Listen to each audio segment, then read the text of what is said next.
second. What's up, people? Quickly making the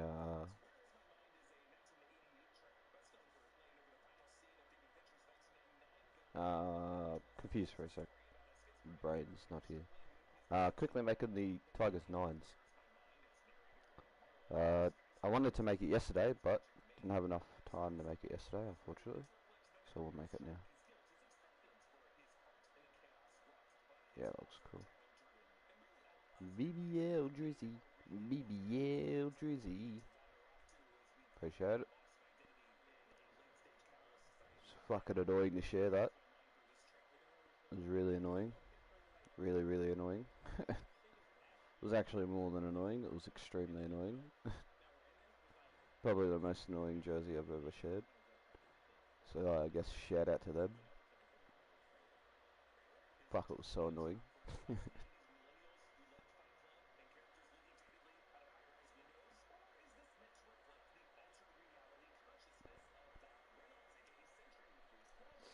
Was nice. Yeah, it's pretty good. It's alright. Don't mind it. Okay. Let's grab this. I'll just quickly do the kit. And then I'll go make the stuff for it.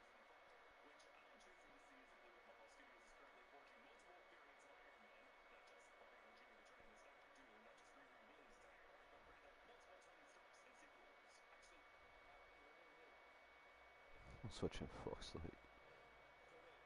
Doesn't matter who's first, who's second. Doesn't really, yeah. I don't really care who's in here first. To be honest. Not gonna lie.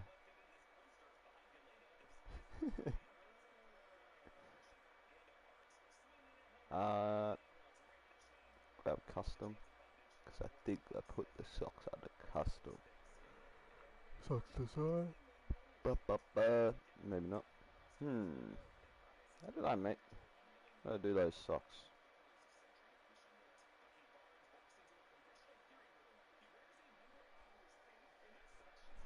Roosters have won, by the way. GG the Roosters. What do you mean they've won?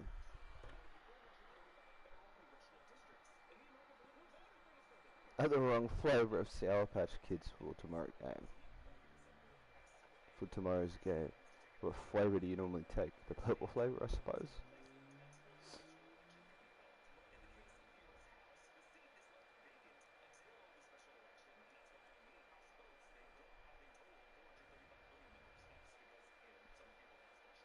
Wait, it's probably on the socks, actually.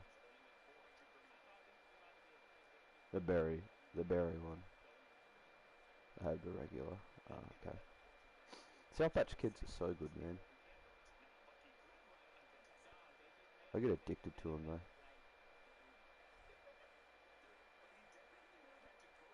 Absolutely love Sour Patch Kids, they're fucking good.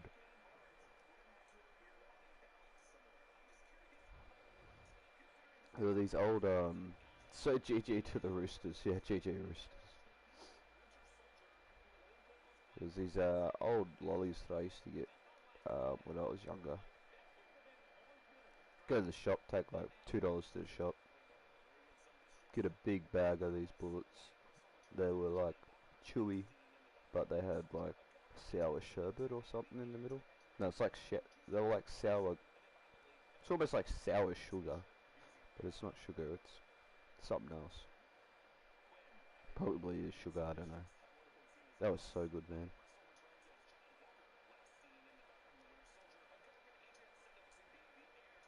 Got me thinking about bullets now. Damn, I miss bullets. Those shits were so good.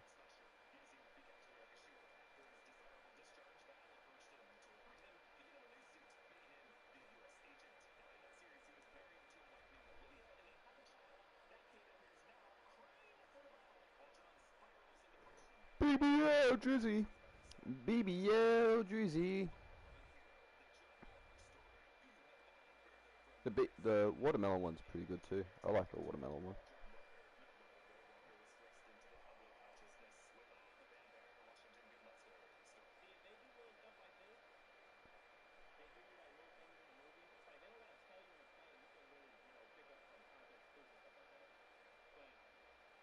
BBL Drizzy. BBL Drizzy.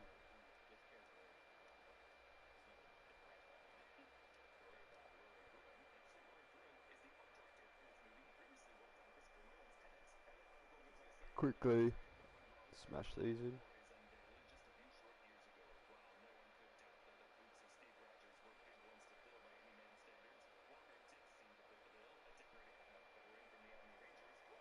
And then the Neds.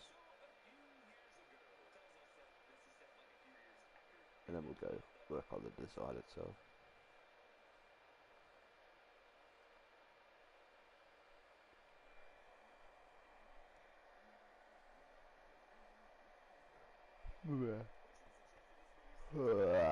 It's going to be a bit of a hard design because most of it's covered by the front sponsor, which is unfortunate. But let's try it. No, all good, Savage. All good. You don't have to explain to me, mate.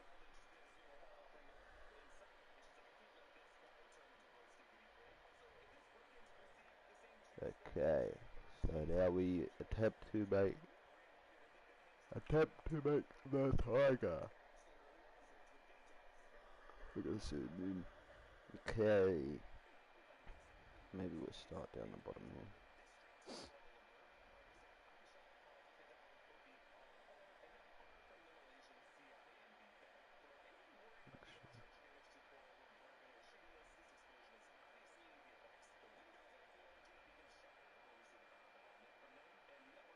This is going to be a hard one to do, man. It's going to be a hard one to get looking good. Like, this is an easy one that, if I don't put enough time into it, it can look bungin'. And I don't want it to look bungin'.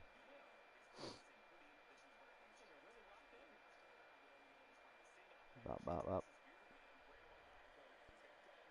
1, 2, 3, 1, 2, 3, 4. This is the one I was scared of. It had me shaking in me boots. Me Timberland boots.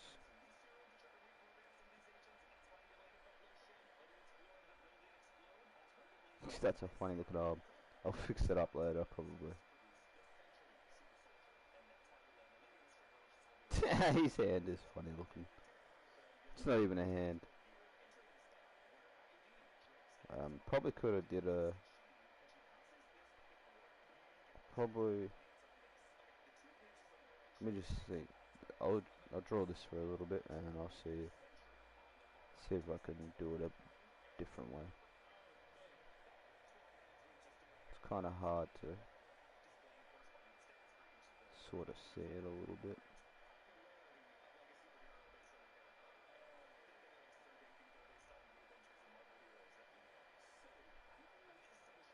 So wait, they're actually introducing the Sentry now into the Marvel Cinematic Universe. Sentry's like fucking strong as fuck. So we're just gonna have another extremely OP character in the Marvel Cinematic Universe. Let's go. What's up, K-Dog? How you doing?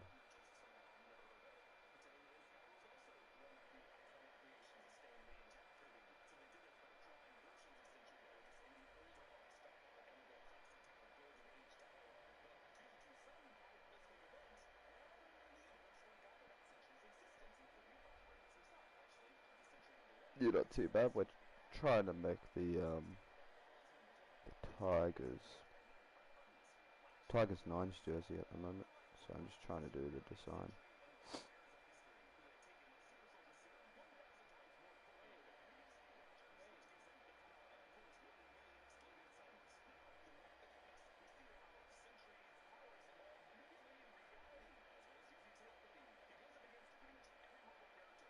Yeah, that's not look.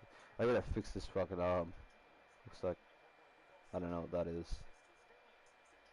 I have no clue what that is. it's it's something.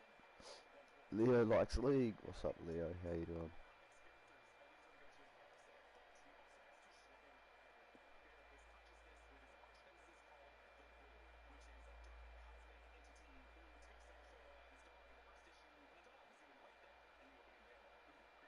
California freak it. BBL Drizzy. BBL Drizzy. Let me move this game. Thank you. BBL Drizzy. BBL Drizzy. Kendrick Lamar Drake. Kendrick Lamar Drake. Kendrick Lamar Drake. Kendrick Lamar Drake. Shout out to Miles.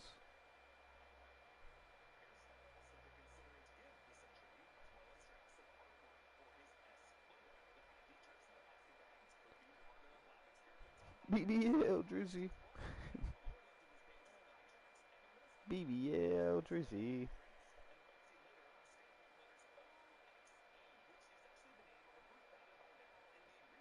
Alright. And this is supposed to be his elbow. His elbow's a bit too pointy, I reckon. Okay, I'll get rid of one of those. Okay. BBL Drizzy. BBL Drizzy.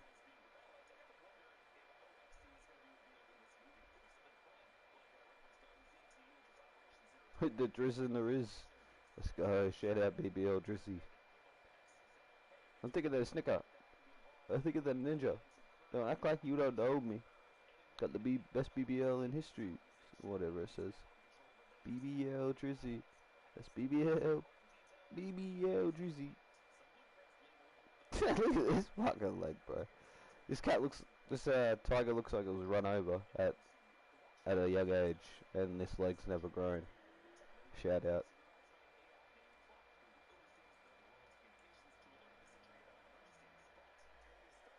So dead leg, just full of fluids, and that's it.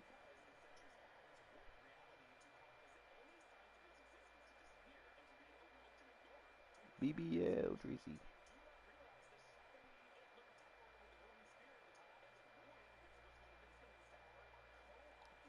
It's gonna be a hard one to make. I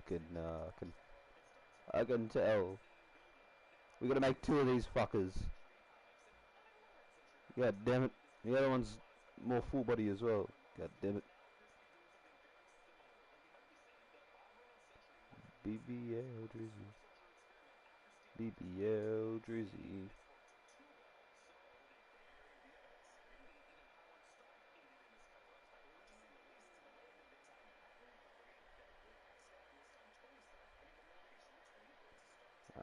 Let's just do this for now, real quick.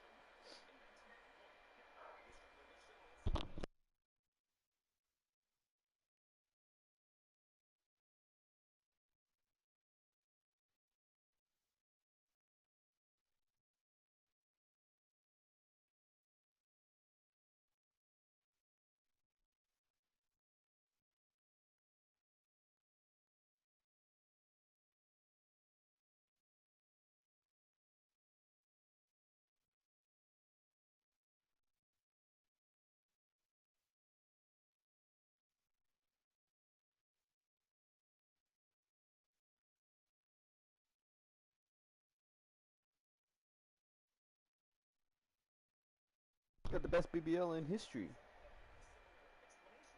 BBL Drizzy. Sorry. Okay. Go fix that. Don't pretend like you don't see that little leg there, please. So I can't see it. I don't know I don't know what I'm talking about. I've never seen that little leg before. Just pay it no attention. That's all I ask.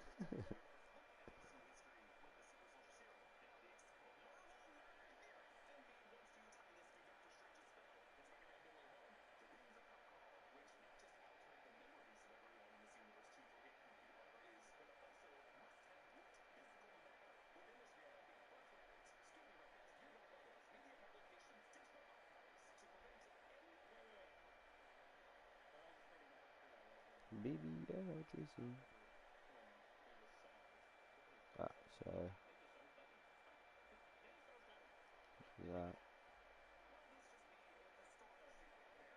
Okay.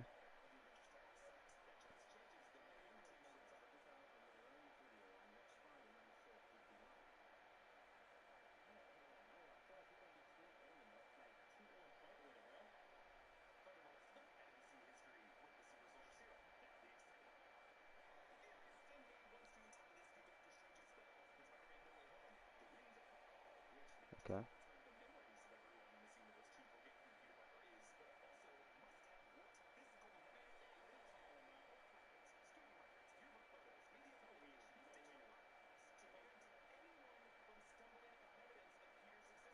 So, see how we do here. Last day of school tomorrow, let's go. You made it. You made it.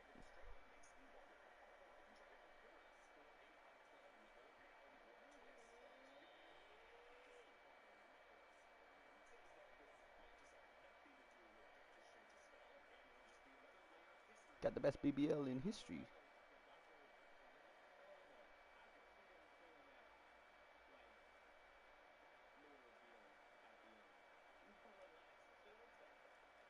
Two weeks off. I remember that 2 weeks to me felt like 2 months back in the day. After the first week, I'm like, can I go back to school? It's fucking boring. I miss my mates.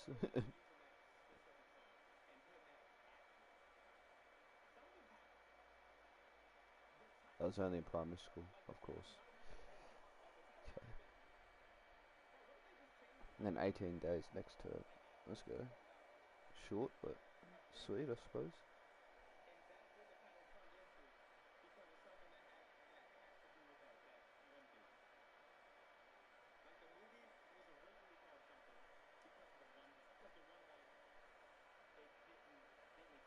You thinking about doing anything else after school? Maybe going to Harvard, studying the way of the video ref. We need some new video refs, K-Dog. You thinking about doing that?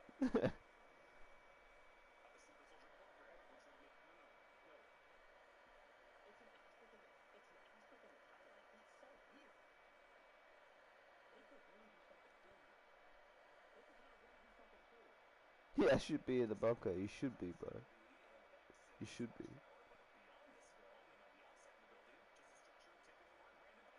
Just don't tell anyone that your dad played for the Warriors. We don't wanna invoke a riot. I swear they probably wouldn't let anybody ref if their dad played for the Warriors. Oh, you say? Oh, your dad used to play footy? Sweet. Ashley's dad used to play. You said the Warriors. Nah, get the fuck out.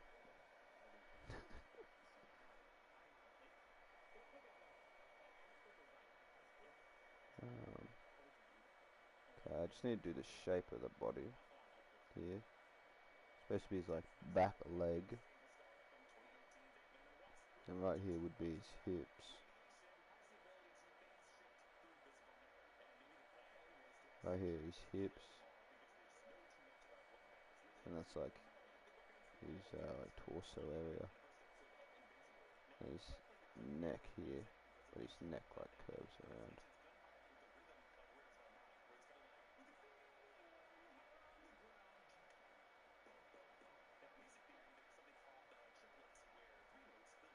From NZ and not Oz, facts. Did have an NZ ref, but I don't know what happened to him. Paranara. Used to play for Parramatta, so maybe that's why. But he only had a couple games. Don't remember him like having heaps of games.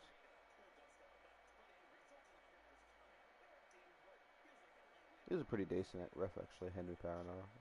I kind of like him. They get rid of all the NZ refs, it's crazy. And just stuck with Aussie refs.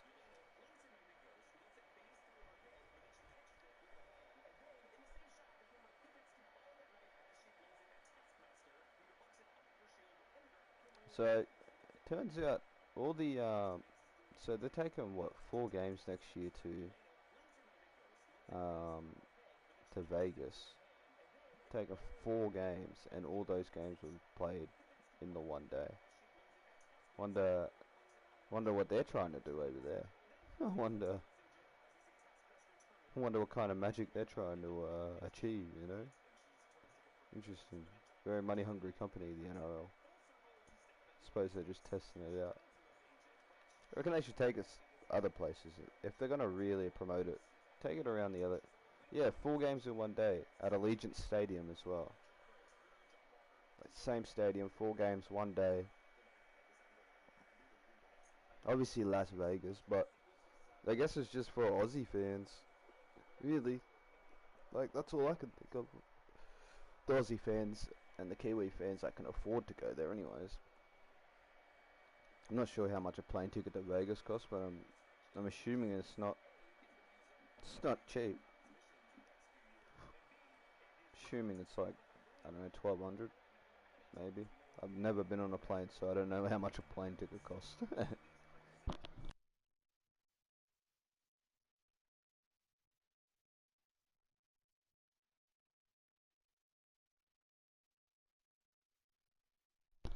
Yeah, bro, two they're doing two NRL games. They're doing a Super League game, and they're doing the Gillaroos, the female kangaroos versus somebody. Probably the female Kiwis or the Ferns. Sorry, not the female Kiwis.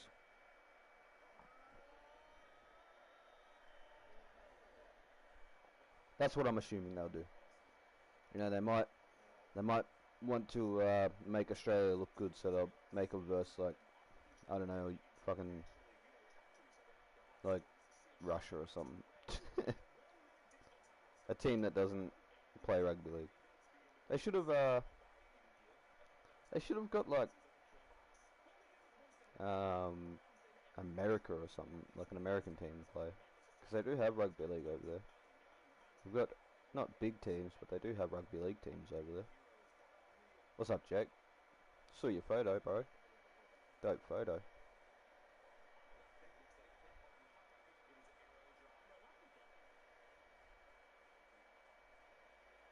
Should have did something to get the Americans to like. If they really want to promote the game, I would have promoted their actual rugby league team over there.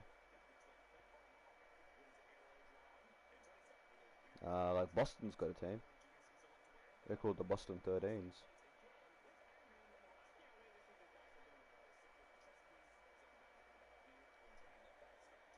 You don't think America would like, now that well, I don't know, if the Americans return to it, after last year, you don't think they'd like to see an American team play? Be pretty dope. You can take one NRL team there, two NRL teams there, sorry. The Gillaroos and the Ferns. Get the Super League as well.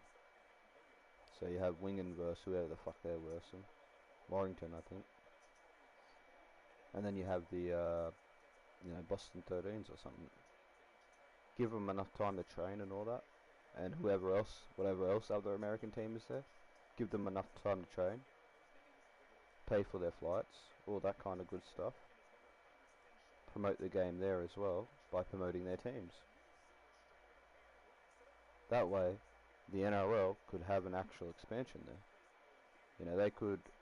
They have enough money to at least fund it. Not necessarily fund a competition, but maybe have like an off bracket to the NRL there. The Roosters are doing something over there. They've like, I don't know, they're like main sponsor of some team. Wouldn't know which one.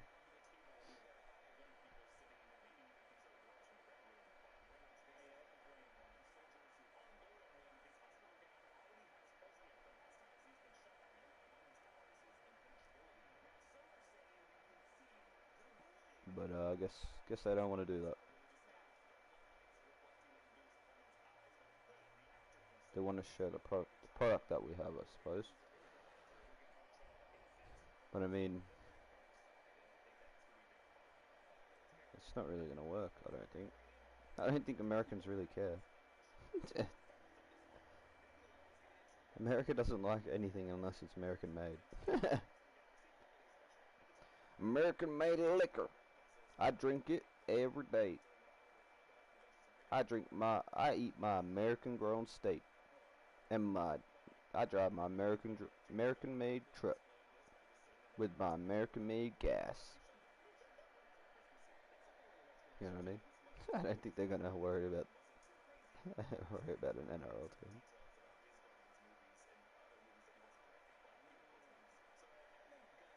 Shout out to America.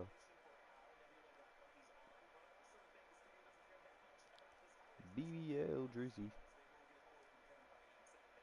Fuck's sake.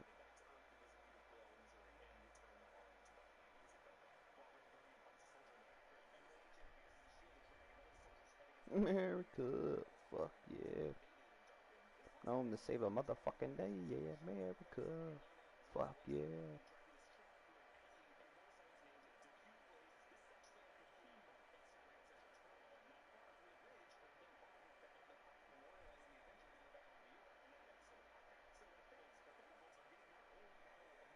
BBL Drizzy. BBL Drizzy. BBL Drizzy. Sorry. My bad. Look at the bloody hiccups, man. Shouldn't have ate that sanger so quickly. I scoffed it down like I was a vacuum or something. Or whatever that guy's name. Dinner! And then he eats the dinner. Do you guys know what I'm talking about? Some dude that like just goes dinner, and then he like fully inhales his dinner. Doesn't even chew, just inhales it. Dinner.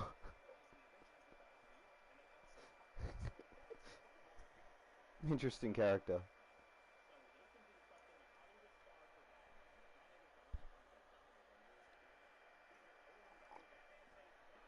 Yeah, I wasn't going live, man. At that time, I was still trying to share the Sharks. I was like, nope, not going live.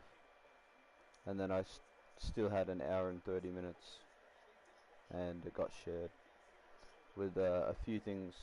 Well, the two logos on the back missing, but yeah, I'm not worrying about that. That's annoying. The Dynasty logos, bro. Fuck me dead. Those pissed me off last night.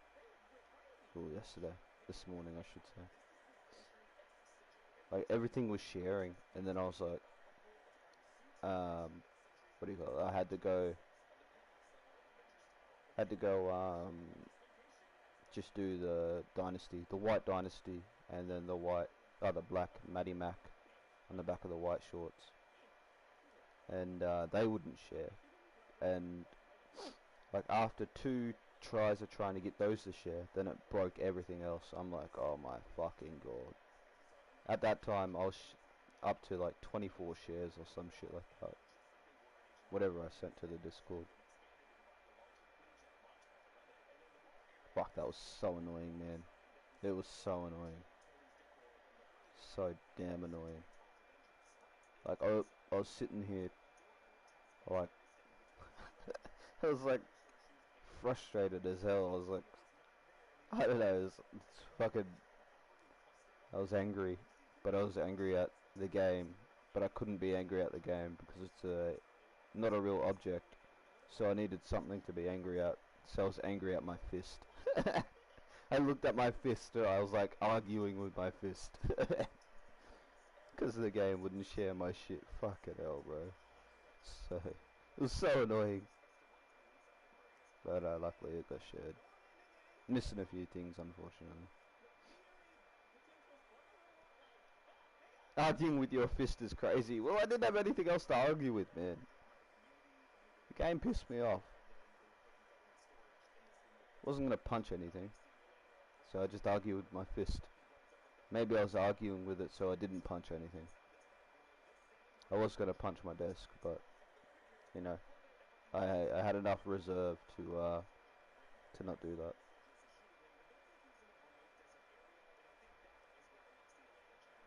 Arguing with your fist is pretty crazy though. I like literally balled it up, looked at it, and I was like, fucking why? Why won't you share? It's just the Dynasty logo. It's on the fan hub. I changed the color of it. I changed the name of it. I shared it individually. Why won't you share?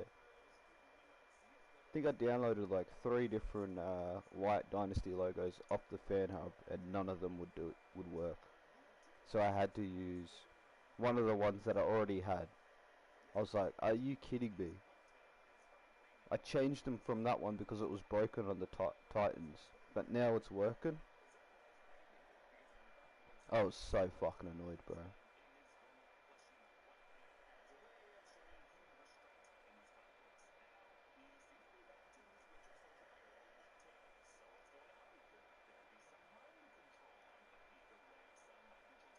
What did your hand do? My hand didn't do anything. That's why I wanted to argue with it. Like I said, I had nothing to argue with, so I picked the hand. I wanted to scream it from the rooftops that I was fucking angry at the game. But because it was early in the morning, I didn't do that. I just quietly argued with my hand, pretending that it was the game. And pretending that it was a Ross Simmons, I suppose. BBL, Tracy. I mean, when you're sitting here, when you're trying to get a team to share for 5 hours, you try not to get angry. Literally 5 hours. You try not to get angry. Bet you can't. I bet you'll get angry in the first 30 minutes. Took me 5 hours to argue with my hand. I bet it'll take you 30 minutes. I did pretty well. Look at me go. I was pretty reserved.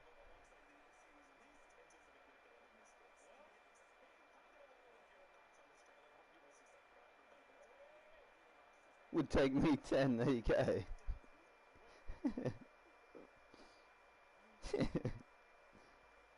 goddamn frickin' game, you frickin' game.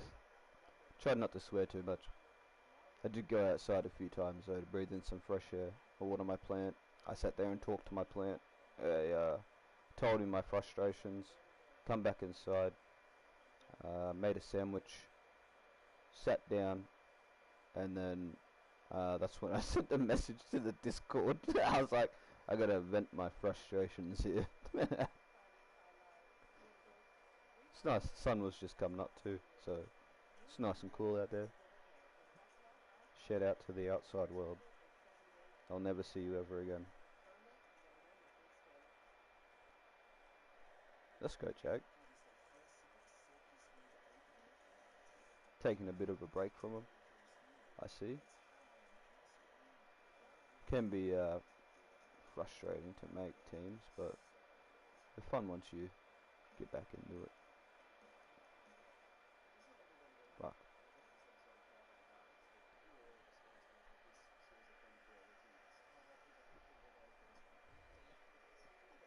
And the game glitched, which led to a touchdown. I got so mad I pegged. Pegged my controller. Hard and broke the wall. Interesting. See, I've never thrown a controller. Never thrown a controller. Never like punched a wall. Never put any holes on the wall. Nothing. I mean, I have punched walls, but not inside.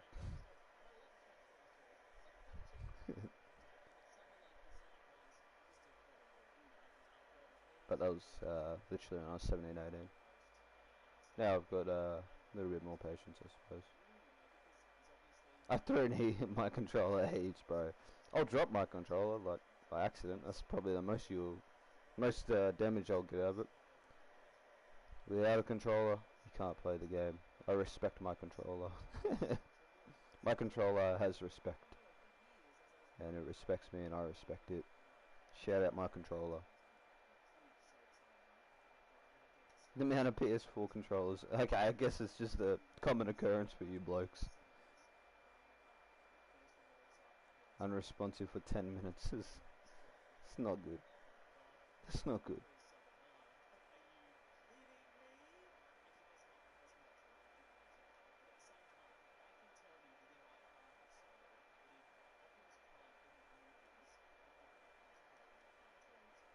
It's just not responsive.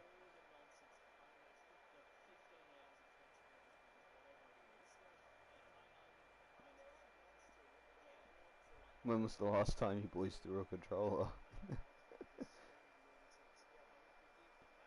I like slap my knee. especially in Rainbow Six. If I'm frustrated, I'll slap my knee.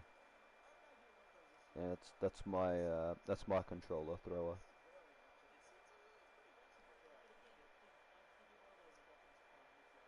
I don't know. It's been a while then. That's good. At least it's been a while. I'll fix this hand up um, when I what do you call it? Fix it up when I get out of this and then come back into it.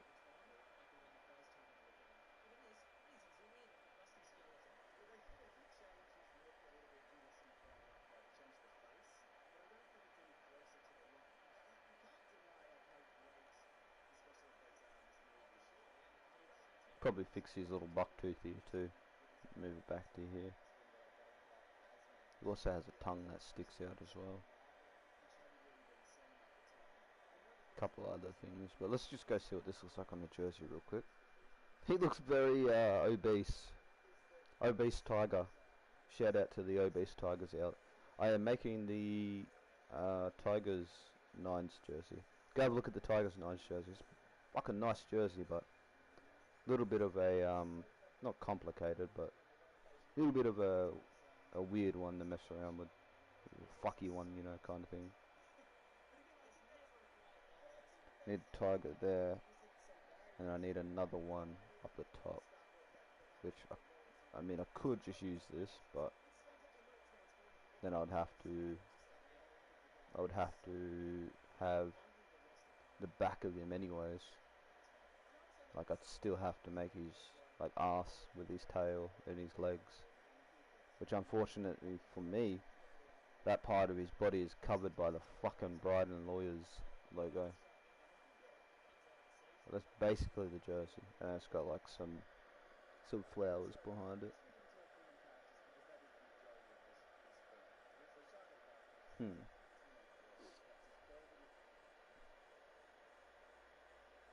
BBL Drizzy.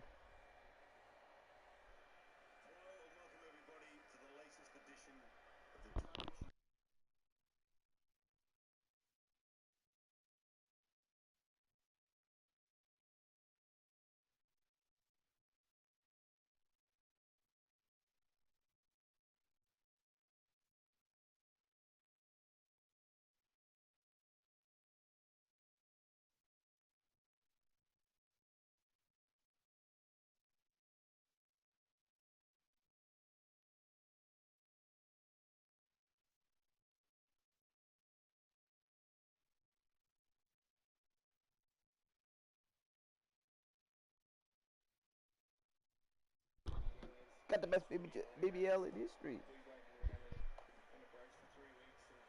BBL Drizzy. BBL Drizzy. BBL Drizzy. BBL Drizzy. I'm thinking of a snicker. I'm thinking of a ninja. Don't act like you don't know me. Something, something. Got the best BBL in history.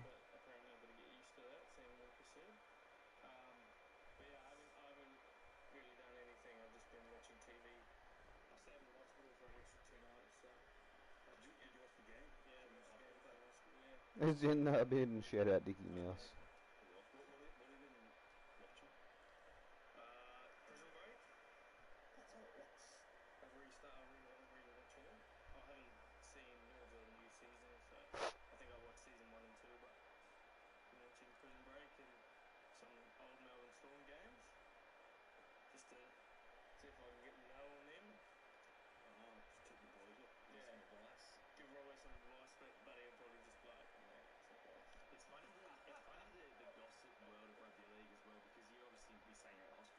Bam, bam, bam. 0 people, yep. Yeah, I'm alone, no. Interesting PlayStation people live count, or whatever they would call it. You're, yes, very much so.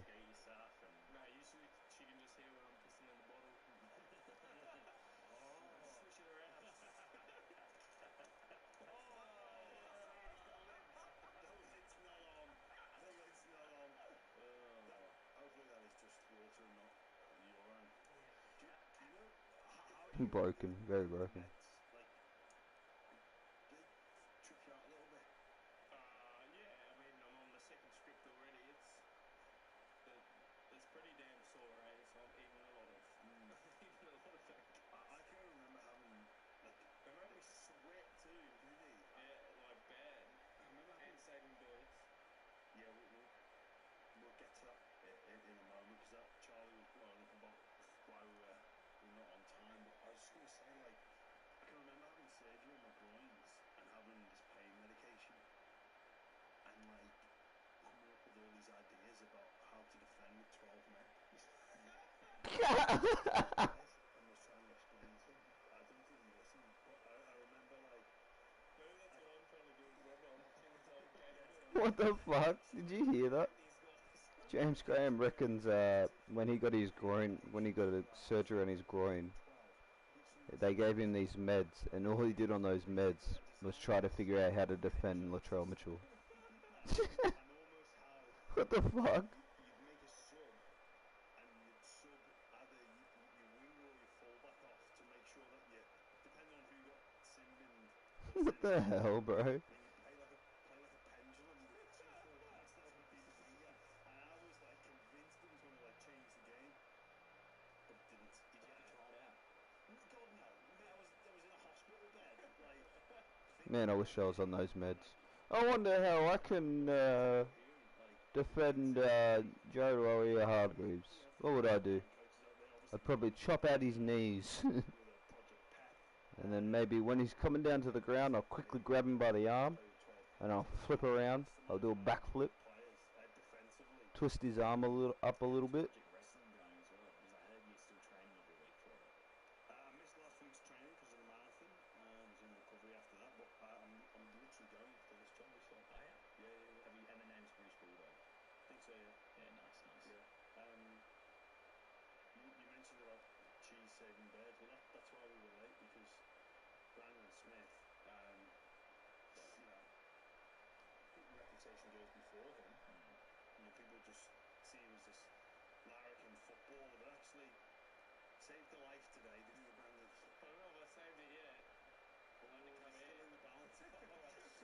I'll be back. But I was sitting on the couch waiting for Jimmy because he was a bit late. Oh, so you weren't late because the bird's there. So you weren't late for that reason. You were just late and the bird's a separate thing. Interesting. Interesting looking arm. It looks squiggly. Well, it is squiggly. What the hell is that? And I looked over at my window and I could see like feathers everywhere. So, oh shit, and I like crouched over onto the thing, and on the roof there was just this bird, and it was upside down. Mate, it looked fucked.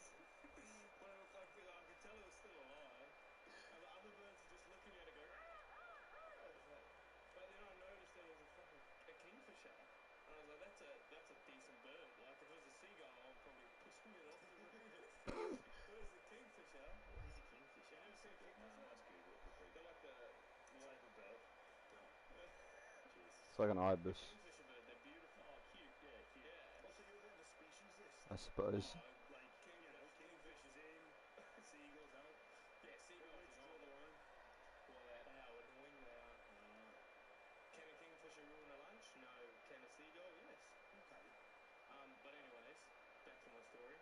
And then I was still waiting for Jimmy. He was probably about 20 minutes late. Go watch it in a sec. I opened the window up on the roof and like put my crutch Shout in out. one hand, lean out the window and like scoop the bird over. Fucking hell. And I was like, fuck, and then I like leant over, and then by this time I'm just dripping sweat, and then I rang up my missus' mum who's a vet, and she told me to put a hot water bottle in a basket. Mind you, this is fucking hard to do. This is my first time. This is my first time coming down the stairs. And like hot water bottle, fill it up, boil in the jug. Wait, all that was torture.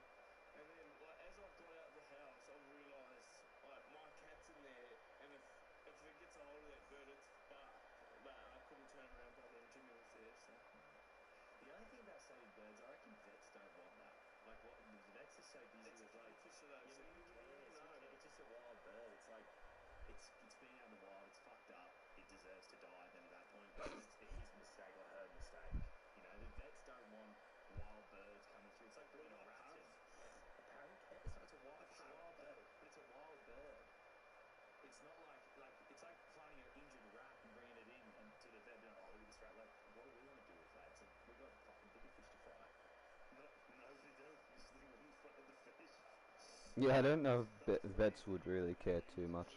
I know me and a mate tried to take a dying bird to a vet, and I don't know, they just let it die, but we left it with them. Vets look after pets. You don't fry dogs in this country. Well, you actually do when you put them down. I reckon they probably just let it die. It's Fry. like, fuck that bird. Half the vets do it. That bird's ugly anyways, fucking. Dogs. That's most of the vet's day. What, like euthanasia? Yeah, that'd be most You of mean it. euthanasia Because of a like dog? also, Cremating dogs is not. Are you sure about that? yeah, I'm pretty sure fixing like little side injuries would be in there. yeah, but it's so expensive. You just gotta. I don't think they're just Yeah, cremating 20 dogs a day. I reckon half the day for that. It's a big dilemma that for like a lot of families out there because I reckon the vets, like the price, They see you coming. Yeah, vet prices are crazy. and they look delicious on the day. Makes sense though. Like, makes sense that Jordans, vets get paid a fair bit. I mean, every they are operating on much smaller Always let parts dogs down whenever they and got stuff like that, sick. so Well, it's only makes sense. once. But technically you're right. they're like, oh, we can do this stuff. It's like, don't worry That's about why it. you wouldn't save a bird. I wouldn't You save a bird. grew up in a family that just burned dogs when they were sick. Nah, too expensive to burn dogs as well. Like you can cremate it, but that costs a fortune. But you can just throw them in the bin as well. They just toss them in a bin. At the vet, Yeah, or you, they toss them in the bin like the vets do. They put them down. It's very sad actually. It's an awful experience. I was in the room when the dog died. But then they just take the dog and throw it in the bin. Mate, What? what do you mean? There's got to be a special type of bin for like. Well, no, but like it's trash, I guess. You just What? Well, man, where else is it gonna go? They don't bury them in the ground. I actually buried my kitten, Cornflakes. Cornflakes? His kitten's name was Cornflakes.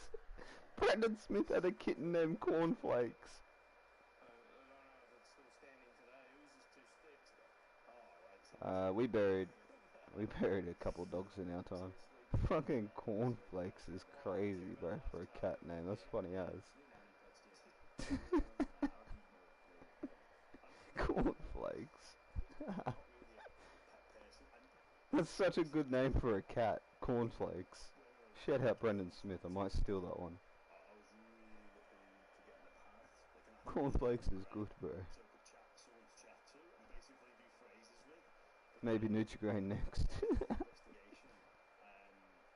Wheat Bix. He lived to like 80. So I wasn't going to take this bird on at like early 20s. Appreciate it. That was a weird voice crack. Appreciate the sub. Cheers, bro. Thank you. That's fucking insane. 80. Yeah, it's my next cat's name, Wheat Bix. And there's no guarantees what they talk. So like I've known KFC cat, maybe. this like Mute parrot. mute parrot that was like just gonna follow me, and I had ambitions to come to Australia. I was like, I'm paying for that. Like, Got the best BBL in history. What would you do? Just fly your own way. Fly yourself out meet you there. into a gully. BBL Jersey. Yeah, no, never been much of a pet person. My two kids are pushing that at the moment. We want a dog. I want a dog. Oh, actually, a mate of mine got a dog. Alright, joke. With the dog needs a new fence. Have a guess how much they're quoting for this fence. Catch you later then. Good luck. Landlord lives in apartments, I'm not sure. 40 grand. Well, how big's their house? Not that big, just a normal knockabout house, but like it's 40 grand. Take the dog back. That's what I said. Yeah. Like, Also, why do you need a new fence for a dog? That sounds like it's a bit. He's being a bit precious as well. I don't know.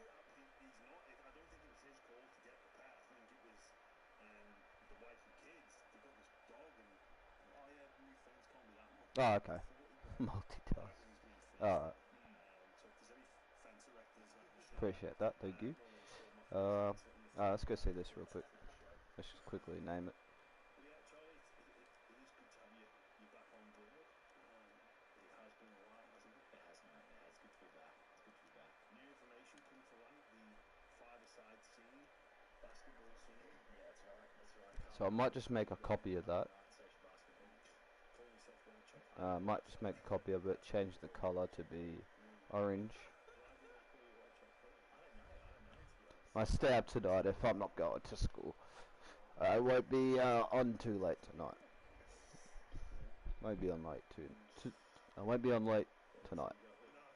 I'll be probably Friday though. Maybe be up a little bit later. Jordan was trying to give me some dirt on Friday night. BBL Juicy. Actually, that doesn't look too bad actually, you know. Anyway, I don't care about what others do. But we'll care about the footy. Easy there, love chuckle. It's more this size. What's that? White chicks. Yeah. Oh hell yeah. 555005. Damn, gotta get that to 555555. Oh, if you don't remember that, so I'm not going to give it to you, obviously. The Roosters dropping a 20 track album. Jeez, again, why do they sound American? I don't know, it's their persona. We do it all the time.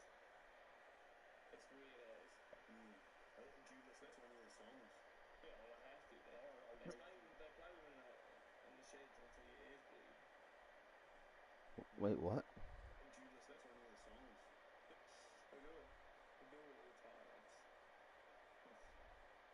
Jeez, again, why do they sound American? I guess the Roosters record songs. I'll be back.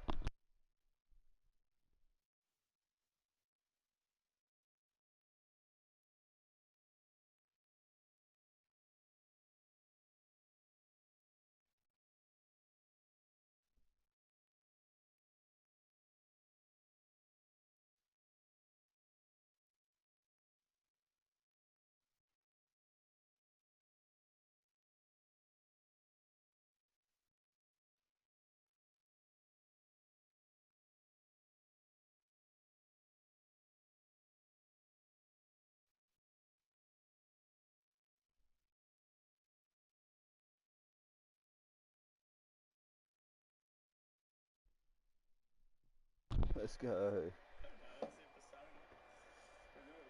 We do it all the time. Do you wear uniforms over there, Kato? It's weird as. I'm pretty sure you do, right? Wear uniforms, school uniforms. They play them in the sheds until your ears bleed.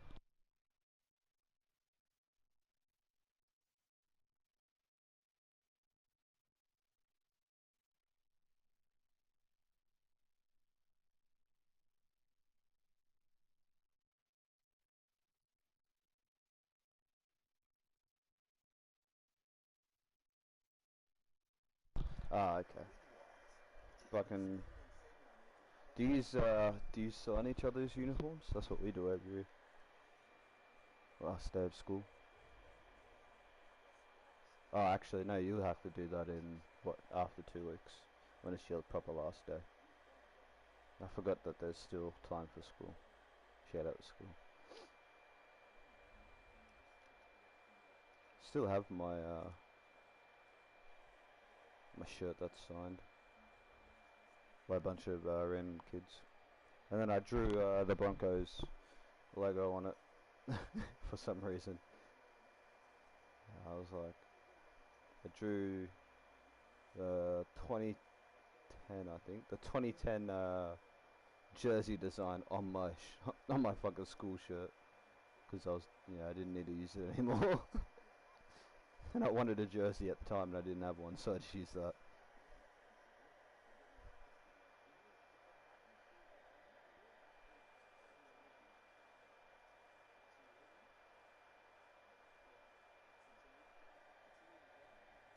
Doesn't make sense either because it's a blue school shirt with just 2010 Bronco designs on it.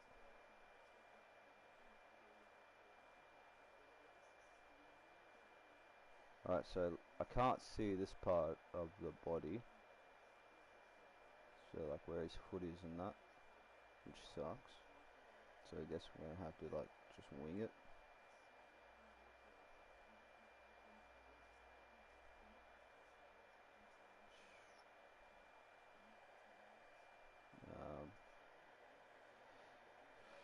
Maybe make it a little bit bigger here. And then the tail also, let's put the tail there. Tail comes down here. Like this, whoops. It's down here.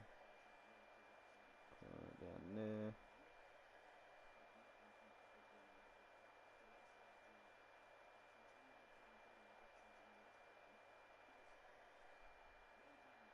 It does that.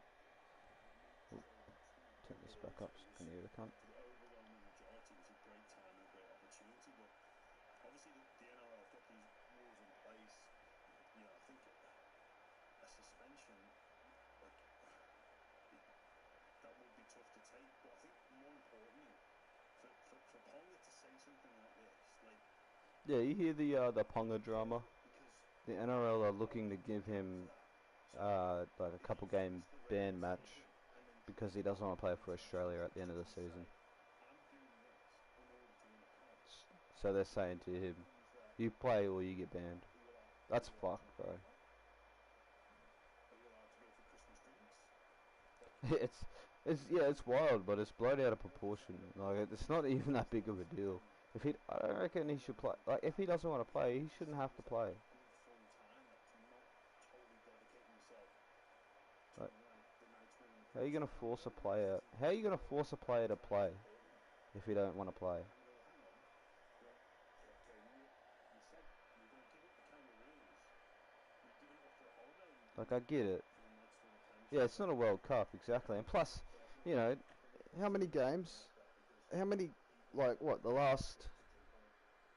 He had a really good. You know, he had a big last 11 games of last season. Had a couple big games this season. Couple big hits again.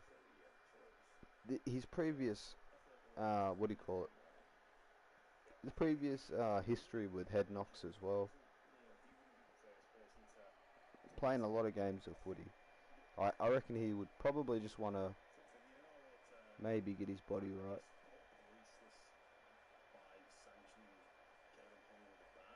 It's so stupid. upholding the importance and integrity of the international and state of origin representative arena. Like I bet you if he said he didn't want to play for NZ, it would be a different story. Is he guaranteed to play? Like it wouldn't be like this big deal. It'd just be like, ah, he doesn't want to play for NZ. That's all good. Tedesco, He's not on Canada, is he? Like why? maybe as a well, I think obviously this has come to light because Manning and Australia would have wanted him to play. Mal was going to pick him. Yeah, Mal was. What as fullback? Well, fullback, he could play 14 off the bench as well. He could, but also they've got a couple games, so he's probably going to rotate guys through. But it's a strange one because also it's been handled stupidly by Newcastle and Karen Ponga. Like all you have to do is just say you're injured, say you picked up a knock, or it's so easy to get out of it. You don't need to release a stupid statement saying, oh yeah, I want to win a comp, focus on that. All you have to do is just say you're injured and you're sweet. Yeah. Like that's all you have to do.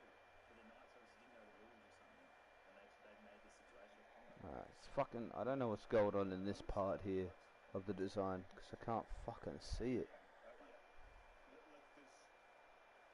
Suppose I'll go have a look at like I don't know, Japanese tiger. Like he's sort of lying anyway. Japanese, because that's basically what it is. Japanese tiger art, and I'll see. I just want to have a look at that like leg, the way they draw that leg part. The Kiwis because I want to win a comp with the Roosters. I've always wanted to win a comp with the Roosters before I fucking like he's lying already. Yeah, they're not mutually exclusive. Like you can play for Australia and try your best for Newcastle, right? And that's my point about the everything in this next off season, where the focus will be on him and his decisions. It's like, why just playing in 3 games for the Kangaroos? Like maybe not. But those 3 games for the Kangaroos could be anything. 3 extra games where he could fucking get a major injury. I understand it, but I understand what the NRL is saying. Like, the teams from taking this course of action, because why is it fair that Newcastle's best player is in there for the whole pre-season, and then Penrith would lose Leota, maybe Cleary, maybe could I find like a to representative football? Why would the Bulldogs lose Crichton and kick out to representative football? Why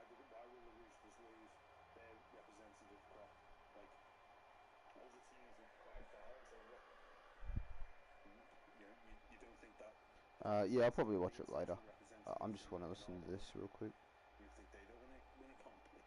No, that does make a lot of sense. Oh, here we go. I understand Yeah. what you're Oh, saying. here we I go. think Sweet, I found the that's back a of good it. point. Because like So now I a can lot of actually people see what's going a on. lot of clubs can tell their best players, man, we don't want you to play. Yeah. And the one thing He That's looks happened before. like Nicki it's Minaj. happening, hasn't it? Like So when this players leg on the verge of getting actually sacked, comes all the way down, or but because it was you know, blocked no off, I play in didn't know 6 that. weeks, That or sucks. in this case it would be a month. Like, is it worth delaying? And then, oh no, let's get you in now. Let's get you right for next season. It might be the difference between playing round one and not playing round one, or being back in January and not being back in January. We know that happens, and those are difficult Tail. dynamics. But for me, like, you really should want to play for your country. Yeah. Like, if this was an All Blacks jersey, which I know Caden has spoken about before, if you know, if it was the All Blacks, I don't think he's making this decision. No, he was snubbed last year from the team as well Yeah. by Mount Meninga. So there's a chance that could have played in the decision. But looking at this, I think it's pretty obvious that Newcastle have said to him, we'd rather you don't come. They're the ones that have released a statement. Like, I don't know. I think he would have had pressure put on him by Adam O'Brien and Newcastle crew. Origin Internet is loaded. Yeah, I reckon they definitely would have said something to him. But you can't make a player play if he doesn't want to play. I don't. If he doesn't want to play, he doesn't want to fucking play, bro. I reckon we just want to figure out. I don't know. That's like saying have sex with me. I don't know. No, I don't want to have sex with you. He's just chilling. No, you have to have sex with me. Well, it's not really, but that's what it feels like. Have sex with me. No, I don't want to. Yes, you do. Have sex with me. No, I don't want to. I'm injured. No, you're not. I think they just I'm injured, NRL. I don't want to have sex with you. Yes, you do. No, I don't, NRL. Stop. Come out and say I want to go on holiday. Stop. I don't want to have sex with you at the end of the year, NRL. I've already had sex so many times this year. I don't want to have sex, an extra 3 times this year. Yes, you do. No, NRL, I don't. I really don't. Oh, what? You got to get your team to tell us that? No, I'm telling you that now. I don't want to. It's not exactly like that, but yeah, it's a fun analogy, I suppose. Shout out the NRL trying to force players to have sex with them. I think 86 was when he got injured and couldn't go, maybe. No, that was the one that he made. When in 82, Yeah. 86, he was quote unquote injured. Yeah. Felt as if he was probably right to play. Excuse me. And that still burns him, like, because it was a great time. But things have changed, and But Kalen Ponga's also taking a huge risk moving forward because I don't like if you're Mal Meninga and then the World Cup comes around, you go, oh, you didn't want to play that year. You're not in this year. And fullback's one of those positions where there's so many options. So Ponga might have, I don't know, ended his international career by doing something like this. Yeah. Maybe. You don't know. no, I'm with you. I mean, I feel like Malmaninga probably won't pick him next time. Peter V'landys has come out and spoken about coaches and players being managed by the same agents and has called it a conflict of interest. It's kind of a strange one. It's obviously tough cheese to talk about as well. But he's looking at reviewing that in the off-season to separate it so coaches can't, agents can't manage coaches and players together. They're 100% correct that it is a conflict of interest, and they shouldn't be. But it's almost impossible to police. Like, impossible. So you can have, let's call them. Well, why is it? It seems like there's only like 2 or 3 agents in the NRL, like player agents, and well, like they just said, Peter V'landys is trying, he's having a look at the end of the season to see, fix the player agent and coach agent thing. So, but player agent can't, be an agent for a player and a coach at the same time, because it's a conflict of interest, as he said. But seems like there's only a few, like Brayton Astor. That's Munster's agent, Agent gets banned, and then they're still running the show. and that's the only player agent I know of. You could look at, like, It's either his agent or his fucking manager. It's one of the two. I don't know.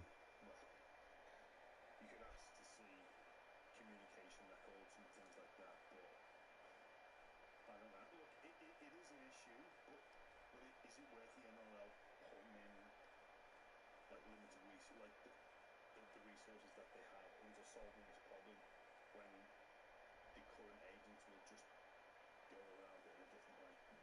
Like it's a bit of a game of cat and mouse. I don't know if it's worth. It's just, I guess it's one of those problems that can probably never be solved. The only thing BBL Jose. because one of the main BBL things is Jose. a certain number of agents controlling a high number of coaches, and there is one agent in particular who manages about 60 of the different coaches. 60? To restrict the number of coaches that one company could manage. Well, again, it just comes back to that. Like, how do you? Holy fuck! One company is managing 60 coaches. He just had people working for him. What a monopoly, bro. Same thing. Yeah. But also, if you're a coach and you Those guys must be raking in the money. an agency that already looks after Like little a people, decent like you know, like I don't know, little kind of agencies are probably losing coaches to them all the time. That's sad. 60 coaches is wild, bro. influential in retention and recruitment of players and coaches, but if you're an aspiring coach, why would you go with an agent that already has a decent stock? Doesn't make sense to me. No, but at the same time though, if that person's got decent enough stuff, they've got more influence in the game than don't they? So then when opportunities become available, they've got the buttons to press. Tried to make a logo today, but I couldn't figure it out. Most definitely. Yeah. Why couldn't you figure it out? The coaches that get hired, it does come down a lot to having the What media confused you about it? and who's got, like, I mean, even what have we seen recently? Jason Like, Riles became explain to me what confused you about it. every job Don't just say, I don't know, it was too hard.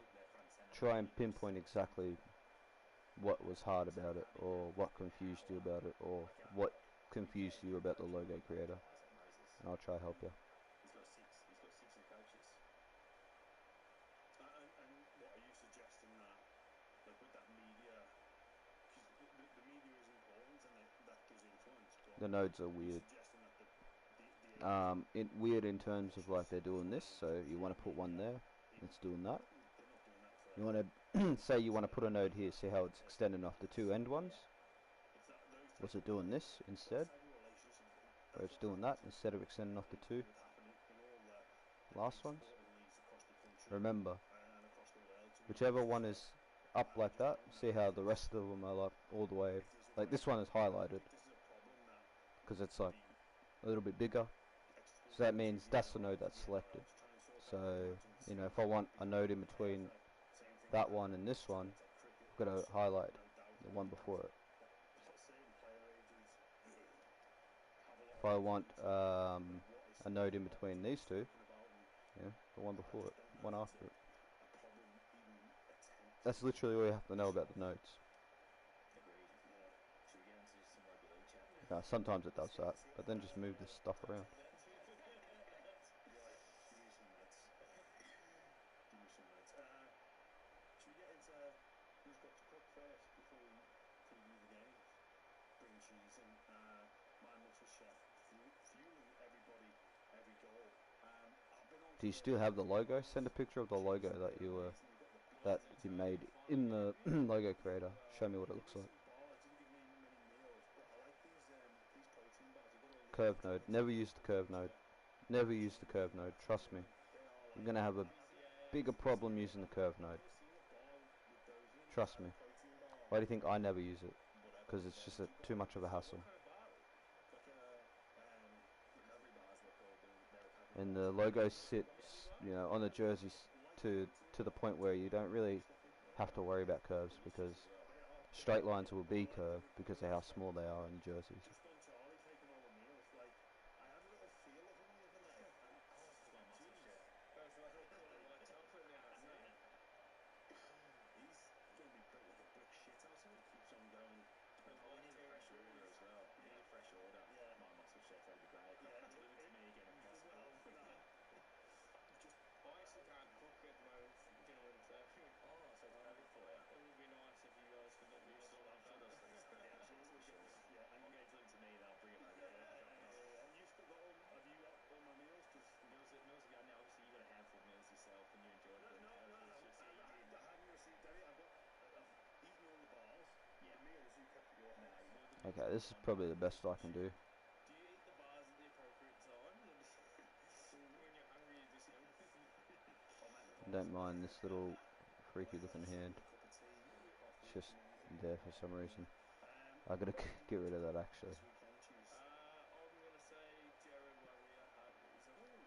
I think they need him to start the game. Because I just fast. realised that the hand's up the top. Why is that Take there? And the against, hand's on the other side. So why is that there? what's the word?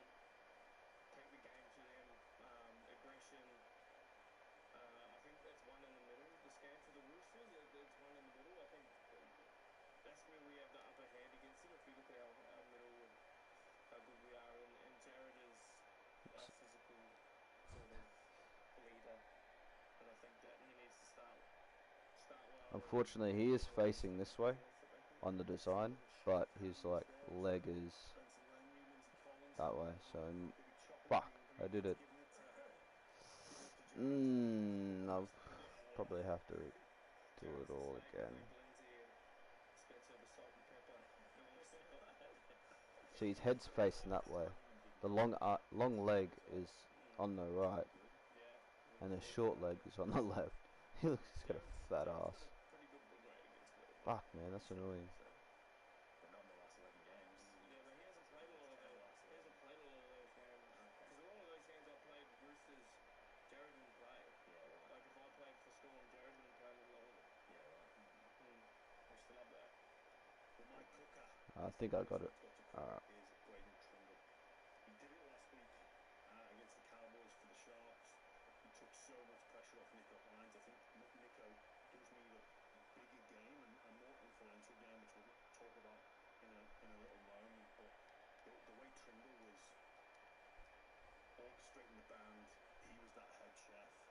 He took over the kicking game. For me, he had the 6 on his back, but he was playing 7. But he was playing scrum half. He was Okay. both sides. Yeah, that's good enough. Actually, that's not bad. It's hidden a little bit, so it's not too bad. We need to make a change. If they're even going to go close to Penrith. Fuck. Alright, so that's annoying. If you look at the Roosters forward pack, it's so That was my last layer. those players is an absolute gun. That's annoying. So it's glitched up because of But Josh King's something. huge task Because against the Roosters. it's got too many nodes. Like you said, it's probably the games So I guess I gotta try and go Yeah, find this part here, yeah, do it. That's all thanks to my muscle chef. and then we'll get rid of it. Fueling everybody, every goal. Let's get stuck into the first final. The Storm against the Roosters. Charlie pointed it out. The Fuck, Storm that's won annoying, 10 bro. of their past 11 games against the Roosters.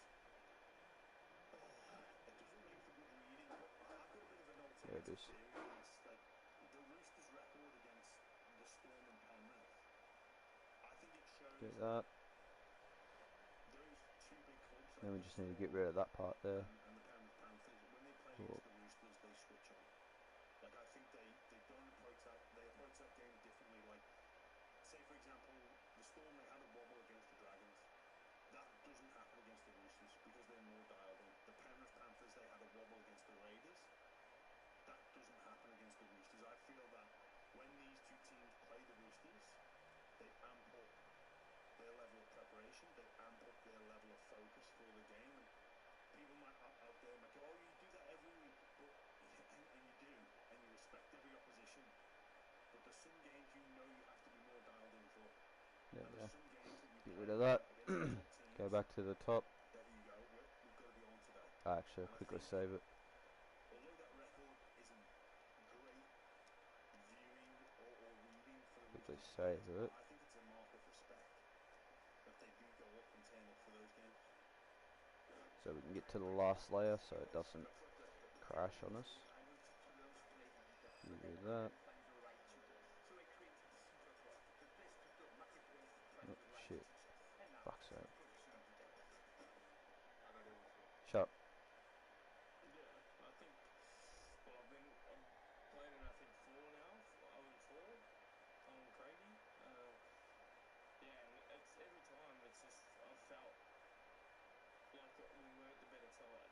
But I think the last year in the final we played where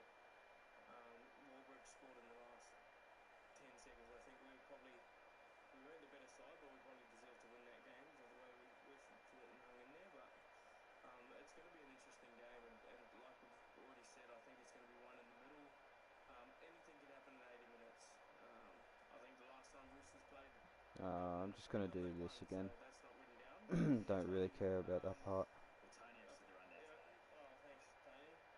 Last time they played in a preliminary final was 2018.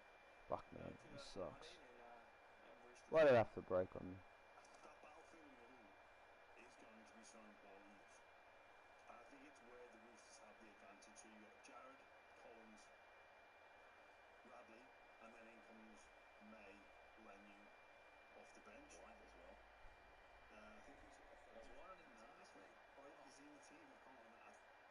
I know Seymour Wong's not in the team. White. No, White's on the bench there. Let's do this. Yeah, White as well, who's got great footwork in and around the wall. Versus, people like King, Nelson, Liero, McDonald, Kamikamitha, Welsh. The advantage is clearly with the Roosters. So it's just whether or not they can take advantage of that. One of the things that we might see is,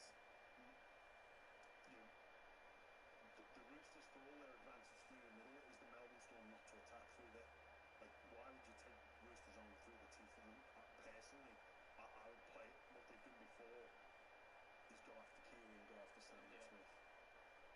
And that's going to be the Roosters' biggest challenge, in my opinion, is to factor that in.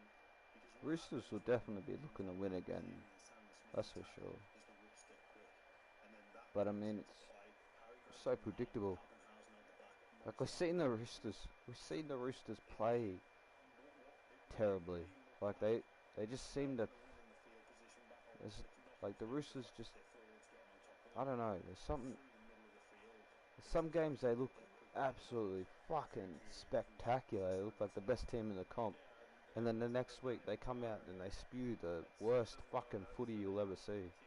And I have a feeling that's what we're going to see against Melbourne. I have a feeling that's what we're going to see. When the ruck's blown, that's when Melbourne are their best. They've got Harry Grant, he's the best hooker in the world. And he's just directing traffic all the way. As soon as there's a quick one, he's just directing traffic. Just finished the Raiders home. Hell yeah. Going, no, let's shift it. Get a quick one, get another quick one, get another quick one. Then we're fatigued. And then that's when it starts. The field position battle, we start losing that. We start getting more tired. And then when they get inside the 20, they've got Hughes, Munster, Pappenhausen and Harry Grant as their spine. It's to defend a team with a Fuck star. man, now I've got to do this Doesn't again. matter how bad your full pack is, with a star-studded spine like that, you can find points. And then you've got Warbrick. Sharks or Roosters to happen, but I don't know if it would happen. Yeah, well, time will tell, I suppose. We've got to limit the opportunities. Hopefully we get. I mean, hopefully we get some fucking good games. You know, maybe a close game here or two, here or there. You know, it'd be nice to have the last 2 games of the season, or one of the last 2 games. One of the last 3, I should say. Fuck it all. Games be, somewhat tight, but I don't know if that will happen, to be honest. Probably just be more of the same of what happened week 1. What a boring product the NRL is. So boring, but to the average fan, it's so exciting because of how many tries there are. Nope, tries don't mean excitement.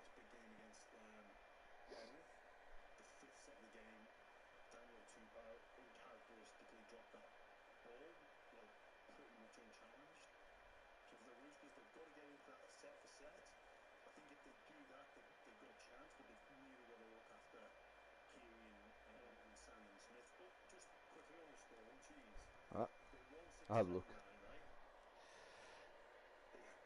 Take it a stick out, take it a ninja. Act like you don't know me. Got the best BBL in history. BBL, Kendrick Lamar, Drake, Kendrick Lamar, Drake, Kendrick Lamar, Drake, Kendrick Lamar, Drake.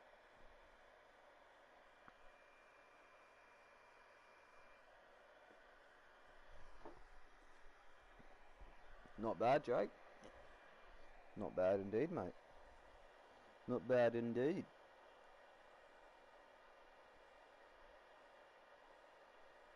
Kendrick Lamar, Drake, Kendrick Lamar. I like the green you used. The green is really nice. Not too shabby, my friend. Not too shabby. Quite clean indeed. Quite clean indeed. Got some competition, I see.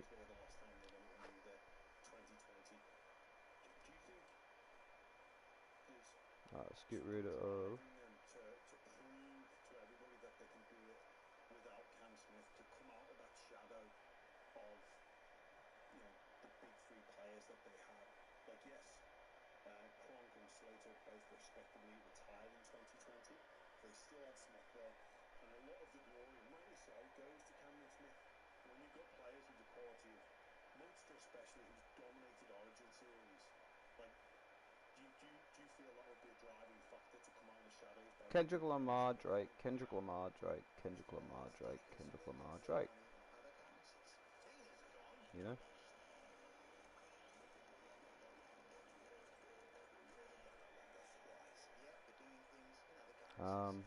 Probably do it like this.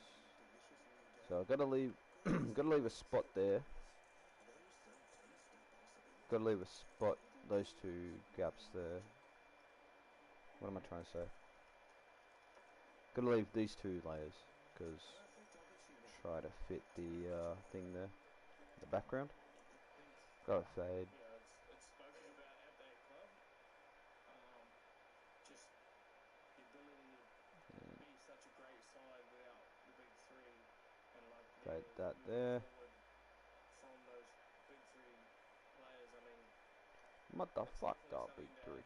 is a focal point, and something that they've probably focused on. Pay Not attention to mine. publicly, That's but fair. in their I own guess heads. so. I know Harry Grant would want to win a premiership so bad, and Yeah, I'll catch you when you give up. I just think that that club, if they get a premiership without Cameron Smith, it'll do great wonders for the club and for Bellamy and his coaching abilities.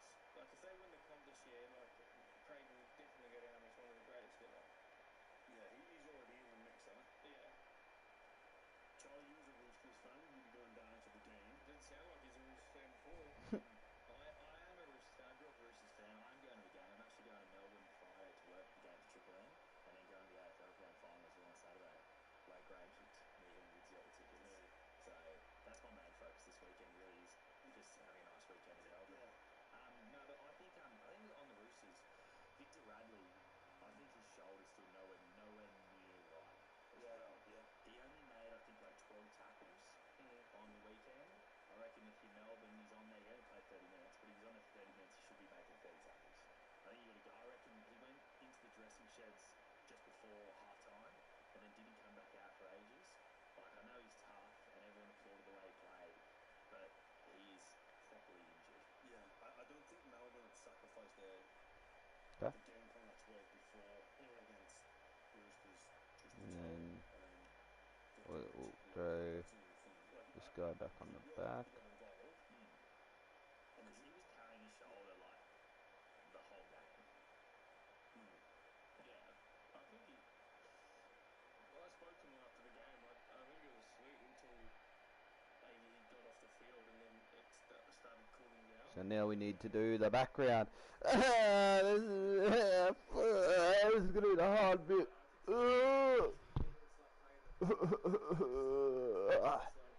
Not the hard bit, but this is gonna be the fuck arsey bit. I don't think they'll target one person. I think what happened with the Cronk situation in 2018, where everything was just around Cronk, and it kind of distorted.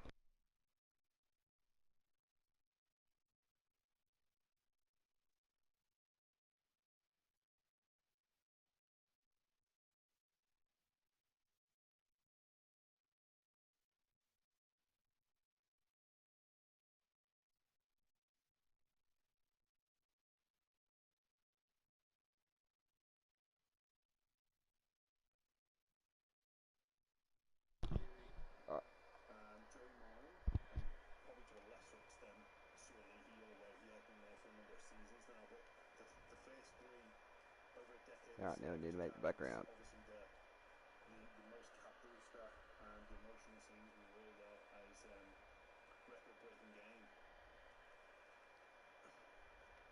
How much are they tapping into that? Like, they're saying they're not, but they've got to be. Well, it's hard for me to say because I've been on the bed for the last 6-7 days. But like, it's just something that's always there. You know what I mean? Like, we don't really speak about it too much, but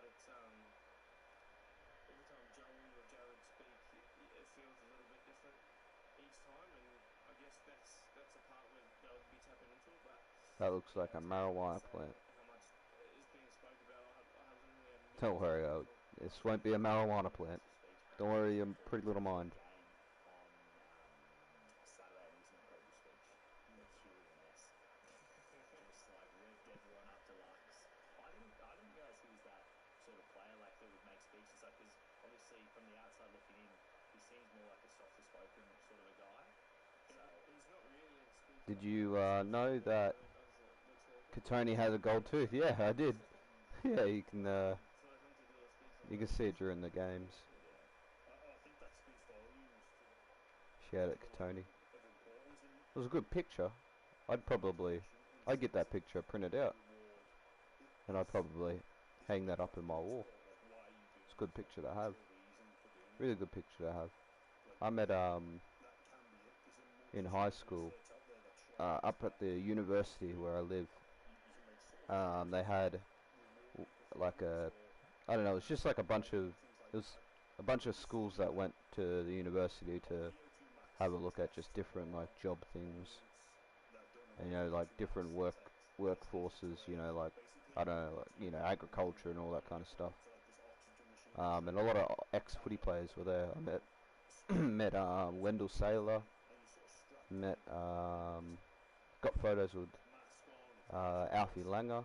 Got him to sign one of my footy cards as well, because I knew footy players were going to be there, so I just took my footy cards. indicated to Met Steve. lifespan. The higher your VO2 max, What's his name?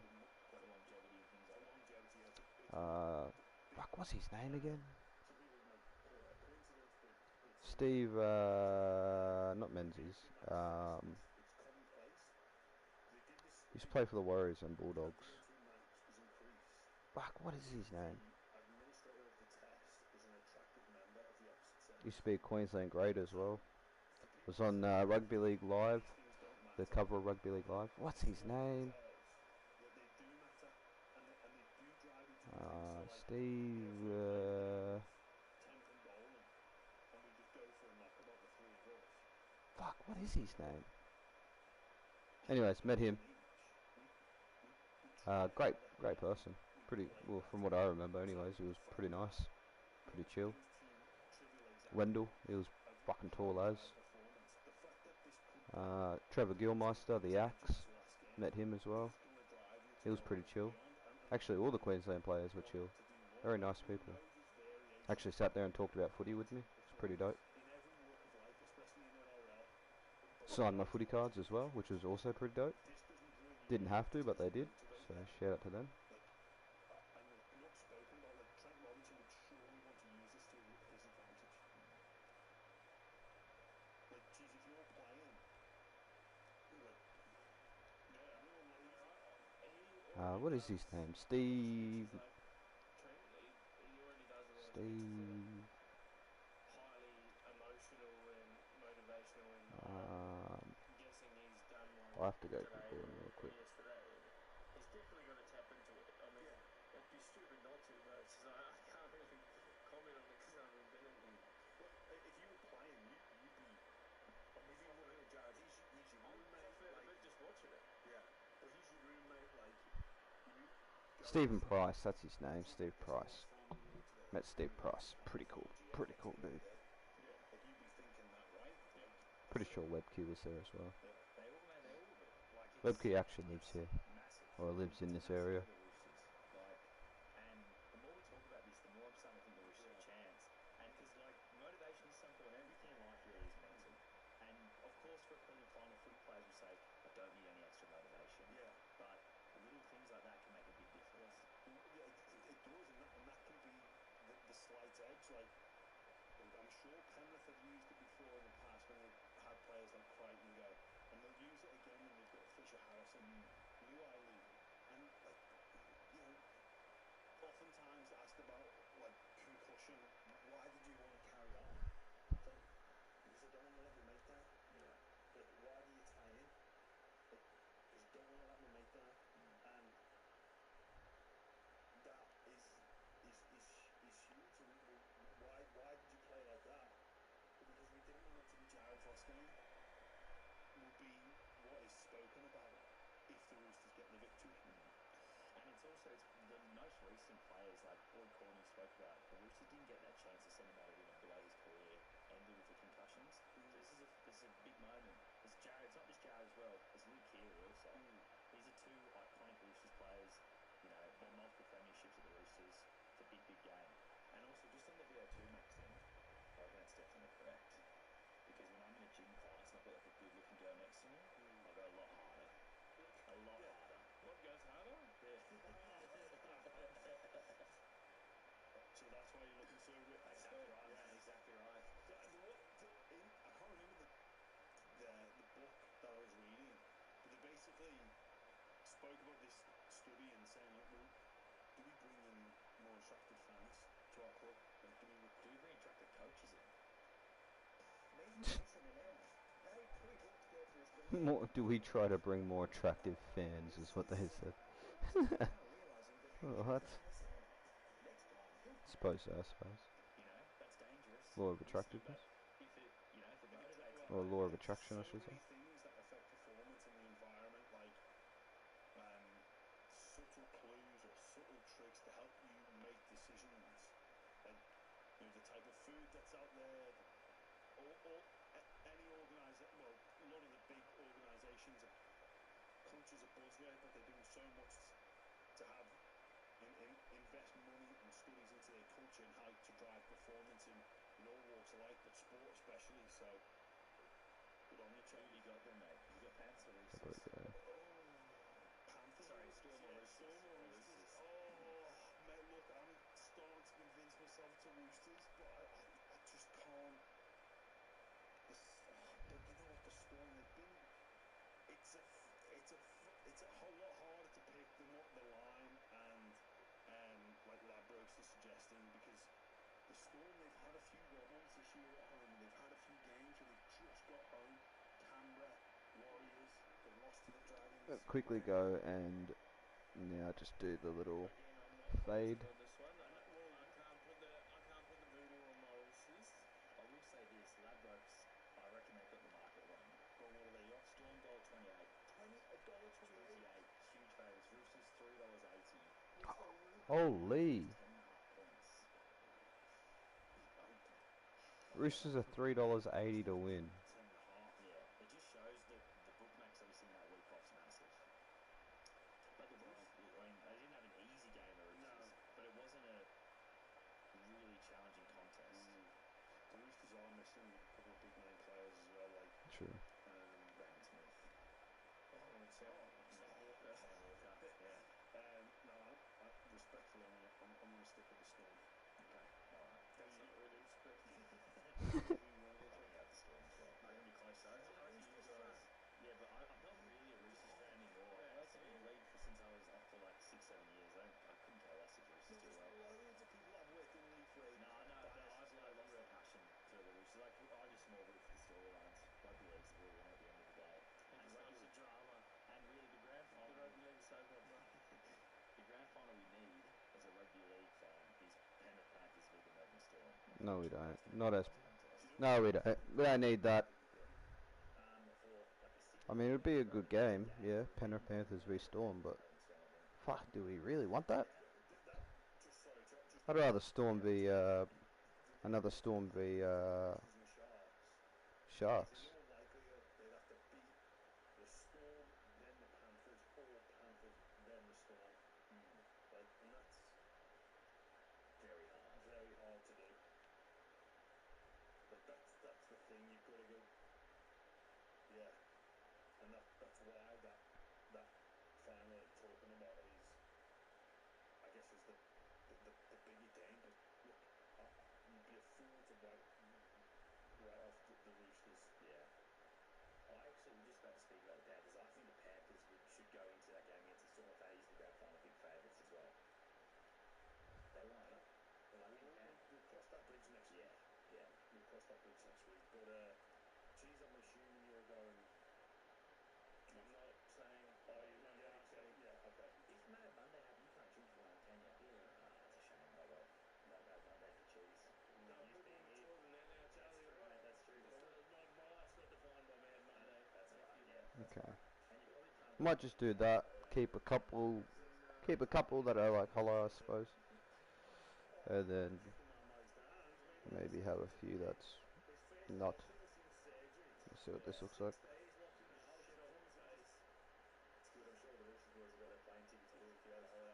It's probably the best I could do, really. It's alright. Very boring, but it's basically it. Basically it. That's segues us nicely into the preview for the second game. Nico Hines, you speak about not defining you. He's basically said he doesn't think rugby league defines him. Now, it's a fascinating situation for Nico to be in, that he says something like this and then there's public commentary around it, which is a strange situation to be in. But I don't know if you get to define what defines you. You don't get to choose what defines you, because I strongly disagree. I think rugby league, NRL, does define Nico Hines, and I think in 10, 20 years' time, the name Nico Hines comes up, like they go, who was that NRL player? Who was that criminal player? And a bloody good one at that. Like, he's a fantastic rugby league player. But I think often we are defined by our occupation, and I don't think you should be ashamed of that. I think it's like, and it's what sets him apart from like the average person. Like, he's a professional athlete, and yes, there's more to life than rugby league. You could argue that there's more to the person of Nico Hines. But I think rugby league would define him. NRL would define him. If you meet someone, hey, what's your name? Round the, like, what do you do? Like, tell me about yourself.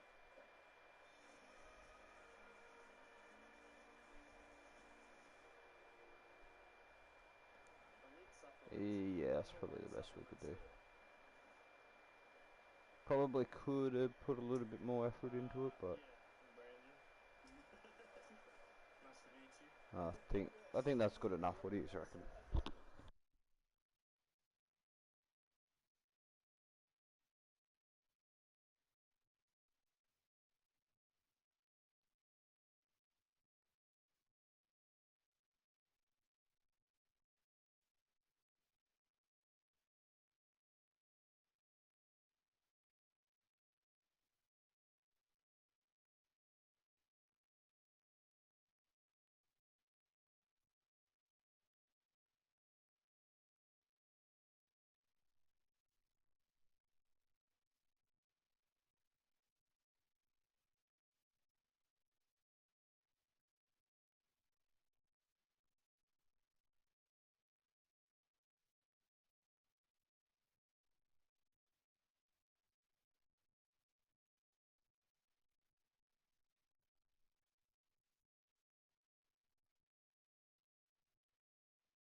I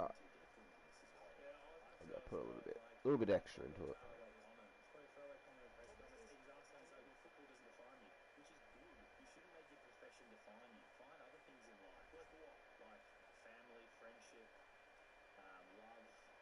I think he meant like, oh, it doesn't define his happiness, because I think when they were asking him, it was like, oh, how does it? I understand. I'm with Cheese on that one. I think when he did say rugby league doesn't define me, it meant his happiness, not define him as a person. Yeah, but not Nico's. See? Well, I just don't think it's possible. As you can tell, Nico's Someone defines someone else's he define. gets enjoyment out of other things in life. You can just tell by the look of You him. define someone else's define what they define happiness. Well, any player I've met, I think Nico, at the end of his career, I think Nico will definitely be known as a footy player, but he'll be known as other things as well. You know, he probably will open up certain things throughout his career. You know, he might do charity work, might open up his own charity kind of thing. I appreciate this was a comment made in a press conference, but Nico standing in the game means we do talk about. There goes the comments repeating itself again. This is my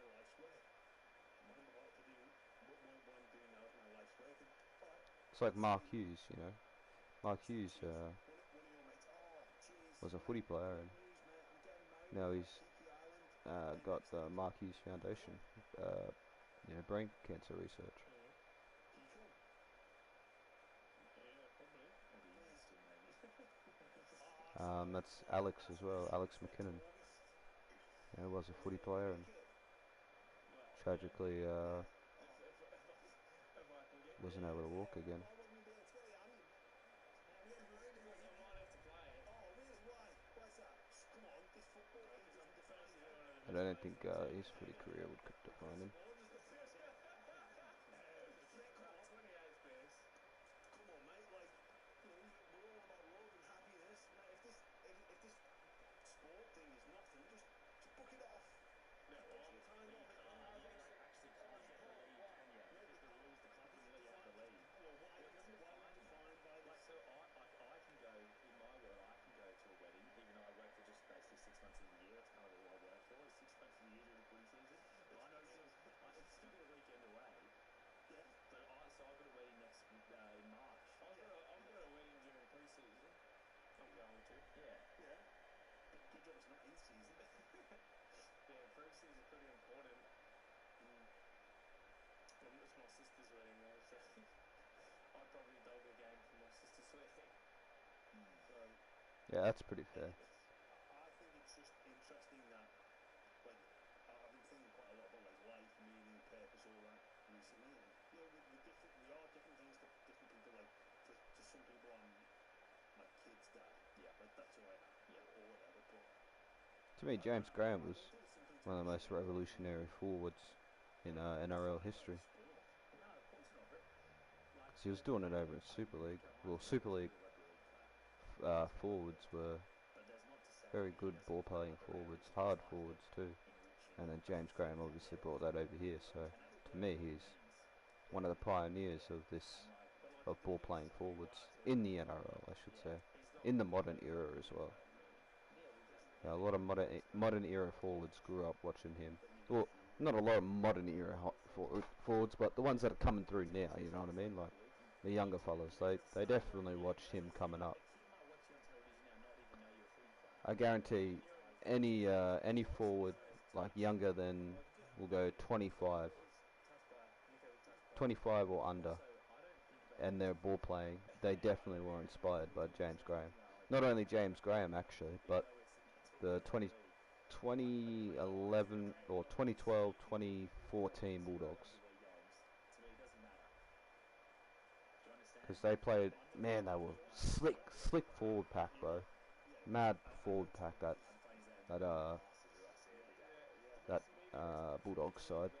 So slick, man. So slick. They, ball play, short balls, everything, offloads. They were able to do everything, man. They were so good, so damn good. Jimmy Graham special. Yeah. Have yourselves got any chance? That's what we're wondering. Spoke with Toby Rudolph just outside, just sort of probing the streets. Okay, that's a little bit better. I just had a massive stuff up with him as well. Obviously, I was talking to everyone, and then I was like, oh, well, what's going to be, it's obviously going to be Kendrick Lamar, Drake, Kendrick Lamar, Drake, Kendrick Lamar, Drake, Kendrick Lamar, Drake. Sorry, mate, sorry, I didn't mean that, but probably that's what it's going to be. That's what everyone's thinking. Yeah, like he said, all the pressure's on the Panthers. There's no pressure on the Sharks. Yeah, it's going to be a hard game. The history doesn't read well as well. Outscored 70-0 in their past two clashes. They not like us. Once upon a time, all of us was in chains. Homies still dubbing down, called us some slaves. Atlanta was a mecca building railroads and trains. Bear with me for a second, let me put y'all on game. The settlers were using town folks to make them richer. Fast forward 2024, they got the same agenda. They run to Atlanta when they need a few dollars. Let me break it down for you. This is the real Wigger challenge. Called Future when you didn't see it. Clubs. What? Little baby, help you get your lingo up. What? 21 gave you false street cred. Dub made you feel like you was slime in your head. Not a colleague, you a fucking colonizer. Shout out the colonizer Drake.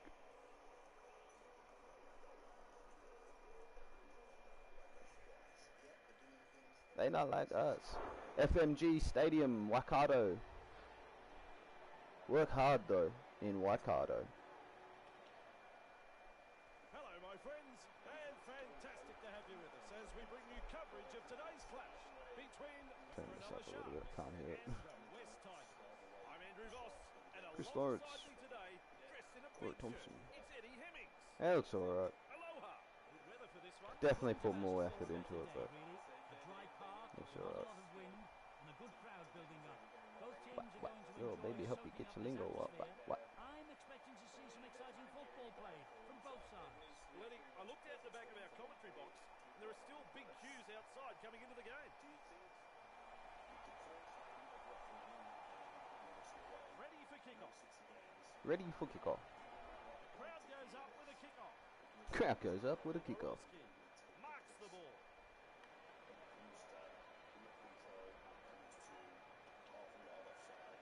Brooks. That ball over the touchline. Not sure who that one was for. Why'd you go that way? Starts with a tap. Fooling the defence with that stick. Out in the open space. Out in the open space. Taken down. Let's see if I can score a nines try. Moylan just come up with a loose ball. They come away with a loose ball. One-handed offload. One-handed offload. Moylan loops a pass. Bang with a step. Gets Ah, I could have just kept going. Rudolph, the Sharks, Rudolph. threatening to come up with points. He'll have to play the ball after that tackle. Townsend. Bah. He heads east. Bah. Fires out a pass. Ah. Good pass there. Picks up the ball. Slips a pass away. Drop to the ground. Terrible 5 ball. metres out. He'll have to play the ball after that tackle. Slips in the short one. Townsend looking to send his man through a hole. Real force in this defence. Real force in this defence. Townsend sprinted wide with the short ball. Brayley. Yeah, it's definitely a nines try. Yeah, that was a nines try right there. That's an excellent try, Bossy. First try of the game. Cronulla are in for their First try of the game. Cronulla. First try of the match. The Sharks decided to play a bit of hot potato in scoring this try. Some wonderful support play in what was a beautifully executed team try. Was it? Practices these on many occasions. It's way Damn. away to the left. The amount of times you kick field goals for no reason, Chad, I thought you would have that.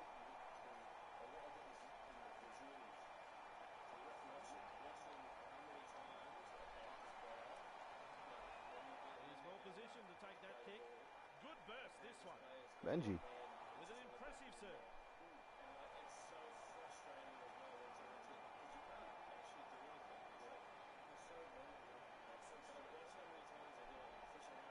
Eisenhuth. Oh, Eddie.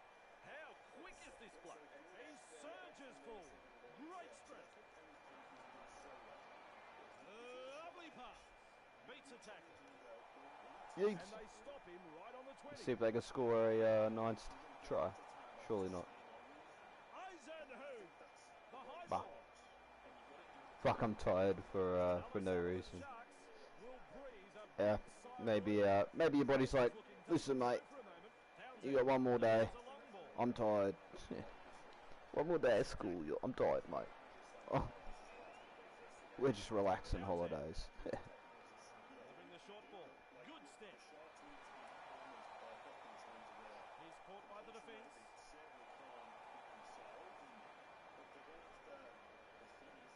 Moylan.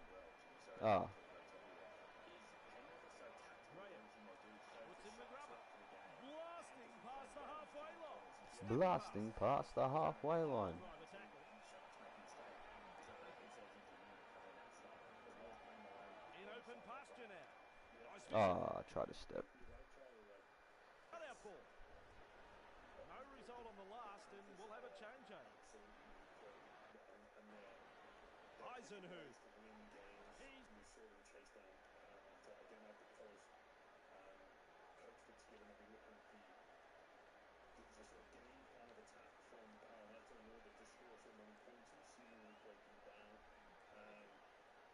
Not too bad.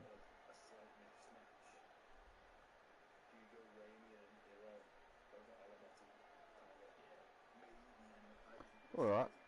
It's got momentum. Still I wish I could do it a lot better, but I reckon I just move on now. He finds the Give me that. accelerator. They've lost it. Superb I tackle. reckon we just move on. Let me see. They only had 4 kicks. I'll try share 'em. Out in space. No! Play on. Alright, let's go see if we can share 'em. Let me see if I should have all the players on there. I should. Got to be as close to perfect as possible.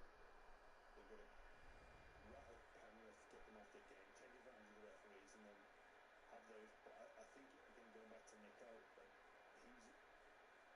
he's a, people are looking for a big performance for him, not because he's the $1 million player, not because he's the star player of the Sharks, but because he's done it before. He's done it at the Sharks before. He's played big games, and he's done it at Melbourne Storm. 27. I think that's People are looking to him enough. to come up with these big moments, and I think he's got it within his capabilities. They're not asking him to, or people aren't expecting. Wait, why not? I don't need a name at 9's 20. But he'll have to do more than he Um, did in the previous games for the Sharks. Yeah, for sure. fuck, they don't have many jerseys, do they? Quiet on the weekend, but he just got through his progressions. I'm not sure how much his injury is affecting him still, because like if I found it strange for Trudeau to be taking over so much of the kicking. Yeah, obviously he was good off the boot, off the tee, but yeah, like I feel like there's something for me, like there's something just holding them a little bit back, and I don't know if that ankle's still sore or something like that, but I think he's not 100%. I know that. And speaking of injuries, Cleary's only played one game. Yeah. You know, how he looked perfect, so that storyline's just gone completely. Yeah. But he's played one game since coming back from that injury. His approach in that one game though was like all in. I know, he was perfect. Like, and he was like hitting lines, taking runs that he's done before, but he seemed to want to go for it even more. Yeah. Like he like put it all on the line, risk it all. Like when Luai went across the field, dropped the edge back over underneath, it was clear he hit him in the hole. Don't make it feel like you were slamming your head. What? I'll just hold back. But you don't know. Like this, it could be susceptible. Edwards again, like that knee injury still seems to be a slight issue. So I think if you're the Sharks, like you're in that dressing room, you're the Cam McInnes's, you're the Toby Rudolphs, you're the Brady's, you're Nicola, your T. Wiltons, Jack Williams is saying like, boys, let's just Where go is? off. Let's just go off. Start the game. Like let's just see how long we can hold on in for, and we'll just put them off their game. We've got to go toe to toe with them. They just need something to fall their way as well. They do need luck to win. Like if you think about the first 2 carries of the Roosters game, where 2 main players get knocked out, I reckon the Sharks they need something like that to happen. Yeah, maybe. Didn't I just put? Any injuries, they need like Panthers to. I swear I just put Need something extra. Yeah. put the Neds on the back here. Or am I tripping? Panthers look to it really is. I'll be going for the Sharks. Oh no, I did it on the Indigenous. Do you think Sharks will win? Yeah. Panthers. I think Panthers will win it. Hopefully I'll put the voodoo on them. I think Panthers win this big, and I think Panthers win the grand final big. Big. Yeah, big. I don't know. Yeah, I reckon they will. We'll see. We'll see what I happens. think. Yeah. I'm going I to think say. if Melbourne beat Roosters, Melbourne beat Panthers. You reckon? Yeah. Yeah, I'm going to reserve judgment and see what happens. Like a week's a long time. Like again, you speak about Okay. injuries. Like So what happened to the Roosters? MS Nadichichi or whatever the fuck that is. That can happen. Dauchi, People Dichi. just There's not many other club does it. I don't know what that logo is, but I know it's here somewhere. They've had 2 MCLs in the same game. BBL Drizzy. In a row. BBL Drizzy. This one. Alright, so I think it's. I think that's everything, isn't it? Oh, Is the it? next one coming up. Yeah. No, it isn't that. Go back Oops, to I'm the tripping. start, Go get tickets for that. October 13, you're going to be on. Yeah. Also, Grayson Waller's actually going to be there. Is he? Yeah. Grayson Waller, the wrestler. Wrestler's going to be at the grand final. Oh no, not the grand final. The game against Melbourne.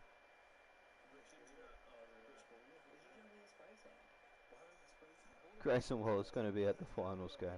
Shout out Grayson.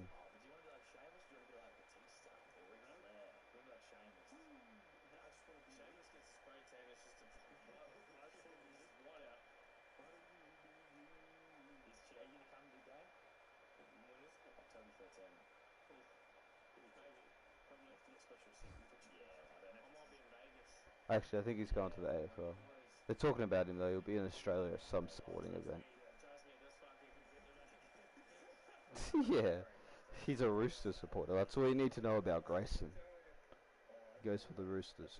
I don't think he does though. I don't think he's a league supporter. I think he just randomly said the Roosters because it's, you know, it's the Roosters. Everybody knows the Roosters. Just making some 2020 teams. What about you, bro?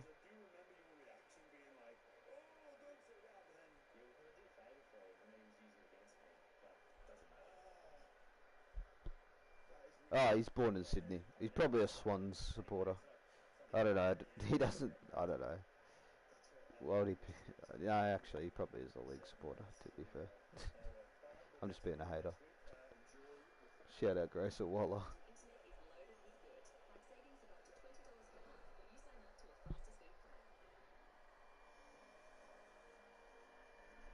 Nardwa. Nardwa.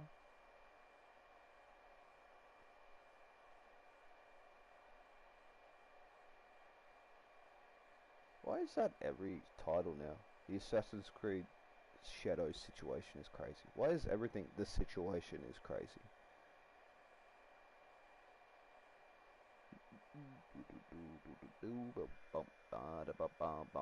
Shout out life.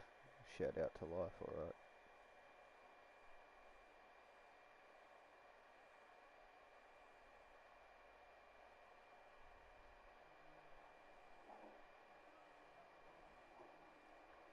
Say my name. Heisenberg. It's Heisenberg.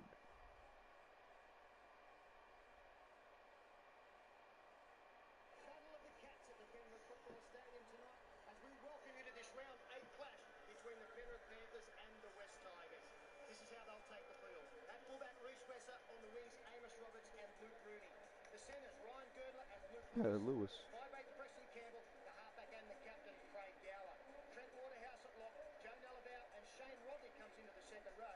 On the front row, Joel Clinton, Luke Prittis and Martin Lang. Their bench tonight, Ben Ross and Luke Swain. Paul Fatawira and Frank Pritchard. Jeez, look at Frank Pritchard. He's young as fuck. Second half performance last week. The One Stays they trailed by 16 points to 8 as we see Scott Sattler don the jersey. You see Sheensy talking to me. I think he'll be stressing 2 points. One is they've got to dominate the speed of the play of the ball tonight. And secondly, they've got to dominate field position. Matty Johns. They have to do this against a side who can score points. If they can do that, they are in with a mighty chance. They ended up beating Manly 30 points to 22. They would love to put them back to back. Here's their side. Brett Hodgson at fullback. Jason Moody and Luke Duffy, who makes his first grade debut on the wings. John Wilson and Shane Milford, the centre pairing. The 5'8", Daniel Fitzhenry, the halfback, Scott Prince.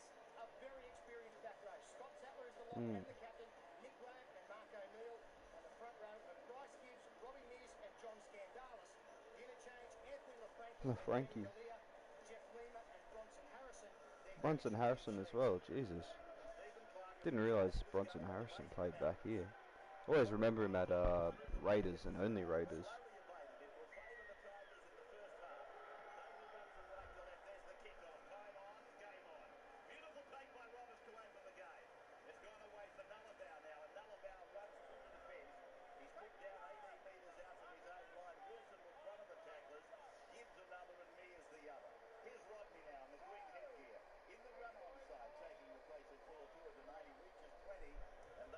Ooh, that's a good tackle.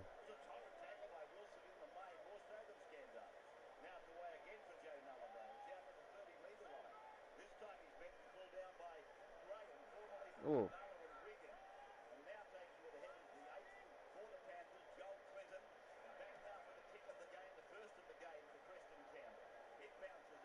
Preston Campbell looks good in that kit, man. Hodgson, in fact, Pause. former West Magpie himself. Hodgson bringing about 32 metres from his own line. And here's the boy that's on debut tonight in first grade, Duffy. He's put down, playing jumper number 5. We're with Penalty. you, Ashley Klein's referred. There's already a penalty. from inside their own They made it 6 in. He'll be very disappointed with that, Luke Critters, because it was a pet Right. this season for the referees. It's that second grabbable there. Yeah, second grab, third grab, fourth grab. What else did he have? He had a lot more grabs than one. Captain taken by the Tigers and Johnny Scandala, who from a distance can look like his front row teammate Bryce Gibbs. At the same size, the dark hair, O'Neill, second man plays. Ooh, that was a nice little camera switch there from the NRL. Why don't you do that anymore? They went to a camera that was behind the dead ball line while it was in play. Fuck, that looks sick. The transition. Amos Thomas start looking at the football. He tried to pick it up on the run. Looks sick, bro. Great opportunity for the West Tigers, only 30 metres out. 20 metres in from touch here on the western side of the Penrith Stadium. They're running towards the northern end, the Tigers. Scott Prince in 7 tonight. He played in 6 last weekend against the Eagles. He goes open side and links up with Wilson. He's put away and tackled there by Waterhouse to 13, and West are up there in the defensive line. O'Neill again, second man play. Ooh. And the ball goes away to Fitzhenry, who played on the wing last weekend in that match against Ah, Melbourne. sweet. Being held Let's for Duff quickly well. share this. Prince gets it away to Fitzhenry, and then it's gone We to gotta O'Neill. share all And now the it's back to Graham. Graham on the his logo line. stuff. Wilson does the dance. The Blue Boars puts his house. They're 12 metres out from the line, 20 metres in from touch. And Graham heads back into the ruck area. Gives it to Wilson. Ball goes away now to Duffy, and Duffy is tackled. 9 metres out from the line. Mears is in the number 9. And got a sloppy play the ball as it goes away now from Prince, and it's out to Sattler. Turns it back Nice the off, way. mate. Picked up by Scandalis. And Scandalis on 5. And The referee early, get up. here's the kick through from Prince, and it's fielded in The goal. referee sounds like, It'll be a line drop out. doesn't sound like fucking Ashley Klein. It's good to hear. It's good to hear a referee with actually some bass in his voice. Get up, he reckons. Finish there from Scott Prince, and that's so important in the modern game to come up with Fucking the result hell. in the last. Get up. And the tackle. Gar, the line drop out under the Auckland uprights. Very, very close to that sideline over there where it was marked eventually by Joseph Moody. So it's O'Neill who plays the ball now for the Tigers, and they're some 35 Ooh. metres out. They're having some trouble with their hands out wide. Prince was out there that time, then Graham. Oh, another error. Classic Tigers error. This Friday with Sportsbet, get a second chance at your same game multi. That's right. If it doesn't win, get a bonus bet back with Sportsbet. Ah, man. I really don't want to do this. So Penrith have given the Tigers a little sniff, given them a look, but now they've released the pressure valve. I'm surprised. I thought Steve Clark might have awarded number 7-6. I thought Preston Campbell touched this ball. He did not, George. Yeah, it didn't matter in the end, did it, Pete? They look like they're trying to do too much too early, the West Tigers, with the football, playing a very expensive game. Okay, that's all we needed there. There we go. Up. Look for the digital stuff. Sticking at this stage. It's a level between these two teams. Fucking hell. But the Tigers have had a bye, whereas the Panthers have not. Panthers have won 3 matches this year up against Here they are. Andrew Me off sideline. share. Lewis plays the ball. Ray, a real battle of tactics started on Yeah, his share these first. bench, and the Tigers electing to kick off and defend. Now that didn't really Alright, surprise me. Tigers What 20. did surprise me though is the I'll Panthers just type that in, so I don't have to go all the way up. It's definitely a factor at the back of the Tigers in this first quarter. Here's Campbell, Weavings and Magic. Taking it down to the 40-metre line on the Tigers end of the ground. Mears was the tackler. Gower got it.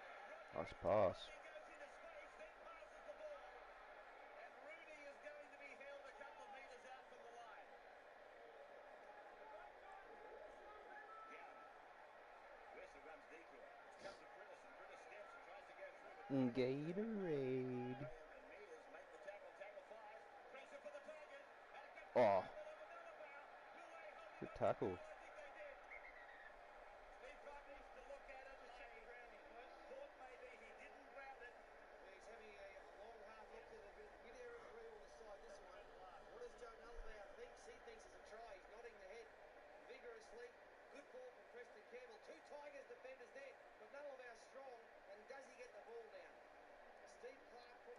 No, I don't think so. Too late. And that's why he's gone to the video referee, and you can't tell from that angle, maybe from this one. Scott Prince and Luke Duffy there trying to deny the ball carrier. I can't see the ball having been put down, and I can't even apply benefit of the doubt there. I think that the defenders have done a great job. What a debut incident for the young number 5 Duffy underneath Joe Nullarbor. Having Joe Nullarbor run at you at 1,000 miles an hour, I'll tell you what, he's done well because I reckon he's held him up. No try. I think it was the last tackle, wasn't it? It'll be the changeover, is it? Yeah, the new rule brought in this year. It had been before the last tackle, would have kept the football and brought it out. Now it's a turnover. Scandale's passed, looking out from his own line. And let's put that young winger down for 10 out of 10. Magnificent effort by him. This is Fitzhenry who plays the ball. BBL, Gizzy. What?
Penalty to take them down for the tap. 42 metres out from the line, and it doesn't need to be said that many times, but John Scandale is always there. First man up, ready to take the punishment. Now O'Neill goes to the line, stops and turns it away. Sattler goes to Hodgson, and Hodgson is taken down by Nullarbor over the top of Waterhouse in the 13. Was the first man there low. Then it's Fitzhenry. Now it's Graham. Graham has his legs taken by Clinton and Prudis, and Mears it is that goes away. In the number 9 shirt, and he gets the ball back on the inside for Wilson. Wilson tries to strike free. Prudis comes in late. Waterhouse made a desperate tackle around the leg. Fitzhenry did to Hodgson. Hodgson puts a little kick in. The weight looks good. Rest is on top of it. Nobody's there though. Good kick. Nobody chased it. He got my patch on. So we're gonna be pumping tomorrow on the Bluetooth speaker. Got my patch on.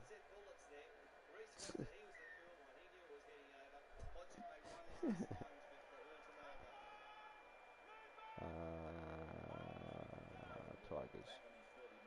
Let's go. This is how I made the Anzac jersey 2019 back in the day. Look at those images I used. So dumb. It's supposed to be like the light shining through. This is something, and I don't know what that is. Oh god, that was so naive. So naive. What the fuck, indeed.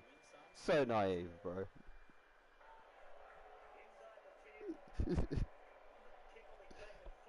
Look. I think it was it was the 2018, yeah. So go have a look at the 2018 Anzac, and that's the one I tried to recreate. Like I guess I couldn't figure out how to do smoke, it's like a smoky kind of, with the like fiery, it's like smoke, but it's lit up by fire.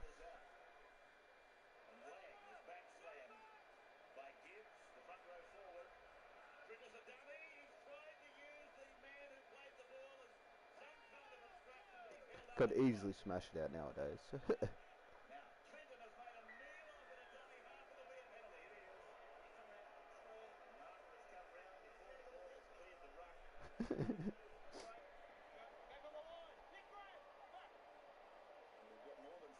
smash out a few of these 2020 jerseys.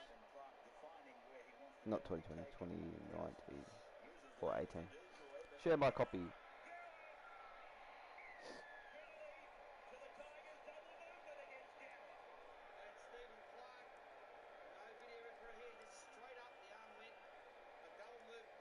BBL Drizzy. BBL Drizzy. Yeah, we'll go have a look at the 2018 one in a bit. I have it downloaded so I can go and show you my rendition back in 2018 or 17, whichever year it was. I think it would have been 2018 or just going on the start of 2018 when they were releasing all the jerseys. I don't think I attempted to make the Indigenous back then, but couldn't figure out how to do it. Like, it just was too confusing.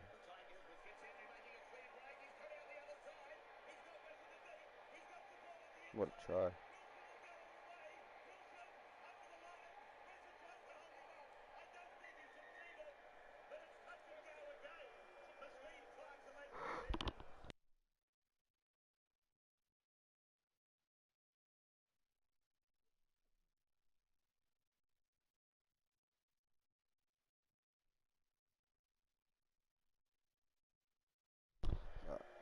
Sorry, I just had a sneeze.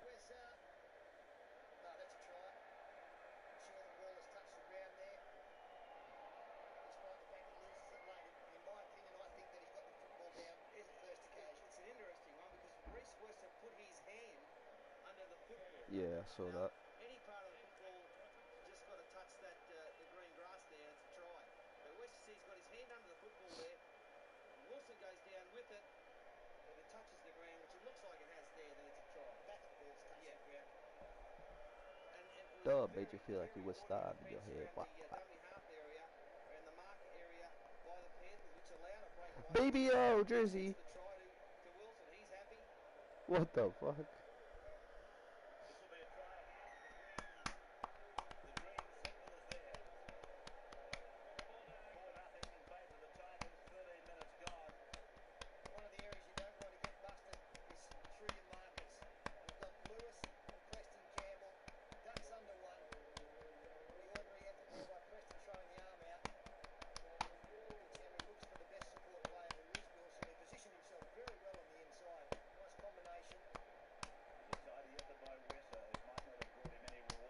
Ow. That hurts. I don't know why I continue to do that.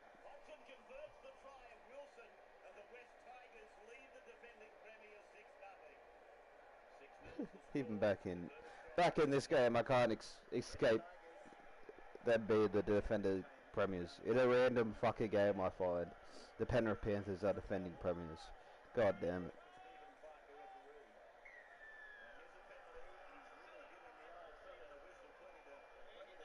BBL Tracy. Giving him an opportunity to just have a look at this little push in the back. Not that one. This final one. I need to share this.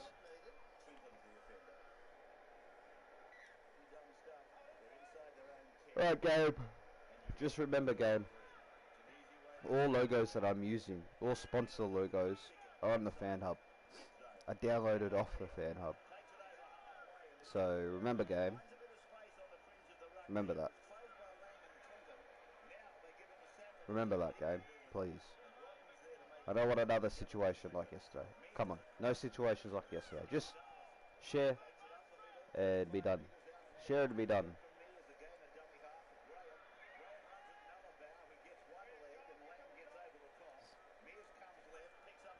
Rugby League Live 4.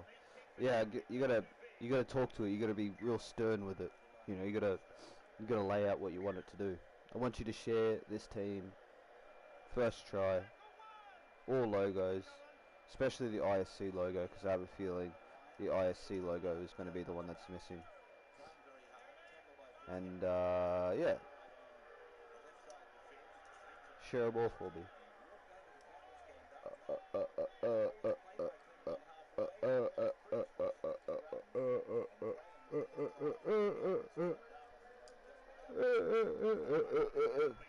Let's go.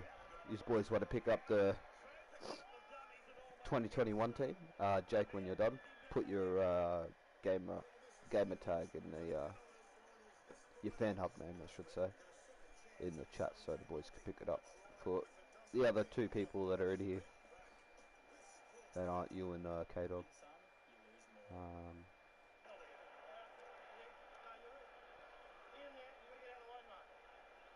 This one. Has all the jerseys too, Jake, right? Has the Indigenous nines, the Home and Away, and then whatever else jersey they used.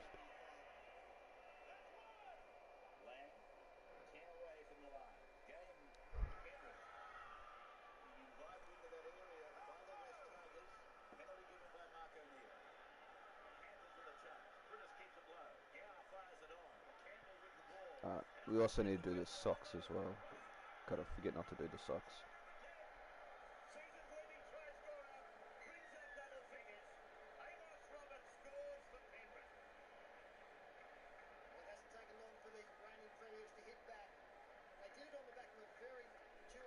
What I like about watching these old games, didn't have a 9s in 2021. Oh, well, there you go.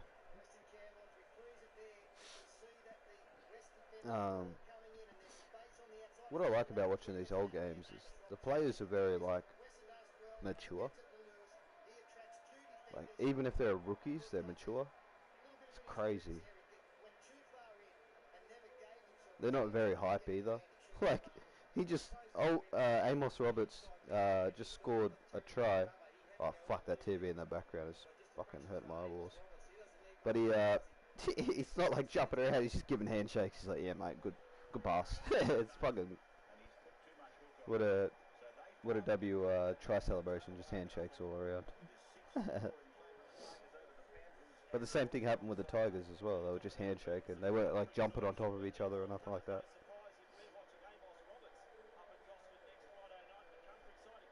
Pretty cool. It's like they kind of have mutual respect for each other's teams, so they're not trying to, get too hype kind of thing.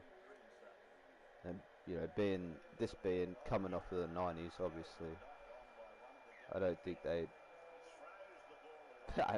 tolerate people jumping on top of each other, especially men. They'd be like, "What the hell's going on here? It's 2004. Why are men jumping on each other?"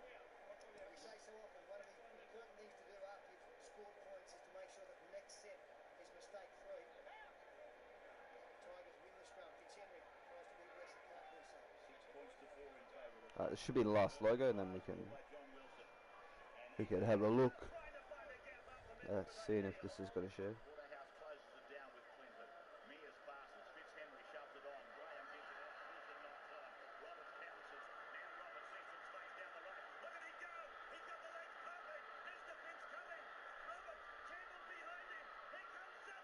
What a try. Oh, just like that. Amos Roberts go back to back.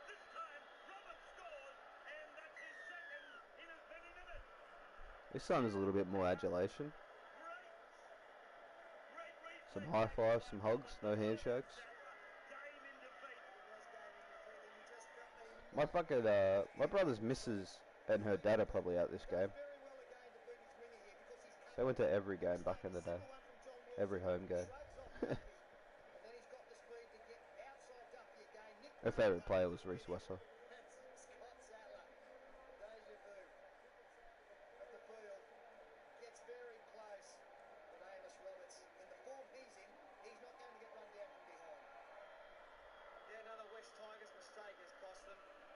Share my copy. Oh, okay. Sweet, I downloaded that off the fan hub, so hopefully the game recognises that. Let's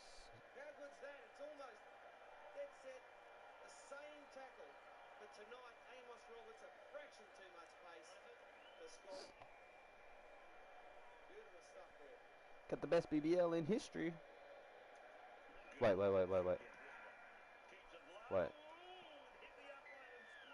I put Ned's there, not the UTech.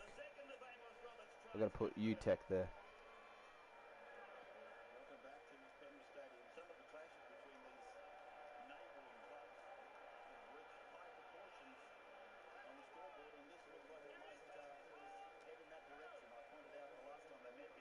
Thought you were about to say Reese Walsh for what? BBL Drizzy that. BBL. Oh, her favourite player. No, Reese Wesser. Reese Wesser. Talking about the old games. Talking about the old teams. Talking about the 2004 game that I'm watching right now. Why would I talk about bloody... Why would I talk about freaking Reese Walsh when I'm watching a 2004 game?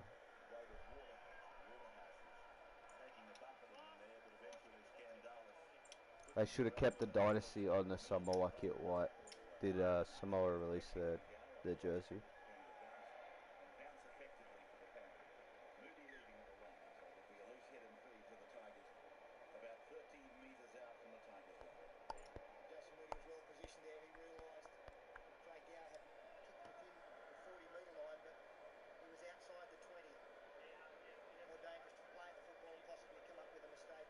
BBL in history.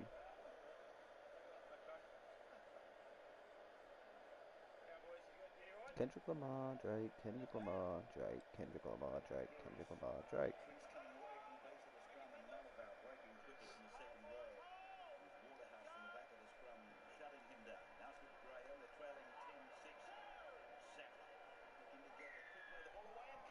Up on the slappers. Shout out the slappers.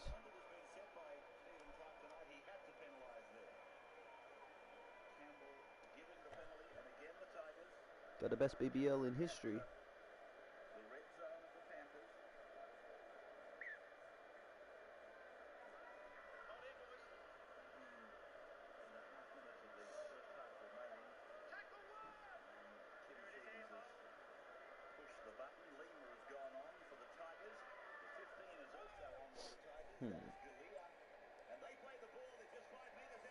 I'll have to finish off St. George next.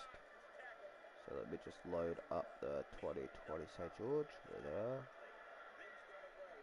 Holy cut, I forgot how hectic their Indigenous is.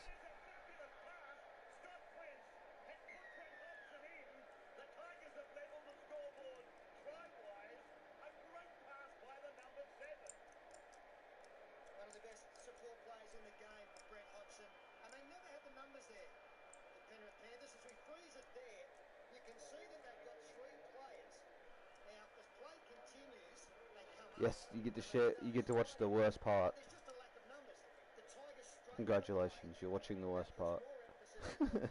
You're excited to watch the worst part. The most boring part. What I like there about the Tigers play, they put on 2 or 3 plays around the ruck, nice and tight, to drag the Penrith defence in. It is not fun. That back line was the deepest I've seen all year from any club. And it gave them the room to put this little play on. Scott Prince, he's done some great things at halfback. He started the season... Scotty Prince was a very underrated player. They made him halfback now with an injury to Ben Reynolds. And he's going fantastic the last couple of games. And Brent Hodgson, he doesn't need much room to move either. Very speedy. And the collar. How long are you gonna try to share it for, Jake? Have patience, my friend. Make a copy of the designs. So whatever's missing, make a copy of it. Make a copy of it. Unshare the original. So unshare what you unshare the original of what you copied. Then unshare the copy. Share the copy again. Delete the original that you made the copy of. Put the copy on the jersey. Share it. If that works, then it works. If it doesn't work, do the same thing again. Because that's what I have to do. And that should work. That should work eventually. Eventually that should work. Oh my god. Ah, except for the collar. I was about to say, oh my god, we had a smooth share. We had a smooth share. We had it for a second there. We had it for a second. Had it for a second.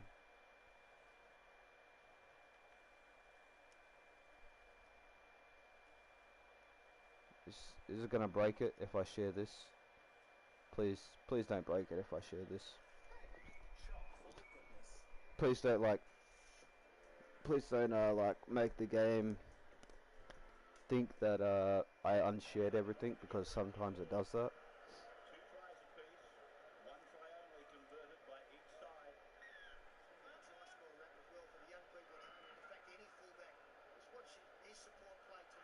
I didn't jinx us. I knew it was going to happen. Said a logo was going to be broken, just not the right one. Of course, a logo would be broken, but I forgot about the collar, so it makes sense. This is the kick-off.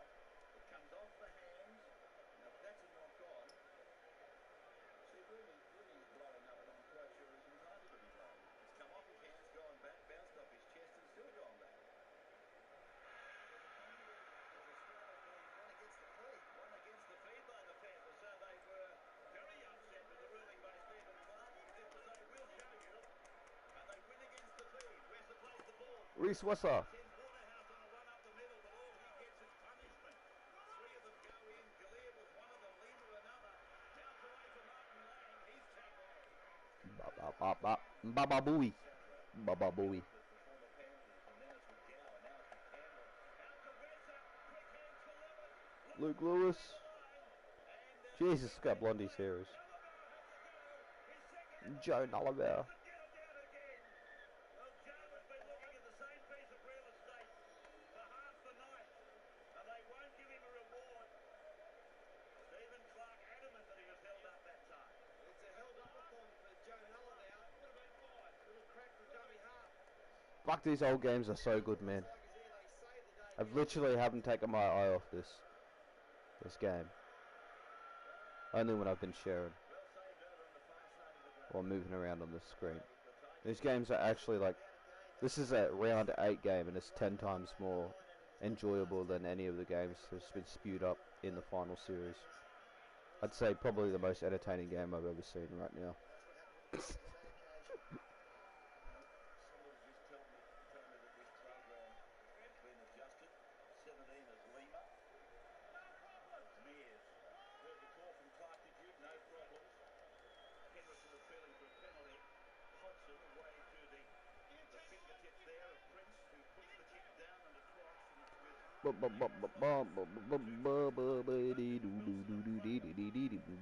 it's with Fortnite's fucking trash. Fortnite is like the worst game ever made. It's just a walking billboard. The game is just a walking billboard. Or a playable billboard. That's all it is. Same as COD. Just a playable billboard.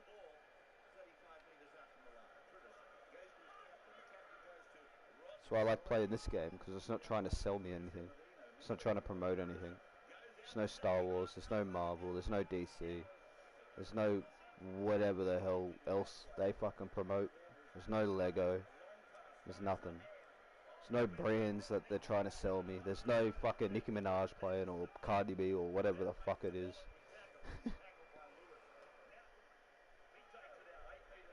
There's no Travis Scott, you know what I mean? It's literally just a walking advertising game, a playable advertisement. That's all Fortnite is. Fortnite was cool back in the day before they started to advertise shit in it. Like, it was a fun game because it had its own feeling. It had its own unique look, had its own unique brand, and now it's not.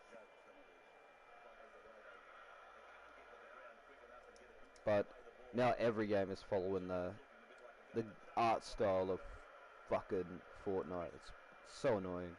And now everybody's doing the same model as them.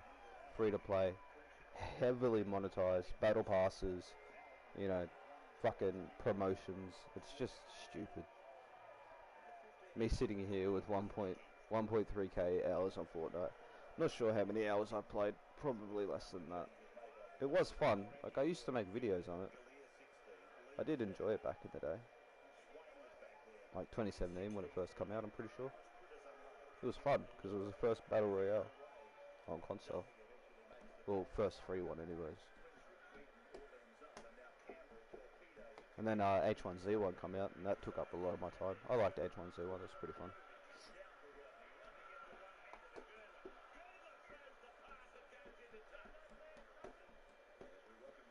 Plus, they're just, all they want is just money. It's crazy. It's like, that's literally their infinite money glitch. Like, I don't understand, man. And then the YouTubers are the shills for the game. YouTubers get a cut of it. You know, everybody gets money off of it. Except for you, because you're spending your money on it. For digital digital in-game stuff they could just remove at any time, and you will no longer have it. It's crazy. I've never bought a single skin on that game, and I'm very happy for that. Like, never spent real money on it at all. I'm very proud of myself.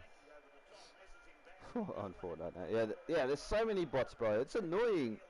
Every now and then I'll, like, re-download it because one of my mates tell me to, because he's like, oh, it's good now. Fortnite's good now. Alright, I'll re-download it. Go and play no build, and all it is a bunch of literal robots. It's like, what the fuck is this shit, bro? It's the same as COD as well. COD has bots through it. Like, every game is full of bots now. Like, that's how they inflate their numbers to make it seem like there's more people playing them.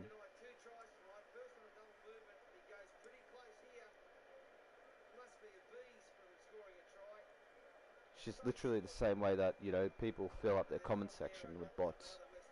It's literally the same energy. They're insecure that, you know, nobody's watching them or nobody's playing their game, so they fill it up with bots. They just can't admit that nobody's watching them. That's why I don't care when bots come in here. I fucking get rid of them. Fucking soccer skins, bro. Spent so much. That's not great. That's not great that you've spent money on that. It's not great indeed. But, you know, I can't tell you what to do with them. Yeah, the try-hard ones, the Brazil ones, aren't they?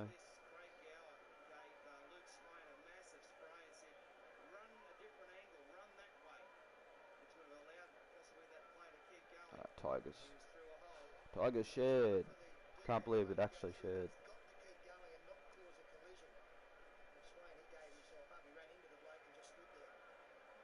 BBL Drizzy.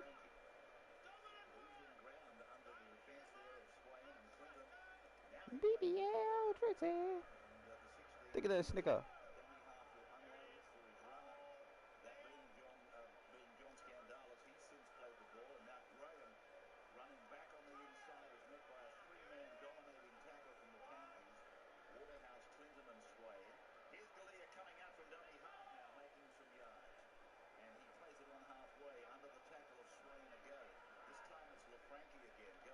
Renegade Raider.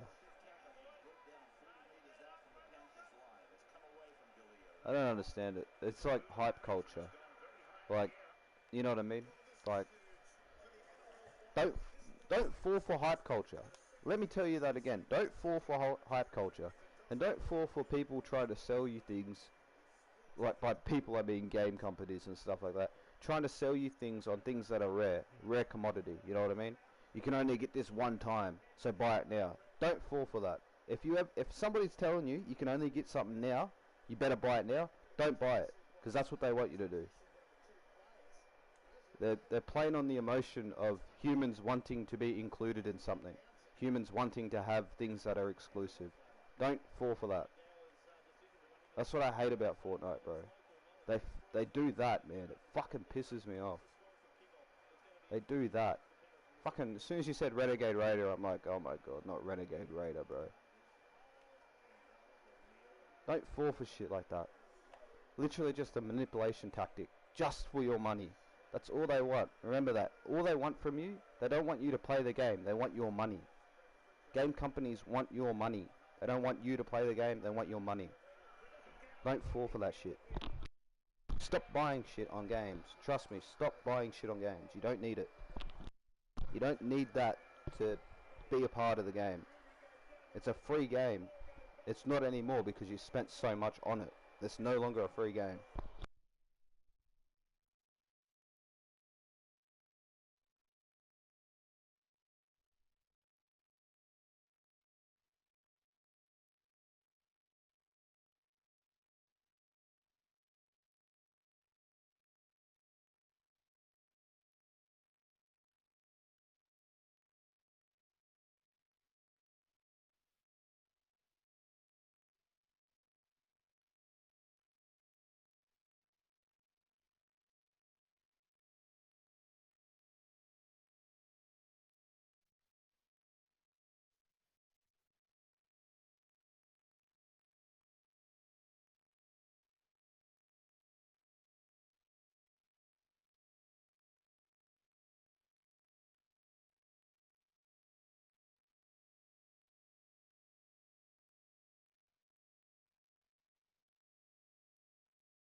How much money have I spent on PS4? Probably about $300, and that's all on games. All on games. I don't have. I got like maybe 20 games that I purchased on PS, and you know, that's some games that are $2, some games that are $20, some games that are $10. Let's go. But they're like, it's basically the model that they're going under. Like new games is like, what do you call it? Like hype beast shit. You know what I mean? Like how Supreme releases one thing, and they release it for a week, and then they get rid of it, and then the market prices go up for it. It's literally all they're doing. Epic. I hate Epic, bro.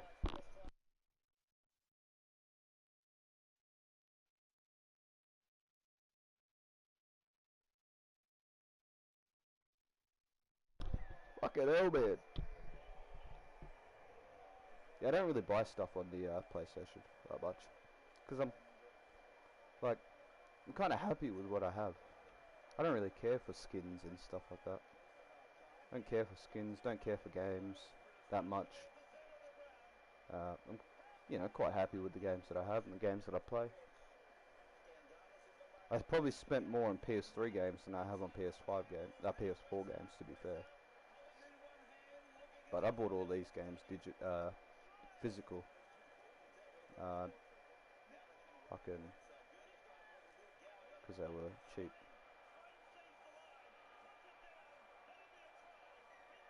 I have a massive pack addiction. I saw your, no, that was on FIFA. I saw your coins, bro. I haven't bought a single pack on any of these games. Not with real money, but with, like, on, NBA, with MT. I just grind out the game. I just play the game. And just do all the stuff that will get me free shit. But that's including using gift cards. Oh, okay. Like, even this game, Rugby League, I didn't even buy this game for me. My brother bought this for me. For a week, and I've spent $110. Far out, dude. Far out. That's crazy.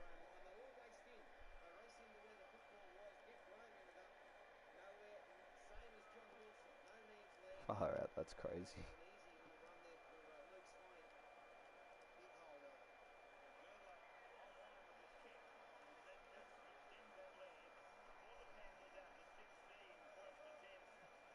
Because the hype was waited so long. That's fair, bro.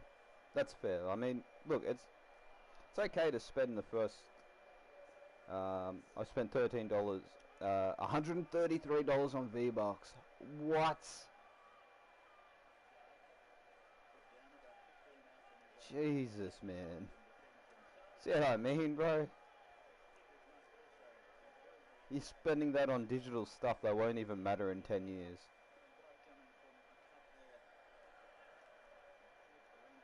That's crazy. Oh, no. Oh, Jake, no. No, Jake, no, not you too. Not you too, Jake. Oh, why? Why 2.5k? Why? That could go to Mr. Beast and his funding of trees. Instead it went to a money-hungry corporation like fucking, what do you call it? What are they called? Epic Games, bro. The most shameful fucking money-hungry game company there is. They're so money-hungry that everybody else started following their fucking, what do you call it? Their tactics. God damn, bro. That sucks. That's a lot of money, bro.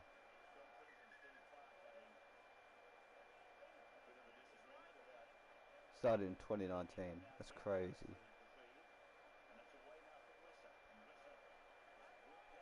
Just for my skins, $400.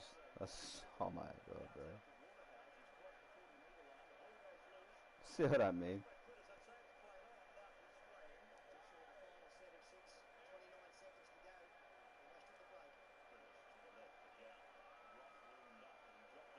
I think because they're actually trying on the games this year. You reckon? I don't know. Like, are you talking about EA? EA's the worst out of all of them.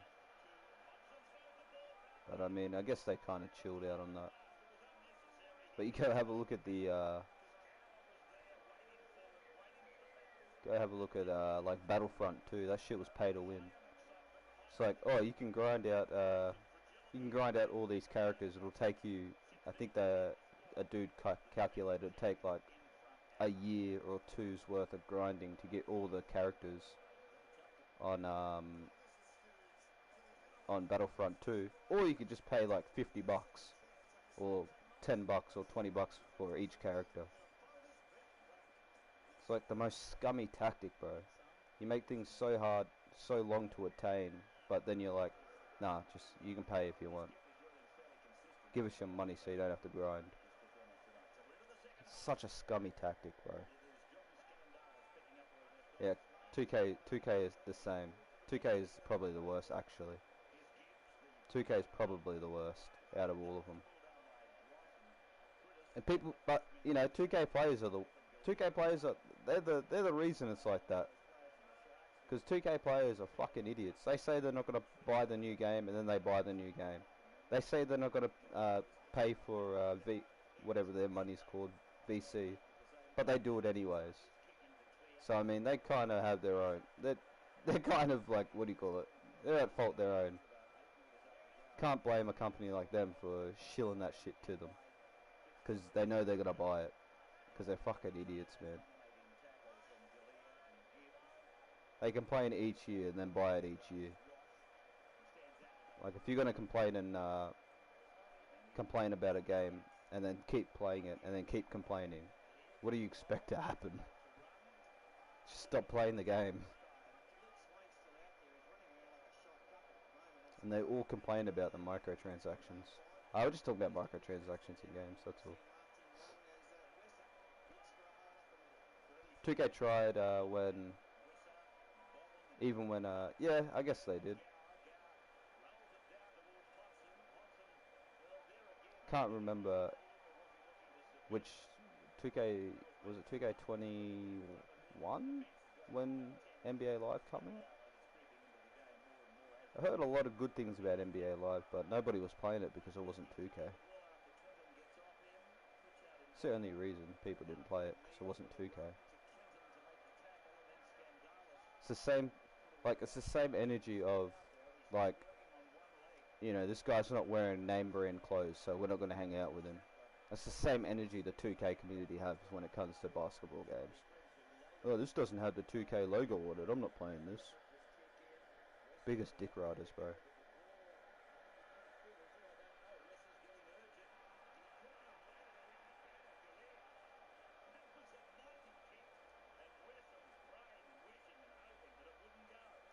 Yeah, with the deals, but fucking that's the same as EA, bro. When I was watching it the other night, like before you even fucking booted up into the menu, it was trying to sell you shit.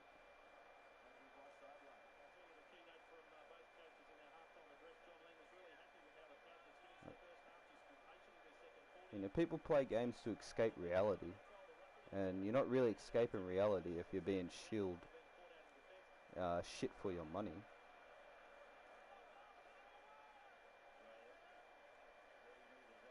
Like, video game corporations are just soulless now. Like, look at Ross Zelnick, the Take-Two Interactive CEO, which he is, you know, Take-Two is underneath. Take-Two is in charge of what do you call it, 2K, so it understands why 2K has such a predatory monetization system. It's because Ross Zelnick said in an interview last year, if he could charge people to play games on the hourly rate, he would. If he could ethically do that, he would. That's a quote from him. If I could charge people to play the game by the hour, I would. How crazy is that, bro? What a mindset to have. Video game like company CEO saying that is crazy. If I could charge you on the hour, I would. That's wild. It's got me worried about new games coming out, bro. And then you got companies that, with the early access, you know, you pay an extra couple bucks here and there, and you get to play the game 3 days early. That's fucking stupid, man.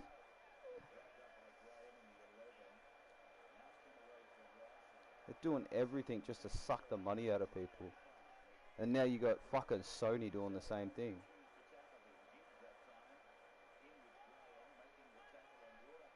Don't you think they make enough money? I get that games take money to make them, but fuck me dead, man. Literally, like K-Dog said, everything's just a copy and paste. It's not like they have to do too much fucking... It's not like they have to do too much work, 2K. Big Ant needs some money. See, Big Ant is like... I'd understand with Big Ant, because they're not a massive company. So I would probably throw them a couple dollars. I wouldn't be sitting here spending fucking thousands and thousands. I'd throw them a couple dollars. We're just talking about game companies that are money hungry. Didn't I say that just before? Talking about games that have just crazy monetization tactics. I swear I said that. Fucking, it's crazy, man. It's got me worried.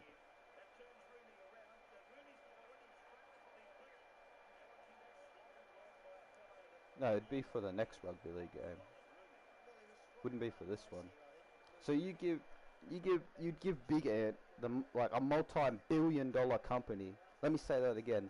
Multi-billion-dollar company your money, but you wouldn't give a small company, a small Aussie company making Aussie sport games, your money. I probably would.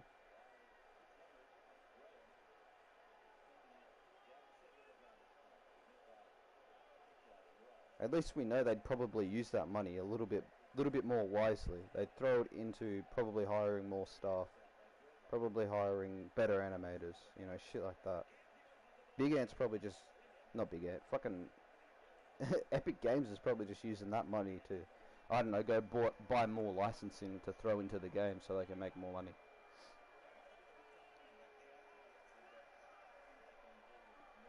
Yeah, we probably will.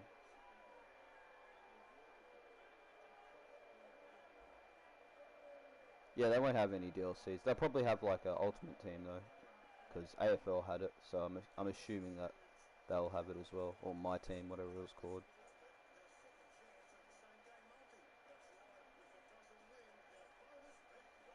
I'm assuming eventually they'll get it.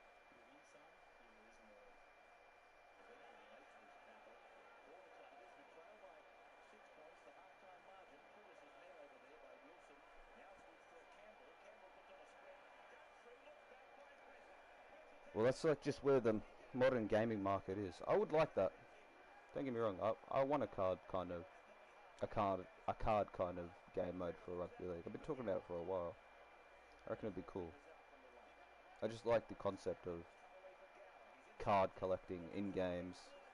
You know, being totally random, so you get a random team, and just trying to do stuff with them. It's a cool concept. But they have to do it right. They have to make it so there's a way to earn cards, earn packs for free. So you don't have to just spend money to get them. Because that would be shit. Like FIFA. Yeah, basically. Like FIFA and 2K. I'm more thinking along the lines of 2K because I think 2K kind of do it a little bit better, if I'm being honest. But in saying that, I don't watch FIFA content, so I don't know.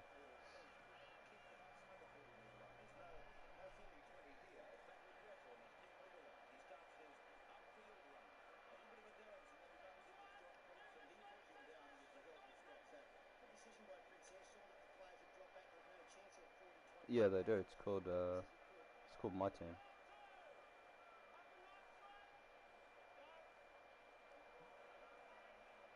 That's all I play on 2K is My Team.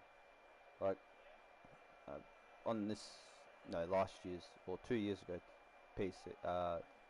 What's it called? 2K. I had some really good cards because I was grinded for like 2 months on that game. Get really good cards, and then you remember that the game's gonna die in a couple months anyways. So then I stopped playing it, and then the next game come out. The lifespan of those games are fucking insane. These people spend thousands of dollars on a game that's only available for a year, that will only be playable for 2 years, and then they move on to another game and then do the same. You're caught in a loop. Shout out.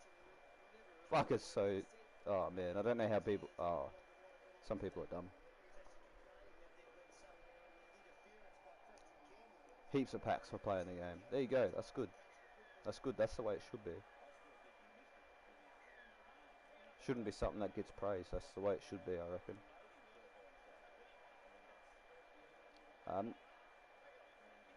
I wish more games did that. So not just the same as packs, but just everything.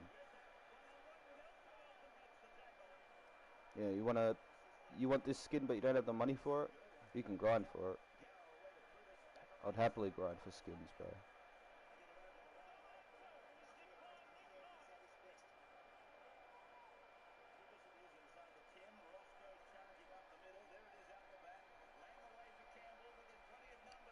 It's licensing, yeah, it's all to do with licensing.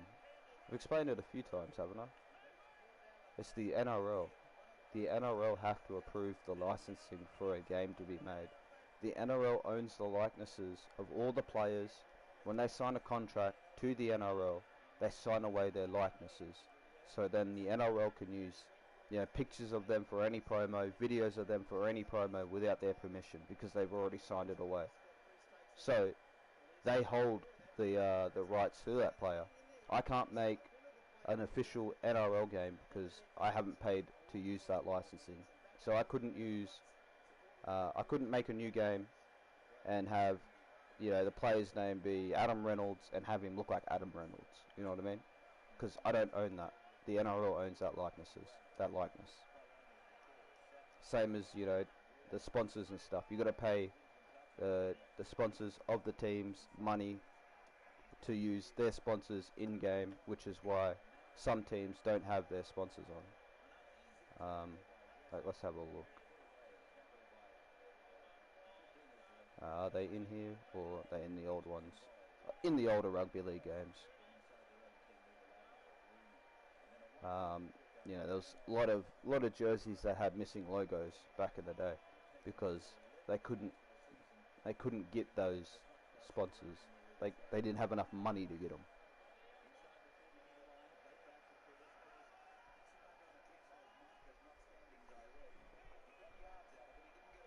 To make it more longer than a year, like Assassin's Creed, because they can't do that. They won't do that. Like, that's all it is. They won't do that because they know when that next 2K comes in, they're going to get a wave of money because there's going to be new people that are playing my park or whatever the fuck it's called, my career. So they're going to put $100 into the game straight away. You're paying $100, like in Australia anyways. You're paying $100 for the game, day one. If you want to compete day one on my park, which everybody plays my park, you're going to throw another $100 just to get your player to 88 overall. And they know that. 2K know that. They know they're going to get that money straight away. So that's why they release one every single year. Because they're banking on that big sale when that first, like, they're banking on that sale. As soon as the game comes out, they get double the money straight away. Boom, boom.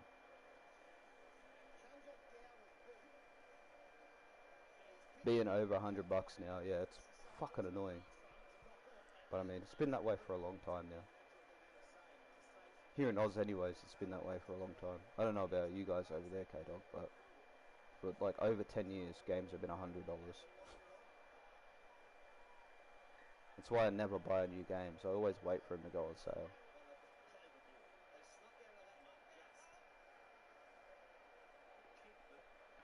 Why do people buy early access? I don't know. Maybe they want to test their game out. I don't know. It's like it's like asking. It's like asking. It's like saying, why do people wear the color black? I don't know. I'm not in their head. Why would I know why they're buying early access?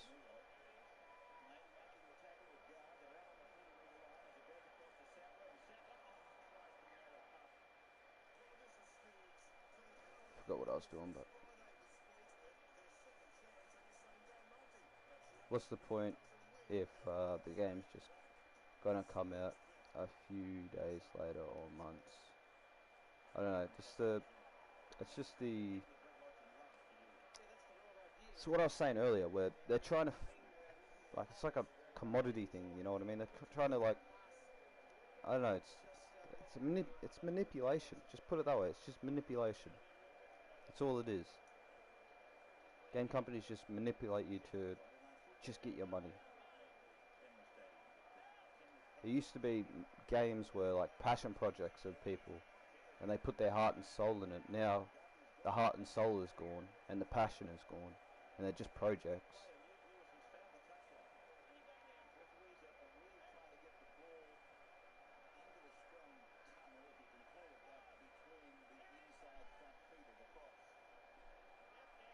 Get a head start. Yeah, true. Well, there you go. There's a head start. So I guess that's coming out of Cooper's mouth. A head start. That's why he got it, because he knew that people were going to get a head start. So he wanted to get above that curve.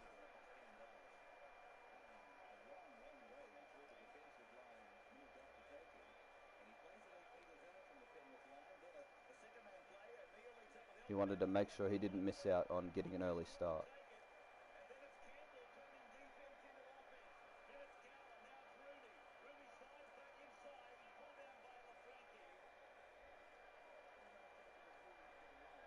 It doesn't make sense, I don't think. I don't think any game should be any game that has anything to do with like my team, any sports kind of game, because we know they're going to have the pack mode. I don't think they should have early access. I don't think they should have early access. I don't think it's fair.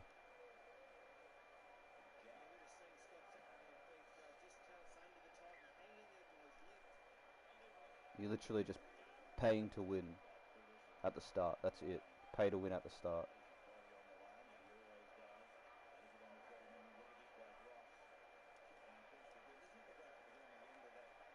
And that's just a way for them to smash out, grab more money off you. More money off you before the game's even out. Look how hungry these cunts are, bro. Grab more money out of you before the game comes out.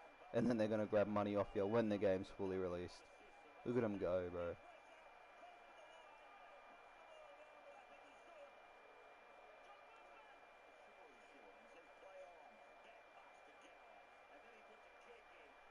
Unless none of the monetization stuff was in there. Could you buy packs in that while you were in early access?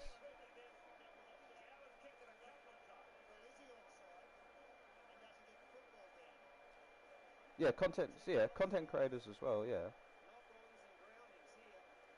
I get that. I get content creators. I do get that. Play everything. Crazy, bro. I'd like to know how much money they made during early access. Low key.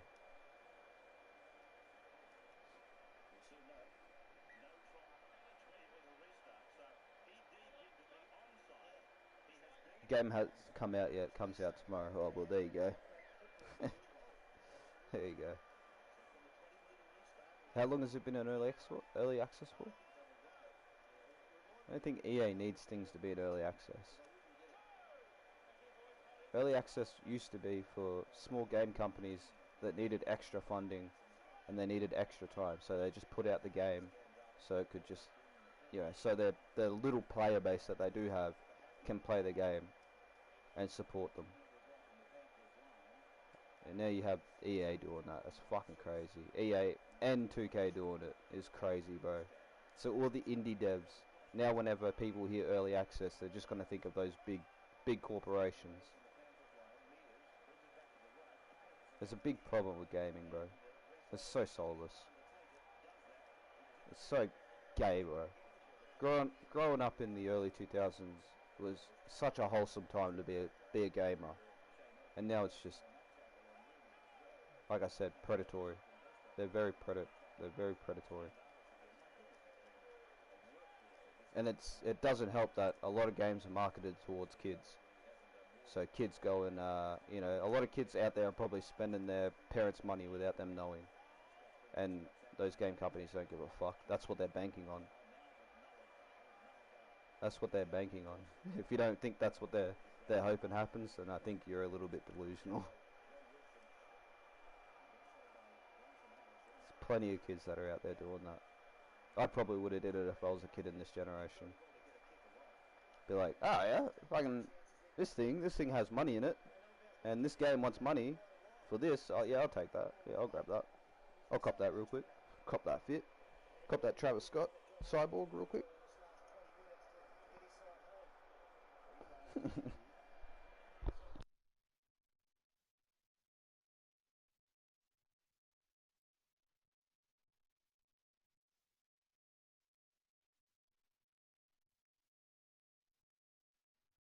Well, like post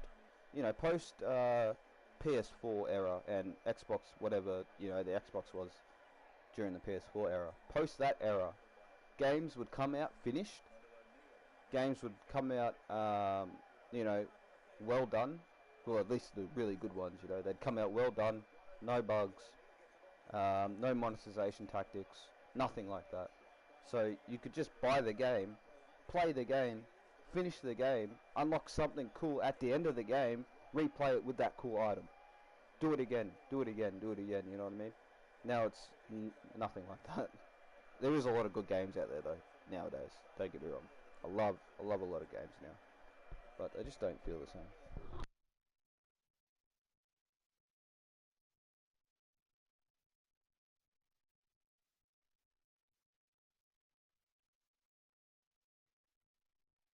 Yeah, that's a good point there, Cooper. It is to brag to your friends. And that's why I brung up the hype beast, you know what I mean? The, like, Supreme thing. Because they're the same. Supreme people are the same, I got this Supreme brick, bro. Nobody else has this. You wanna buy this Supreme brick off me? I got this bloody Renegade Raider, mate. Nobody else has Renegade Raider but me. Sucked in. Oh, you wanna buy a Renegade Raider off me? $400. What? For a virtual in-game skin? Yes, $400. Okay. Okay then.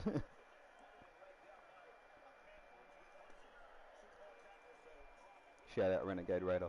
What's up, bro? How you doing, bro?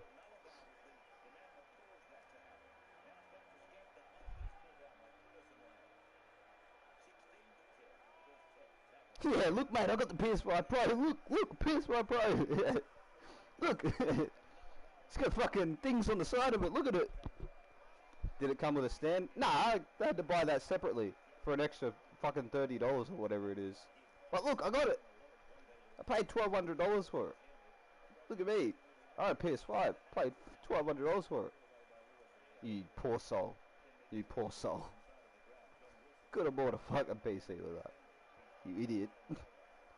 PS5 has 0 games and you're buying a PS5 Pro. That's crazy.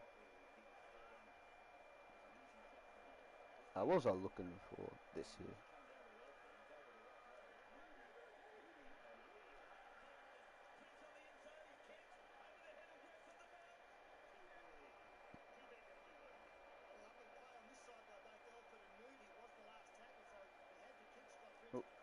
We'll quickly just go on.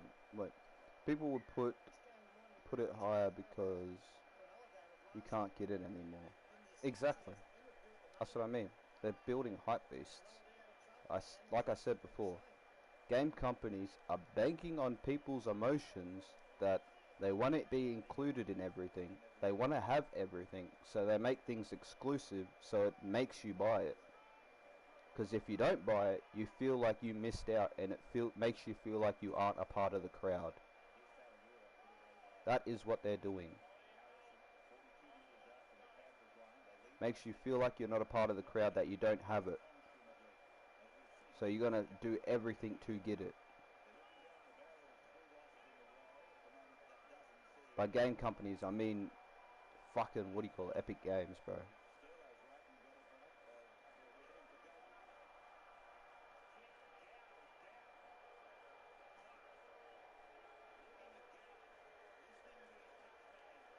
What kind of content do you do?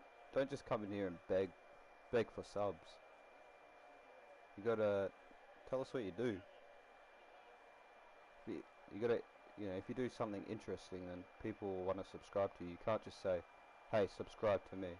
Because then if you get a bunch of people to subscribe to you, but they don't like your content, they're not going to watch your content. So you're going to be sitting there with 1,000 followers, or 1,000 viewers, and, you know, like 2 views on your videos, because nobody actually wants to watch the content. They just sub because you ask them to, you know what I mean? It's a bad way to build up subs.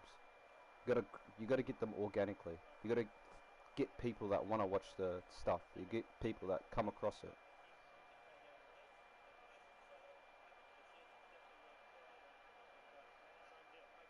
Otherwise, you know, it's just gonna be all for nothing, bro.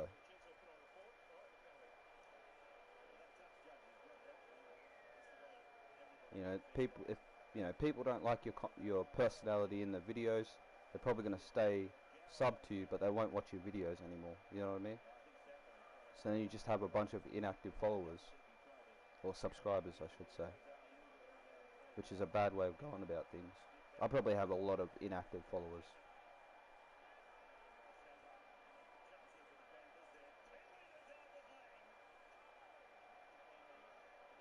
But you won't find any posts of me in any other comment section asking people to sub, because I knew from an early age that's not how you build an audience. You have to build an audience organically. You have to try to, anyways. It's hard to do it that way. That's the long way to do it. People like to take shortcuts. Don't take shortcuts. Try to do it the long way. It'll be more satisfying in the end. Be way more satisfying in the end. Yeah, look at all these channels that have 10,000 followers, heaps of followers, and they you know, they're making like 100 fucking Walters is apparently sacked. Interesting. I'll have a look at that. Look at some people that have 1,000 followers. Not 1,000, like 10,000 followers. Go through their videos, and you'll see they get like 100 views, 200 views. Like, what's the point of that? You know what I mean? What's the point of having all these followers and you're not making that many views on a video? I'm not begging. I'm not saying I did say you're begging, but I'm just saying there's no point of asking people to subscribe to you when you should try to get them to subscribe to you organically. That's all I'm saying. You know, grind on YouTube for a week, release videos for a week, so when people come across your channel, they see you've been uploading for a week, so that tells them that you're somewhat consistent with uploading. So that tells them that you have a little bit of drive, that you want to do something with YouTube. So then that gives them the incentive to say, this guy might be worth subscribing to. This guy might be worth watching. Let me subscribe to him. You know, he didn't ask me to subscribe to him. I just found his channel. I found that he's doing a little bit of work. I like that. I like to see some passion. I'm gonna sub. You know what I mean? That's all I'm saying.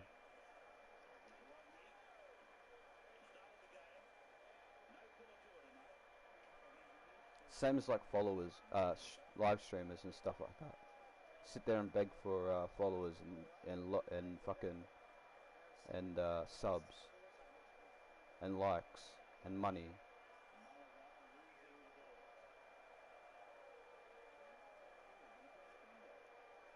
I'm sure if if I didn't really care about, what do you call it, trying to provide decent enough content, I would be doing the same. You'd hear me every live. Make sure you like, make sure you sub. But I'll say that every once in a while. I'll just remind you. It's not like I'm doing it every single live.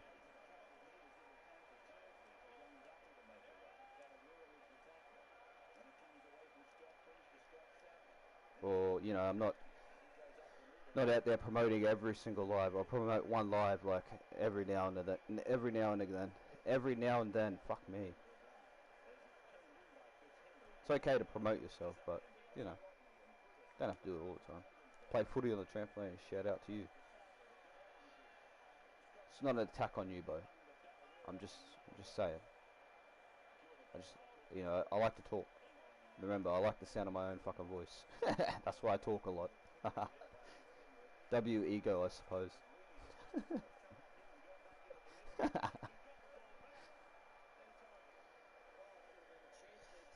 This one's a little bit of a hard jersey, just because of how much shit is going on in it. A lot of shit going on in this jersey.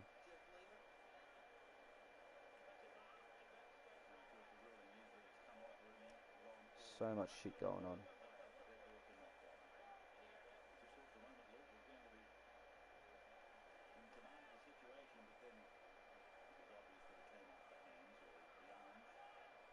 Kevy sacked. Interesting. Damn, they really got rid of Kevy. That's fair, I guess. I did like Walters, though. I did like Walters. Who will be getting up? Who? Who is out there? Who is out there? As in Kevin Walters, not Billy? Oh yeah, Kevin.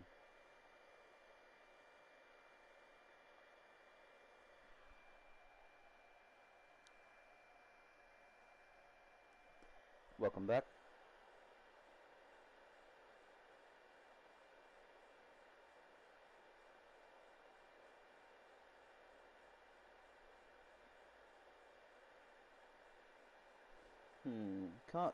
I suppose I just go to NRL. Not NRL, go to Google. Kevin Walters sacked.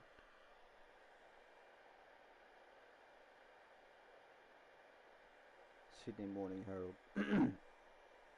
Let me read this. The Brisbane Broncos have sacked coach Kevin Walters just 12 months after he led the club to a grand final. The Broncos have held end-of-season reviews and decided to terminate the contract of Walters effective immediately.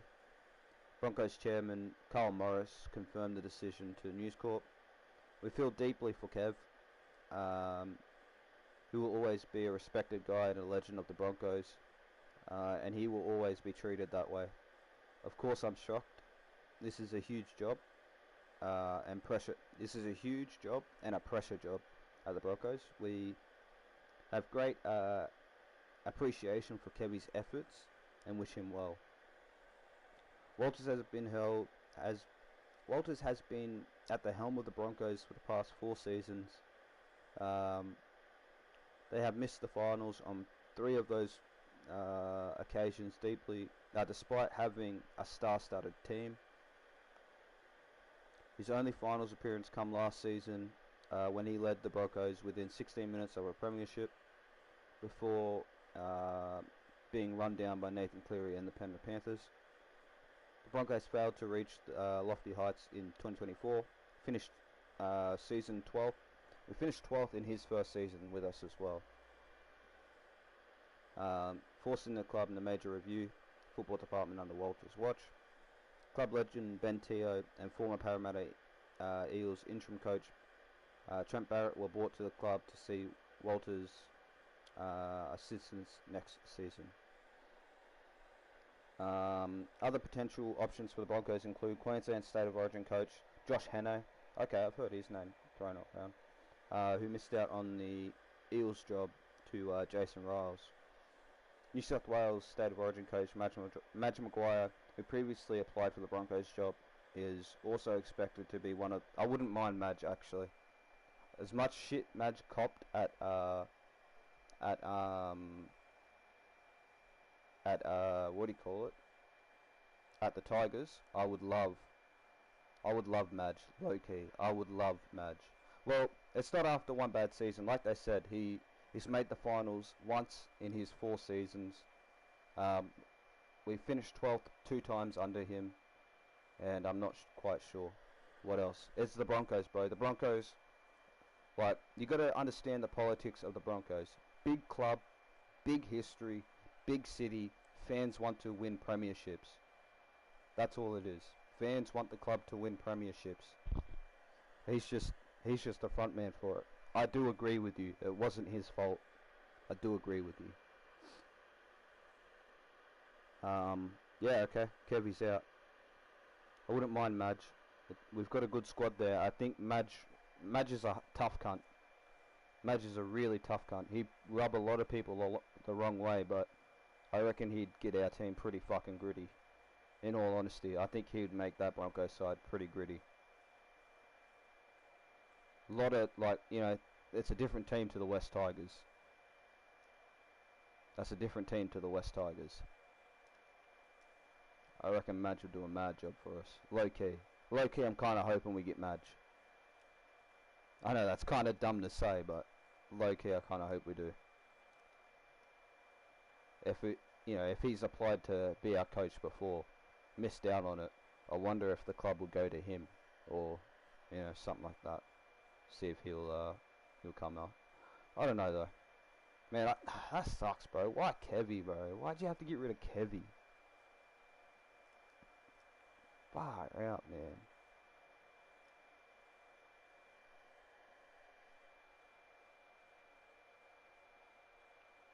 Come on, bro. At least there wasn't a hectic kind of exit, you know. At least there wasn't a big stink about it. No controversies, you know. At least they gave him to the end of the season. I can understand that. I can understand them getting rid of him. I can. So it's just unfortunate, man. Poor Kev. He was trying. You can tell, bro. You can tell. Man. It's just, come on, Kev. Poor Kev.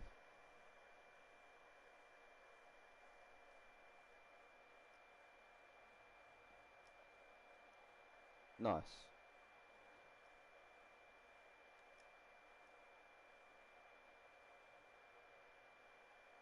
I used to jump on the trampoline a lot by myself as well.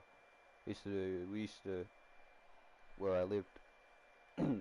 We had a mate that had a trampoline, and his house was in between like 2 of my other mates' houses, so we'd all just go to his house, jump on his trampoline, and pretend we're WWE wrestlers.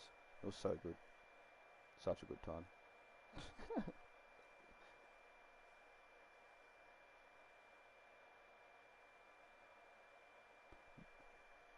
Yeah, I guess so. I guess he will. I hope he finds another job though, because he was assistant up at Melbourne before he come down to us as well. I hope he finds another job. Maybe Kevy's better off in the assistant role. I don't know. Kevy looks like he's too lenient on players. You know what I mean? You can tell by the way he carries himself. He's very laxed.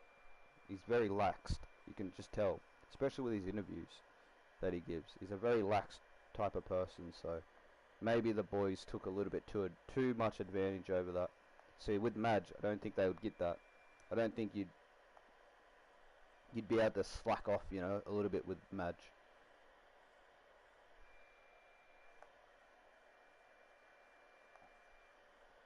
Fuck, that sucks, man.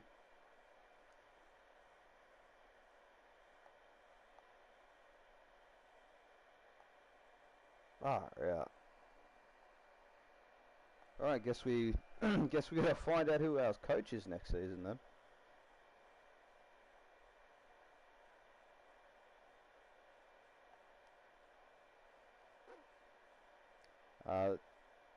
Probably wouldn't surprise me if a couple players leave as well, so go keep an eye on the Broncos, I suppose. Fuck, that sucks. Damn, bro.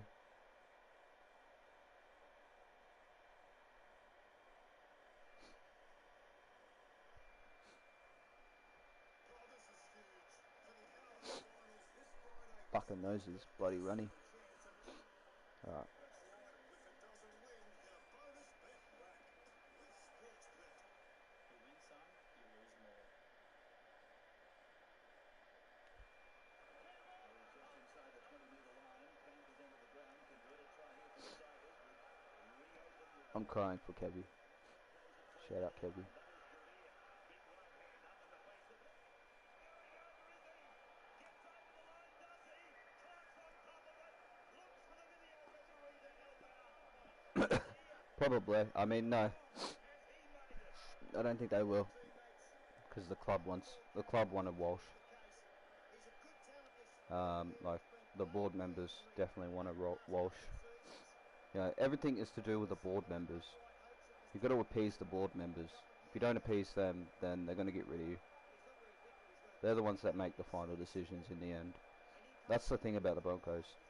Is if you're, you know, somebody like Wayne Bennett, who's got the runs on the board, won premierships, stuff like that, he can do what he wants, kind of thing. But Kevy, being a first-time sort of coach, you know, first-time head coach, anyways, for an NRL team, I don't think he had as much pull. You know what I mean?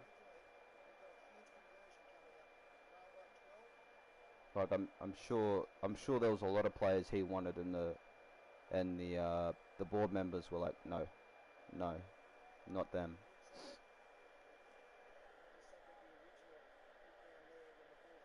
So who knows?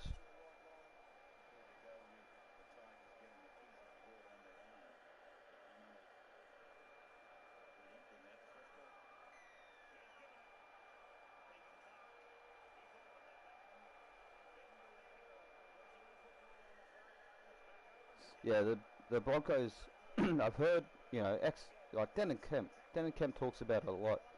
Back when he was playing, like the board members were just toxic, bro. Like apparently the Broncos was a really toxic environment if you're not like like it's a boys' club. They say it's a boys' club.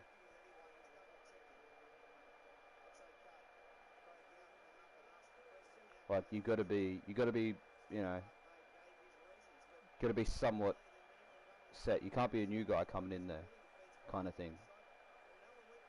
Which kind of annoys me about the Broncos. Also, we got rid of Ben Eichen at the start of this year.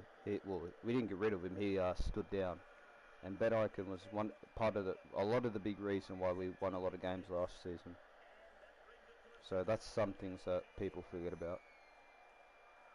Ben Eichen was brought to the club. Forget what he was doing at the club. I think he was chairman or acting chairman. Something along the lines of that. So he made a lot of decisions and stuff at the club. Ben Eichen being one of the greatest footy brains. Head of football. There you go. He was head of football. And I think getting rid of him really, I don't know. That's like, you know, Kevy and him played together, I'm pretty sure. It's like getting rid of an ally. That's almost like the first movement to get rid of Kevy, kind of thing. That's what it feels like to me. Because like the option was to always get rid of Kevy. But you know, like some Broncos fans and some other people in the Broncos camp, I suppose, didn't like Kevy. Like, I know it doesn't take a year, 2 years, 3 years to win a premiership. We all know it takes years to win a premiership. I reckon he should have been given at least 6 years. At least, I reckon. 2 more seasons. Give him next season. If he doesn't produce, he's got 1 season. And you tell that, you make that public. This is his last season. If he doesn't produce anything this season, then we'll have to get rid of him. Because at least then you've given him a crack, a proper crack. You know, he's been able to build a roster. He's been able to build, you know, multiple games with that roster. Then he knows them, kind of thing. They get into a routine. And, yeah, I don't know. I don't know what I'm trying to say. I just think it was unfair. I think it was very unfair. But I suppose everybody wanted Kevy gone, except for us. Shout out Kevin Walters.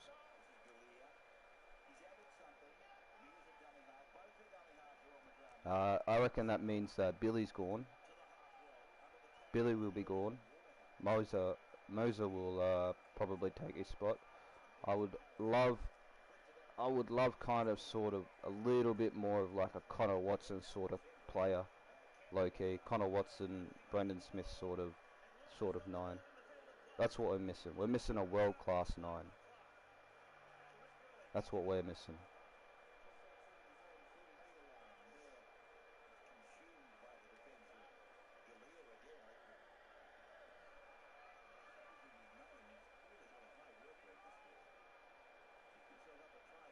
Billy is a good 9 though. I don't mind Billy. He's just too inconsistent. He'll have good games and he'll have bad games. Great defender though. Billy is a great defender. Gets through a lot of tackles.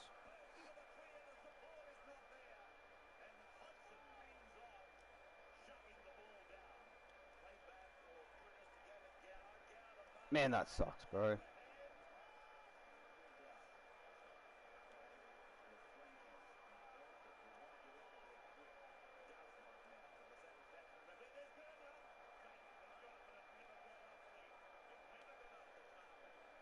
So we got no Sailor next year. Probably no Billy Walters in a couple years. So we'll have like no legacy Broncos names there. You know what I mean? No like second generation players. That's crazy, man. I love seeing the second generation players, and we're not going to have them. I know it's not necessary, but I just think it's nice to have second generation players, especially in the team their fathers played for. I think it's just a little bit more special. Probably means a little bit more to them. Probably not though. At the end of the day, it is a job. They are getting paid to play, so I don't know if they have any emotional ties to them. You know, people like Damien Cook, for example, he's got emotional ties because, you know, the Rabbitohs, he's been there, what, 10 seasons? You know, he's got a little family that's grown up in Redfern and stuff like that. So for him, it's more emotional. You know, like putting that jersey on means a lot more. So I don't know if it means the same to Billy, putting that jersey on. But you never know, it probably does. Yeah, I did. That's what we're talking about right now, yeah. Poor Billy. Poor Kevy. Shout out Kevy. I will miss you, Kevy. I will miss you.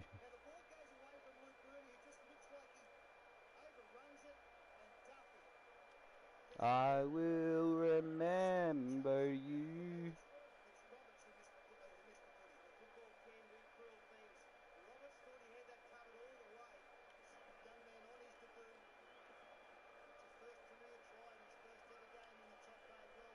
Rip Kevy. He's not fucking dead.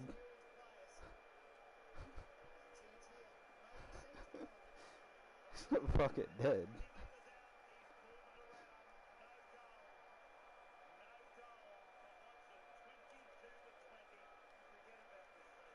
And not good for Ponga. I could care less about the Ponga situation, to be honest. Doesn't mean anything. Doesn't want to play, that's it. He just doesn't want to play, who cares?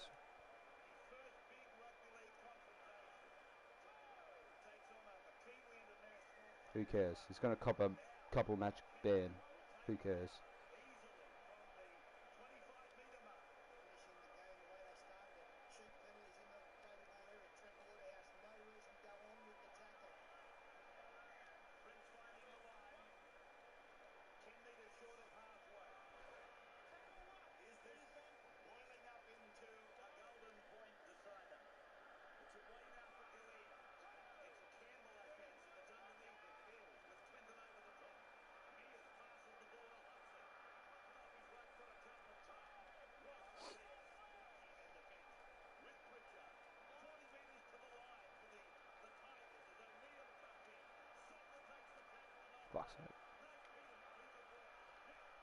sake.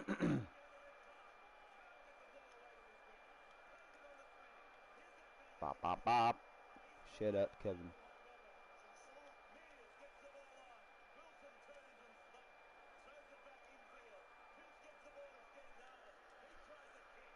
Yeah, I know. I just making a joke. Just making a joke saying he's not dead.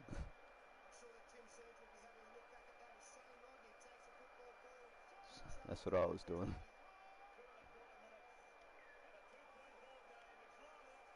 Bad joke. I get it. I get it. I get it. It was a shit joke.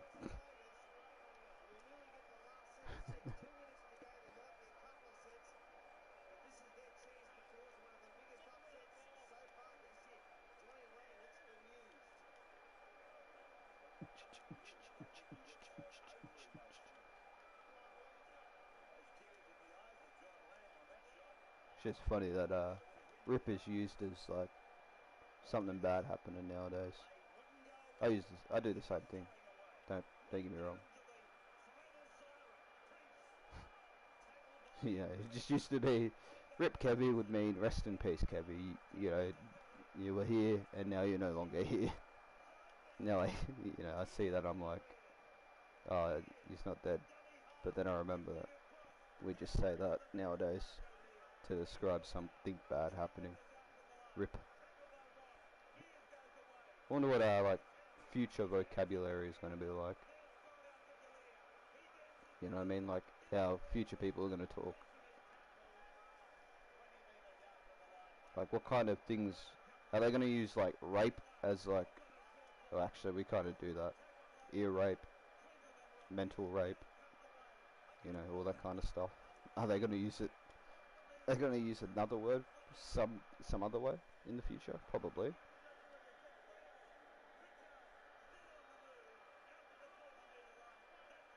There's no footy on tonight, is there? Oh, it's probably coming to an end.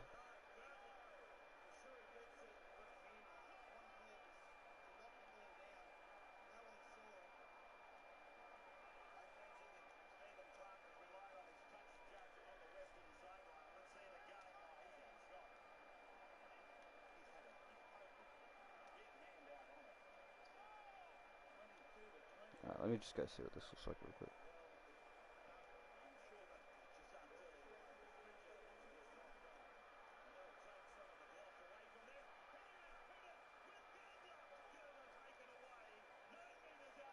Just checked about Kevin. Yeah, well, I just read that too.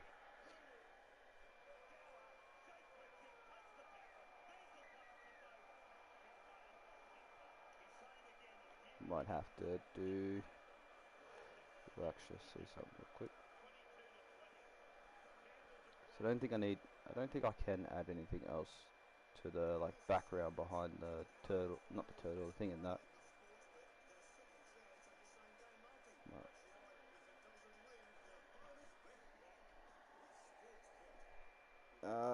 Wonder who will be coach, Madge Maguire or Josh Hannay. Madge Maguire or Josh Hannay is a name I just saw thrown around, so probably one of those two. I wouldn't mind Madge, as I was saying before. You say hell no, but you know Madge led the 2014 Rabbitohs to a grand final, right? That's what he can do with a great team. I hope you know that. Hope you know that the Tigers squad that he has isn't the same squad as what we've got. Like, the squad that we have right now with Madge would be a pretty fucking hectic side. Be a pretty hectic side. I should coach them. I wouldn't know how to coach. I don't know how to coach. I'm not mad. I'm just explaining to you. Like, your perception on Madge Maguire as a coach is only because of what he couldn't do with the Tigers. Have a look at what Tim Sheens couldn't do with the Tigers. He won the premiership with them in 2005.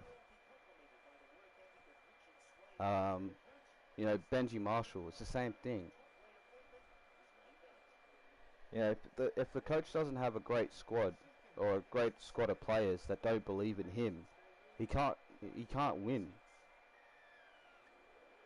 You got to believe in your coach. Billy Slater won't coach a team. Billy Slater will not coach an NRL team. He'll coach Australia, not Australia. He'll coach Queensland for a long time. He will not coach an NRL team. Trust.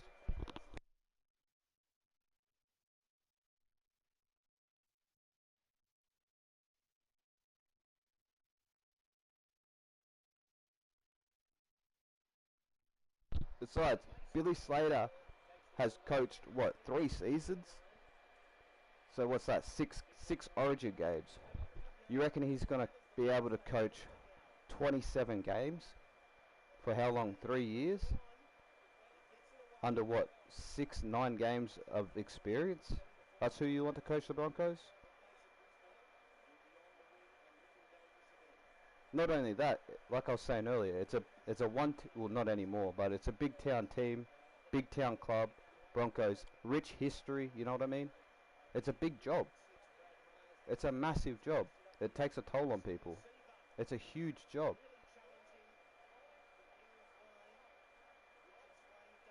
Like it'd send any man mad, I reckon. Broncos confirmed it. He's gone.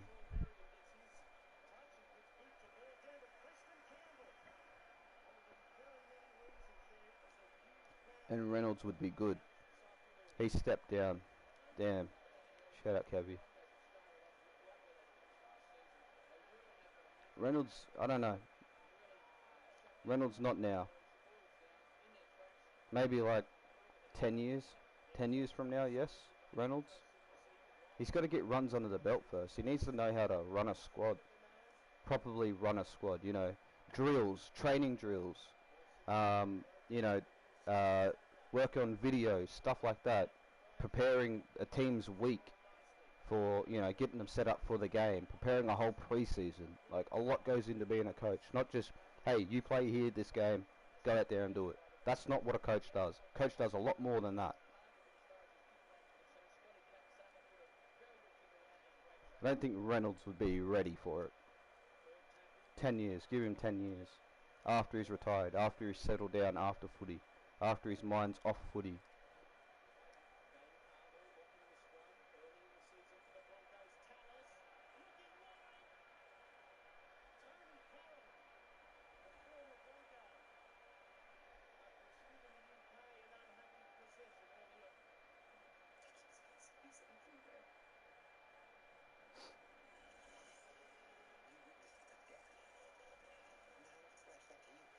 No homo. I'll be back.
Yeah, my pick is Match Maguire. That's who I pick. That's who I would like to see coach us, Match Maguire. I want to see what he does with a fucking hectic squad. We've sort of seen it already this year. We've seen it in the 2014 season where he won the premiership with the Rabbitohs. You know, we've seen what he can do with good players. We know what he can do with good players.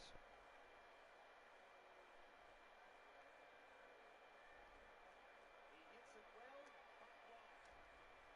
Now a chance for the Brisbane Broncos to work their way out on the line. A very enthusiastic Penrith side. I need that to be there, but the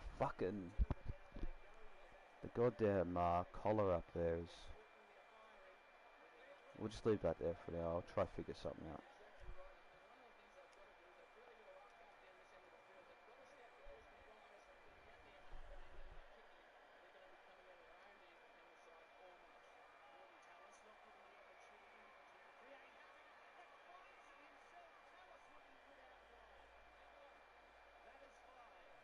Actually, that can go. To Lockyer. I can go underneath. Onside. Luke Rooney under pressure. Throw that underneath of it. Precious what they couldn't sometimes. Luke Rooney, no problems. Well, what a great take there from Luke Rooney. He was looking up into the sun. The Brisbane Broncos outside backs were charging down on him. He was pure as a cucumber. Another possession for the same Dominic's product, Luke Rooney. Ben Ross, the heart laying on the sideline, very keen to impress his coach. Joel Clinton, one of many Okay. Penrith players who's bulked up appreciably throughout the off-season to his help, mate. Let me grab But that is full. this. Yep, got that one now.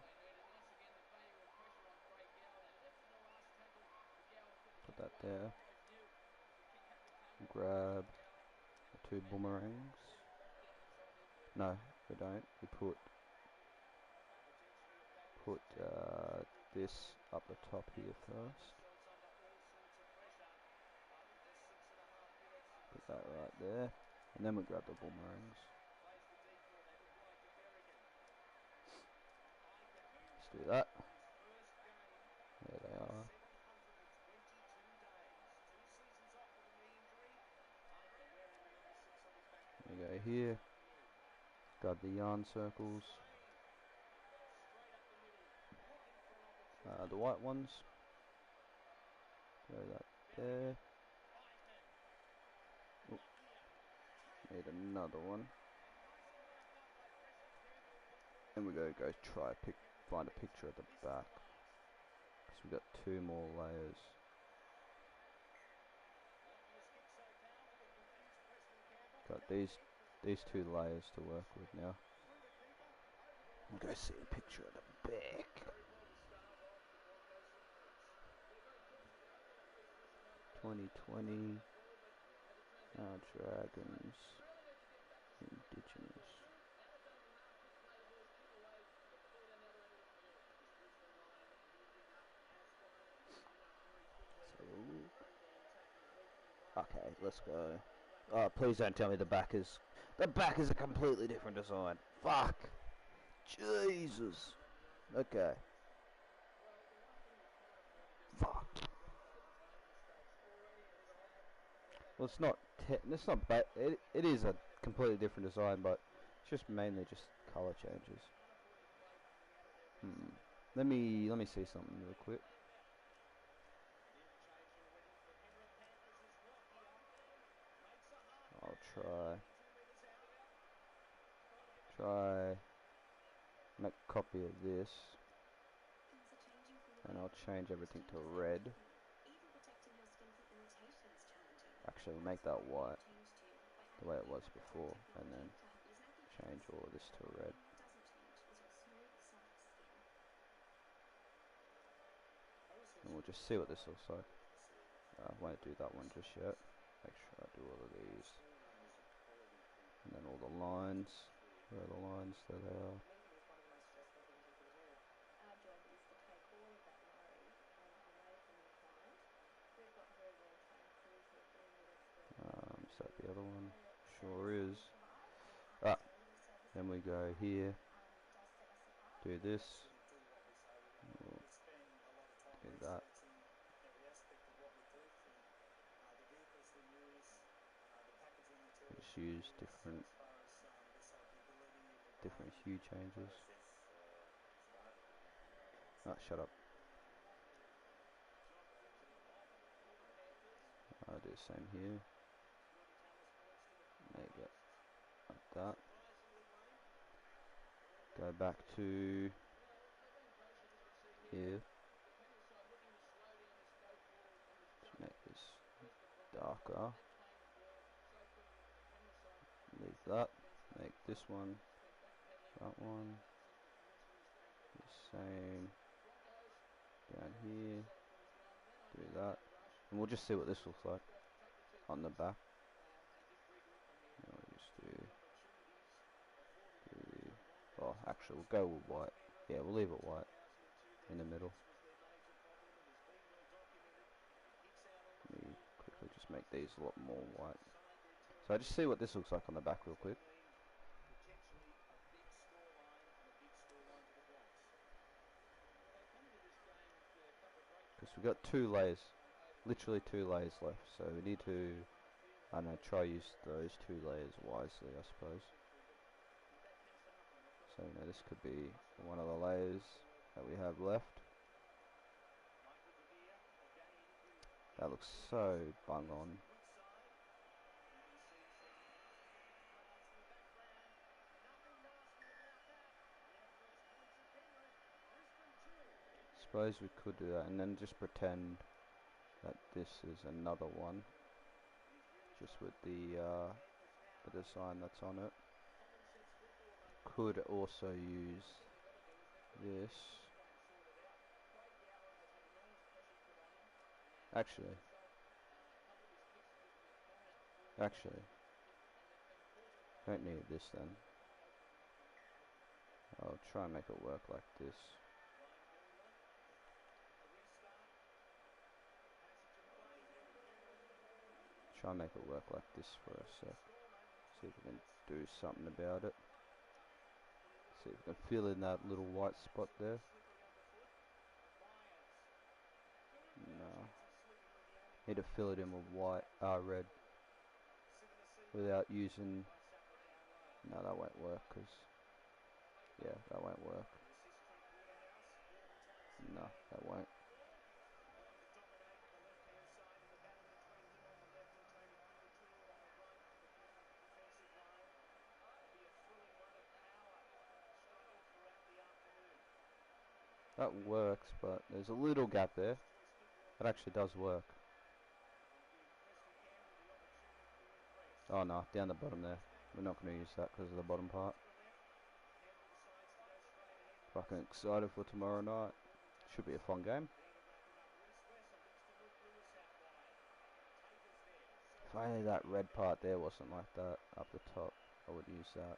And a great contest on this camera side of the field as well between Tate and Lewis. Both promising up-and-comers. Tate played fine Looks against Luke like. Lewis. I guess I won't be able to fill that part in. Marvelous strength coming out of their bench. So let's. I suppose we'll try to. Whoops. What did I just do? Suppose we'll try to maneuver. Trent Waterhouse coming onto the field Fuck's for sake. Joel Winton. Maneuver this around. Tate so far 3-1 errors. Lockyer beautifully wrapped up by Berger. Sprinting out of the line. Backing himself in a one-on-one situation. Ben Aiken married over his mother's Suppose we could do it that way. coach Wayne Bennett. Although death in the family with him virtually cheering both dad and husband on. Berrigan. Almost through. Down the bottom it's a little bit more white, so I think we'll have to make a new logo for the bottom. Let's just go add a little bit extra into that logo just right there up the top. Let's see if we can make this look a little bit nicer. And I know it amounted to nothing in the end, but that's a big step forward for Benny Eichen. He's spent both punts of the last chance. Speaking of Ben Eichen, I'm watching a game and he's playing. Shout out Ben Eichen. Under a very fiddled Broncos defensive line.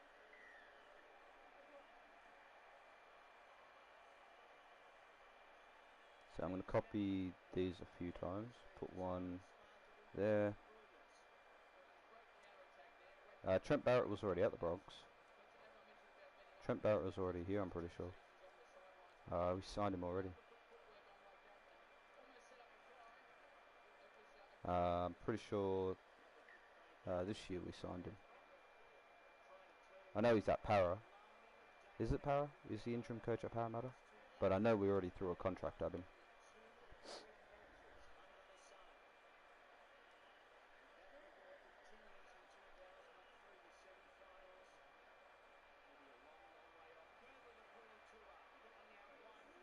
He was at Para. Yeah, we already threw a contract at him for next season, though. That's what I'm trying to say. Like he was already coming to the club next season. I think he was like, I don't know, defensive coordinator or some shit. I don't know what he's doing. I don't even know what Trent Barrett does nowadays. But I was just reading as well. Ben Teo will be heading there as well. Ben Teo is probably defensive. He was at, I think, Norths or maybe Redcliffe. He was head coach in one of the Q Cup teams for a bit. Can't remember what team it is though. But I think Matt Ballon is leaving as well. Matt Ballon.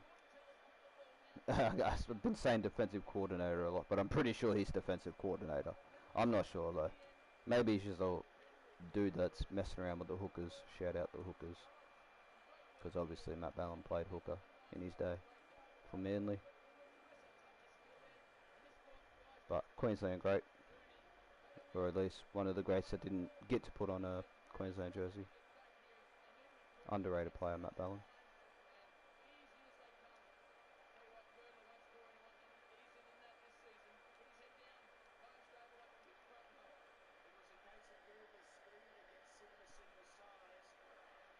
Right, so now let's just do these.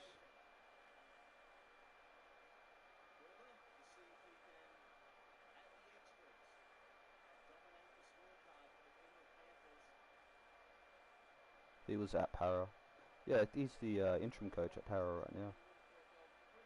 Oh, well, no longer anymore, but yeah, he was interim coach at Parramatta. Pretty sure he was anyways. Could be wrong. I feel like I remember him being interim coach though. After they sacked BA.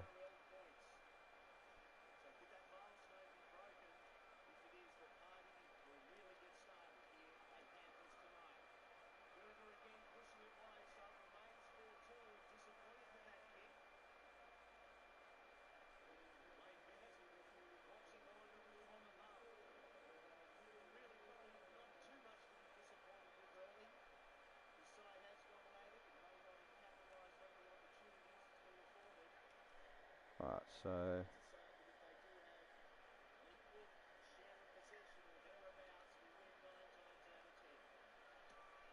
I'm not gonna try to do exactly what's on the back because I'd have to make a new logo for that and I couldn't be bothered.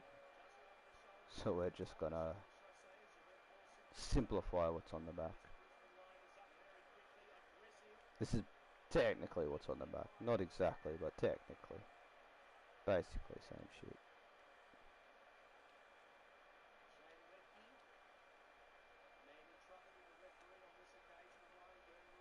I mean, nobody's going to really notice. I don't think people who download the teams are going to go and see too much of a difference.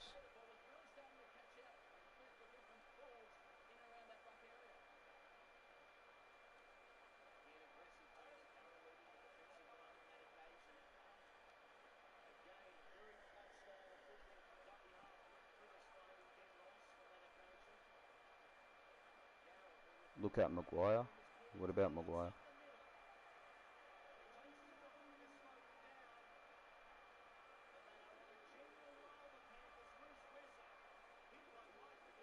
I mean about Maguire, I think he will be good actually. See what I mean? So you were arguing nothing. He definitely will be good for us. He'll be a really good coach for us, especially for a lot of those young men. You know, we got to remember that our team is still pretty young. We got to remember that our team is still really young. And Madge Maguire, you know, Kevy is like the cool uncle. You know what I mean? Madge Maguire is like the stern dad. They need a stern dad. They don't need a cool uncle. So I can understand why they got rid of him. Does that analogy make a little bit more sense? Now I explained a little bit better. I could have explained it a little bit better, so that's my bad as well.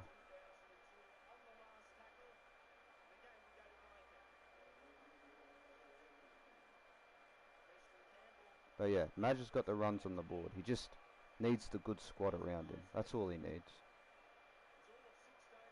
The stigma that Madge has just because of the squad he had at Tigers is just unfair to him. It's really unfair to him, in my opinion.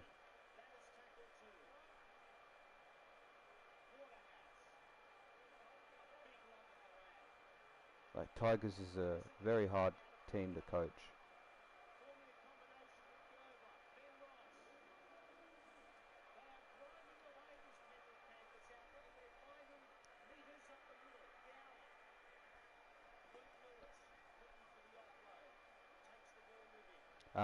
Yeah, well, whatever happened, you know, I hope Kevy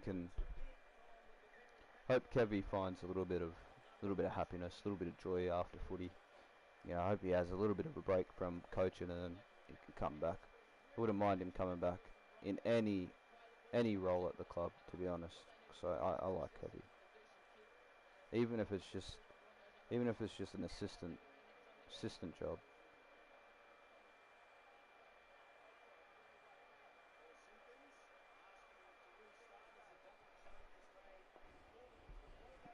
Yeah, that's what I was saying just before.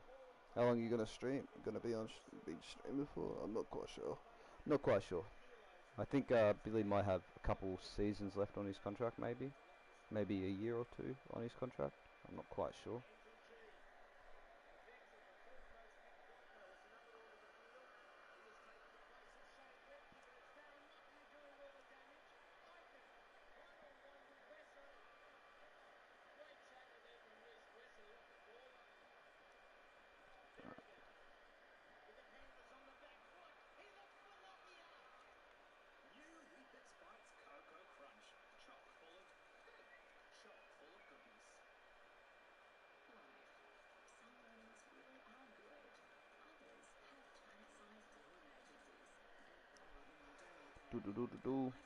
Poor Kevy, bro.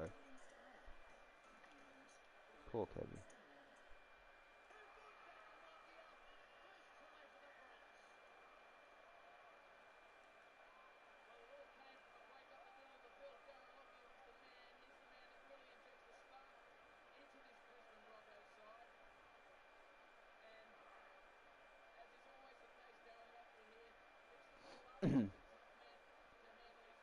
Yeah, that's what I was saying as well earlier.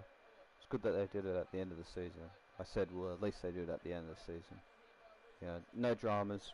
We can get through pre-season as soon as we figure out our coach, and then hopefully have a good season next year. Hopefully get back to playing finals footy.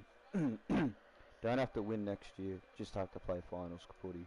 Just have to compete. That's all I care about. I just want a team that can compete. Our team wasn't competing this year. Our team was not competing this year. The amount of tries we leaked is wild, bro.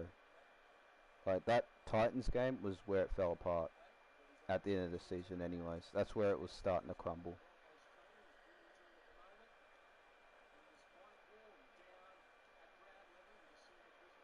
That Titans game was hard to watch. Really hard to watch. Yeah, we scored a few tries, but so did they.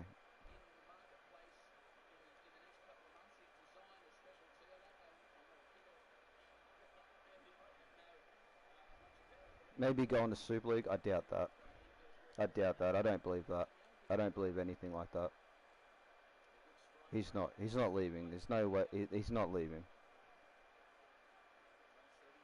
He'll never go to Super League. Maybe in his later career, but I don't think he'll go to Super League. I reckon he wants to be the best here in the NRL.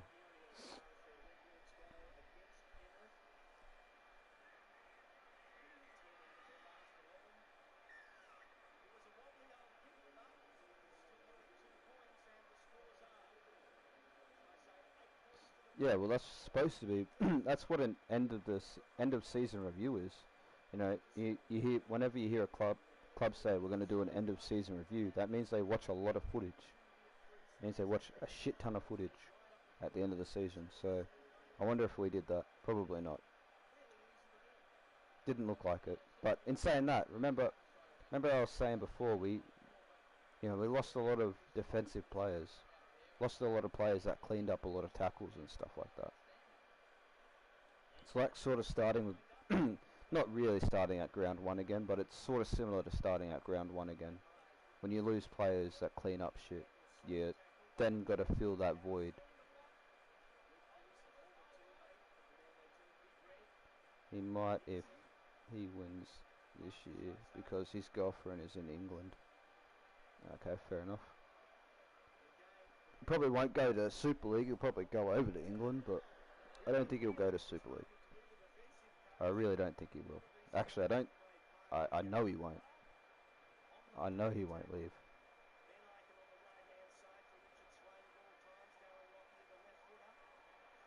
I know for a fact he won't leave.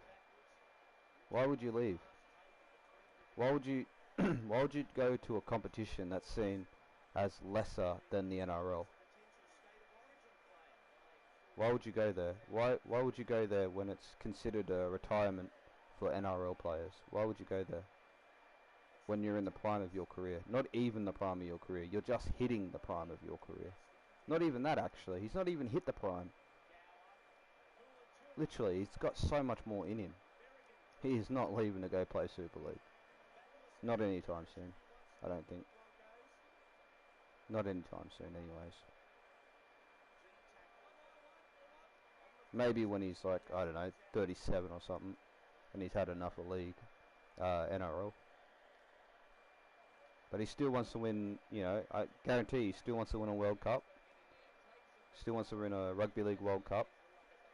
Still wants to win an Origin series, but like, solidified Origin series. That's his Origin series, you know what I mean?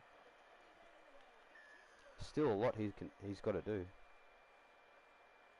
If he wants to be counted as the greats, one of the greats,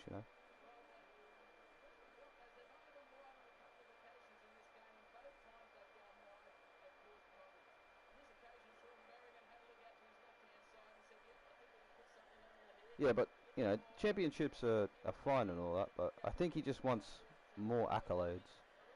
There's records to be broken and stuff like that in the NRL. If I'm Nathan Cleary, and I know how good I am, I'm going to go for all the records before I fuck off anywhere else. I'm going to go for those records, prove all the naysayers wrong, and then I'll probably fuck off. Probably win 7 or 8 premierships here. Go down as one of the best premiership winning halfbacks. Win Origins, win World Cups, play for Australia, play for New South Wales. Do everything that I need to, and then I'll leave.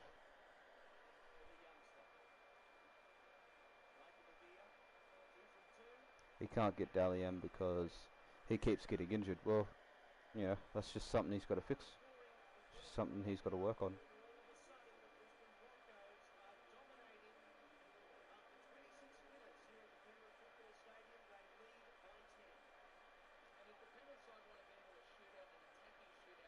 I'm sure he wants to do what Lockyer did back in the day, which was win Golden Boot.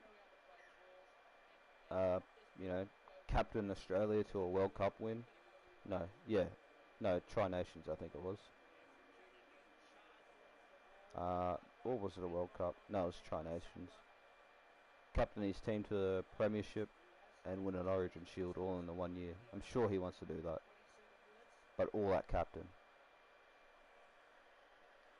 That'd be like that'd be a big accomplishment.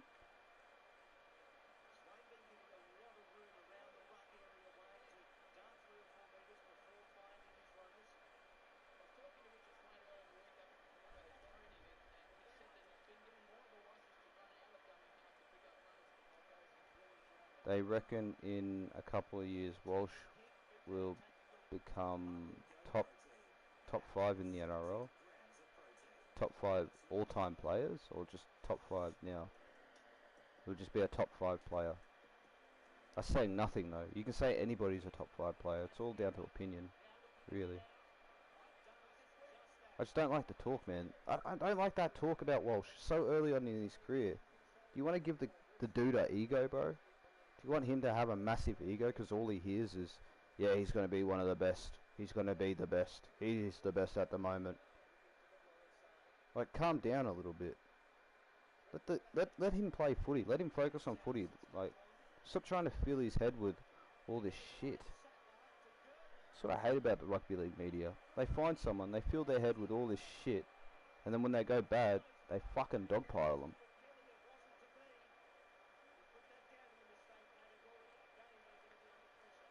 Fucking can't stand the media, man.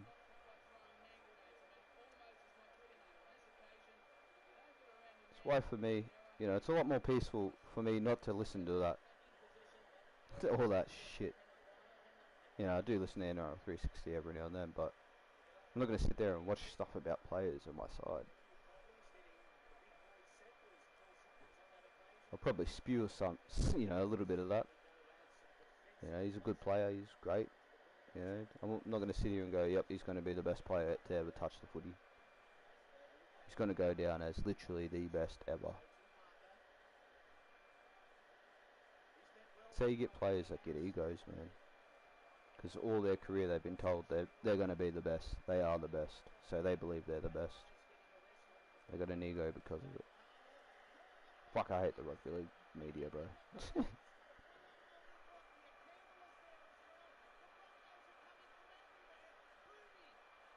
And that'll put expectations on him where he can't make mistakes and shit like that, where he's in a high octane style player. Plays at a fast pace, so errors will occur in Walsh's game because of how fast he plays. If he cleans up his errors, cleans up his decision making and other stuff like that, then yeah, maybe. But until then, no. I don't think he'll be top 5. Not the way he's been playing. Like the way he played this year, not top 5. Same shit from last year. Last year, you know, we could let it go, right? Last year it didn't matter. This year it mattered.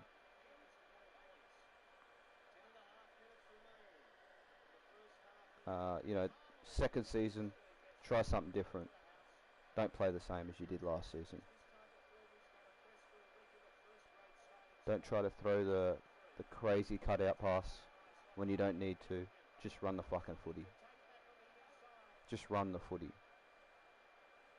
Don't try to crab your way through the outside, because you're just going to get pushed over the outside. Try beat the man in between the 6 or the 7 and the second row. Try beat those two. You're not in the middle, you're not in the edge as much. But no, he wants to crab his way around the fucking field.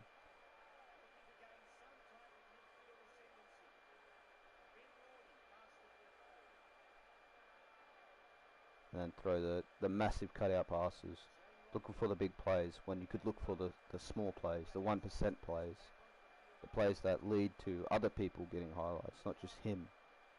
Reece just wants to be the highlight package. That's the way he plays, man. He just wants to be the highlight package. The way he plays tells me that. And until I see otherwise, until I see him putting in gritty work, then I'll stop criticising him. But he does not get through gritty work. There's a reason Edwards is up there, because he gets through gritty work. Gets through shit works. Go have a look at his carries, man. Just runs it straight. Boom. Runs it straight. What's Walsh do? Try to get around people. Yes, it can create opportunities, but you're just doing it constantly, so that the people know you're going to do it constantly. So they just wait for you to do it. Become predictable.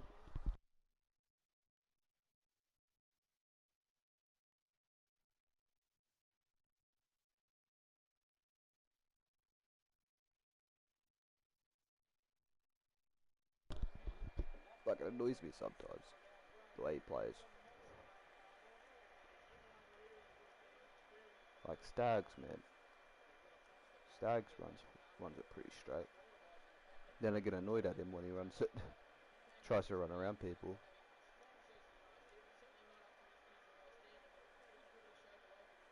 Just don't like teams that run around people. Well, teams that I support. The Broncos. I don't like when they run around. I like when they play straight, direct through the middle. Like, not every team you have to play through the middle, because you can't, you know, like the Roosters. I was saying that earlier. Roosters pack, you know, they won't let you play through the middle, so you got to pass it around. Melbourne, you got to pass it around. But you can't do that with every team. You can't pass it around with every team. Like the Titans, you can play through the middle for the Titans. You don't have to beat them on the edge. They got fast edges, like fast wingers and that. You're not gonna get past them. Brian Kelly was pretty good this year as well. Pretty decent. I enjoyed Brian Kelly this year. He's pretty decent in defence from what I remember, anyways. I think the Broncos need to go back to the drawing book, I reckon. And I can't wait. Can't wait until we're that tough side again, man. That tough, gritty side. Haven't seen that in years. Fuck, I can't wait until we see that again. We're like that flashy, flamboyant side. There's nothing wrong with being flashy and flamboyant, but you need a little bit of grit in your team. Flegler was our grit. Herbie Farnworth was our grit. You know what I mean?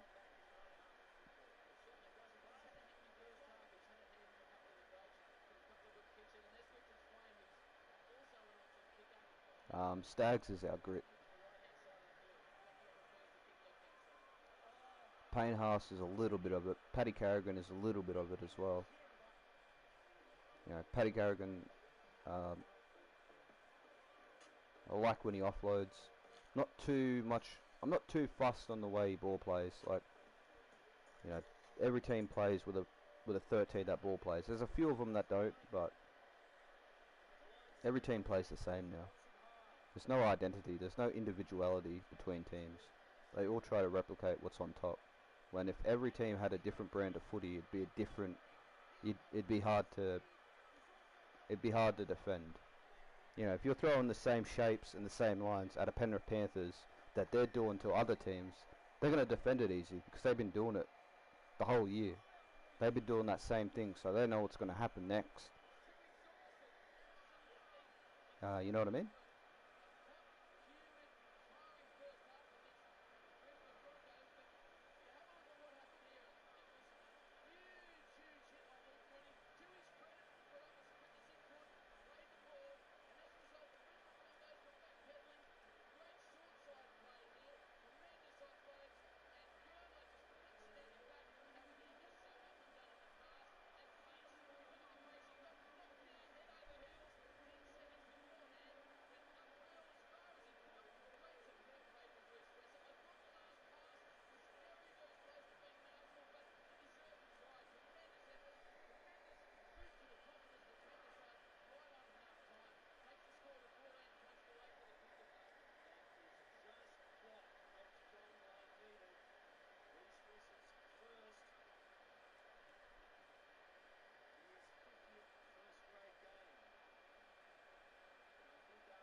What's up, Bryson? How you doing? Just making the 2020 Dragons Indigenous at the moment. This is one of the back designs. This is the last design that we have to put on.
adjust all of this to fit in there.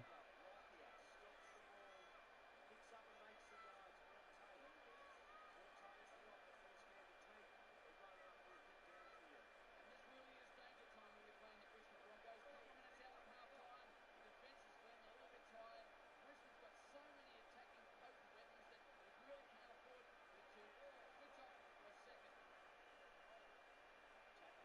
switch off for a second. Tackle for just in Penrith territory. Sean Berrigan has been... I don't think. Speaking of Madge Maguire, I don't think they're going to get a New South Wales coach to coach the Broncos. That's the, I don't think the Broncos will do that. I think we'll find a Queenslander to coach a Queensland team. I don't think we'll find a New South Wales coach, to be honest. Don't think the Broncos like out. The egos will be like, we can't have a fucking. Especially the fans, bro. The fans would be like, we can't have a New South Welshman coaching a Queensland team. What does he know about Queensland footy? He doesn't know. He can't coach us. Guaranteed. Madge will never be coach of the Broncos. I don't think so. I want him to be, but I don't think he'll coach the Broncos. We'll go with somebody else, I suppose. He's from New South Wales. He can't coach Queensland team. He can't relate to Queenslanders. 400th comments. Let's go.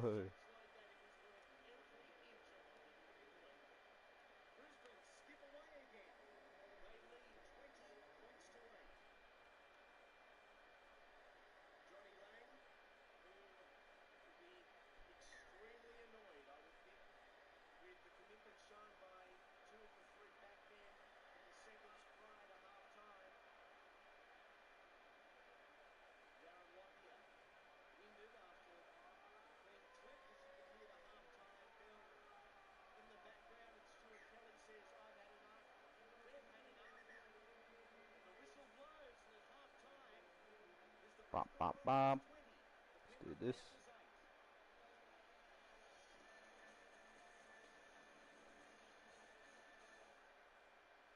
8. Little legs but big shoes to fill those of Adam Blainer as we get it underway. And Andrew G will be the first charge of the second half. He's led by Ryan Girdler. Very physical, the 5'8" on that occasion.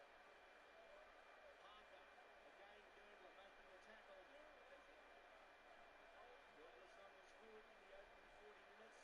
The intensity and commitment levels of the Broncos. Make this up a little bit. Set of 6. And again, Parker with his second yellow. And The opening passage. bring that up, bring that up. Try to round that off a little bit more. Yeah, that looks good. Quickly go underneath of that. It's a very complicated design on the back here, so I'm just trying to simplify it as much as possible. It's a very, very complicated design.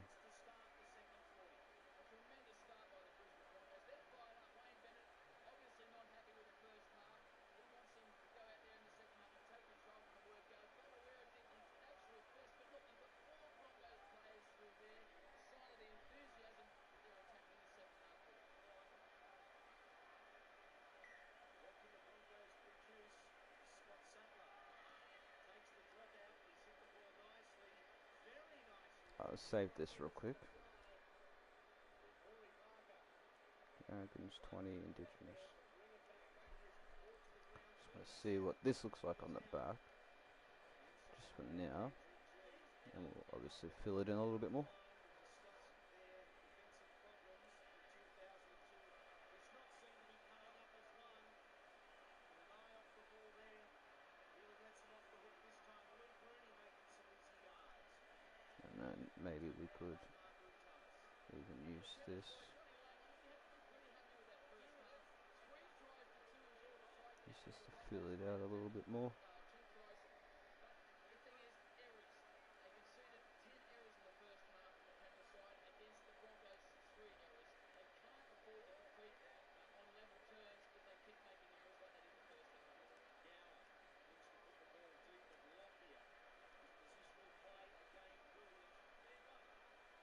maybe black. Negative for those Panthers fans watching around Australia. I think, Stu, it's the last 30 times the Panthers have been Let's quickly go add the well, they've only sponsors on, on two occasions. just to So see. an alarming statistic for I've got to fix up that collar. what does that mean? It's time for You're overdue, I'd say. Yes, if the law of averages is any indication, today could very well be the day. Stuart Kelly coming in to take a little bit of the load off some of his bigger men. And again, tackle 5 and they go back to Lockyer. Hell bent. Working in that left-hand side, Fatamira. Not tracking goal on this occasion. The Fatamira playing very much a wing role, although being named oh, whoops, got rid of the tag then there. That's fine. Campbell. Somewhat of a roving condition, both for the tackle and defence. Sattler. Here we are. The problem with Preston Quickly get rid Campbell of is that. the both sides get most Let of me the go and games have a look at the so front well again. in and of their own right. So It's that he's in a really front. awkward situation at the moment because he needs to protect himself. Gow, aggressive from behind the right-hand I'll side move of the this park. down then. This is the last tackle. Campbell with the Or opportunity to attack. Catching Stuart Kelly a little. yeah, okay. We'll have to move. Well through the Have to move the top part of that design. So let's go do that. Of course it's not fucking in there. What a big play that could be. Great kick from Preston Campbell, but what the heck What was is... Sattler doing? Okay, Unfortunately, interesting. Preston Alright, Campbell so we'll might have got a boot in the head, but he's up again now. He's okay. move this But great and play we'll from make it like Preston that. and the side so early on in the second half. Cut off the part at the top. It's fine. Should help me. Preston Campbell has the ball. 10 metres out on the first. Right, so now Rodney. grab this. Intent to take the Okay, there we go. See, that's a little bit better. Now that Mirror attacking But plan. still More structure to it. want it to be there. So we'll go and move. Go and move the middle part down again a little bit. Kind of dip it in, if that makes sense. Around the top. So like right here. Oh, right here. We'll dip it down like this. Another missed opportunity, another error. That's error number 11 for the Panthers. But great signs there. They're prepared to go wide. The Broncos, when the Ashes put on them, And then they we'll are vulnerable again with their everything wide here. Again, they've been attacking. Appreciate it. Cheers, Jake. I'll try to Wrestled muscle to the ground do that. by Preston Campbell. Let me get rid of all of this here real quick. The park up against the And Littlest. we'll see if this works. It's Ray. Should work. Game. Actually, we can get rid of these two. Should work. So if we get rid of... No, that's fine. That's fine there too. That's fine. So I need to get rid of all of this stuff up here.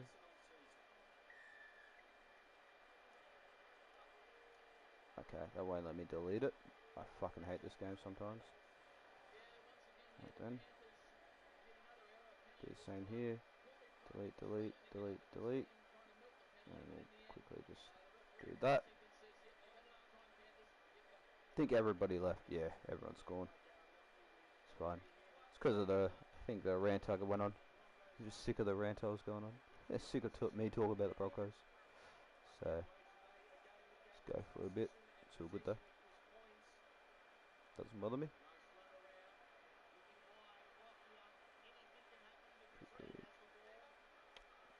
Oh my god. And I can't delete that. Nice combination. Do that. Tallis. Where is... Need to find these parts right here. This here. Get rid of this. This. This. This. And this. And we need to do the same for the top there. Away from the front. We've got very well trained crews who have been with us for many, many years. I don't know if I can find it. Into the ground. Three of them there to put the It's probably back up here. two more tackles. Is that it? Yeah, that's it. Get rid of this. Heads back to the ruck. And gets the off there. Let's go see what this looks like now. Quickly save it, so save it. Quick put this on the juice, see what it looks like. Oop.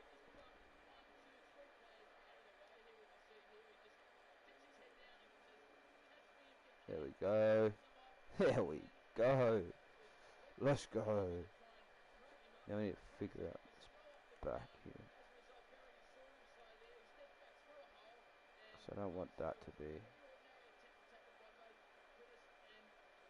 Don't want the lines to go up on the jersey. Yeah.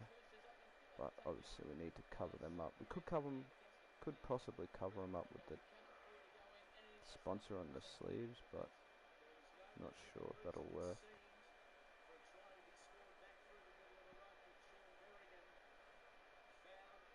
I suppose this will be literally the only kind of thing that could do it.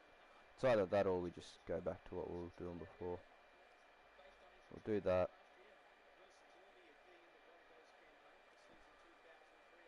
Do this. Move this up to here. We'll just do this, I reckon. That way we can fill that in. And then with this we could move this around a little bit better now. Move it down. And then this, move this up, but we still need to fill that part in the middle of the bottom design there. And then it should be all Gucci in the hoochie.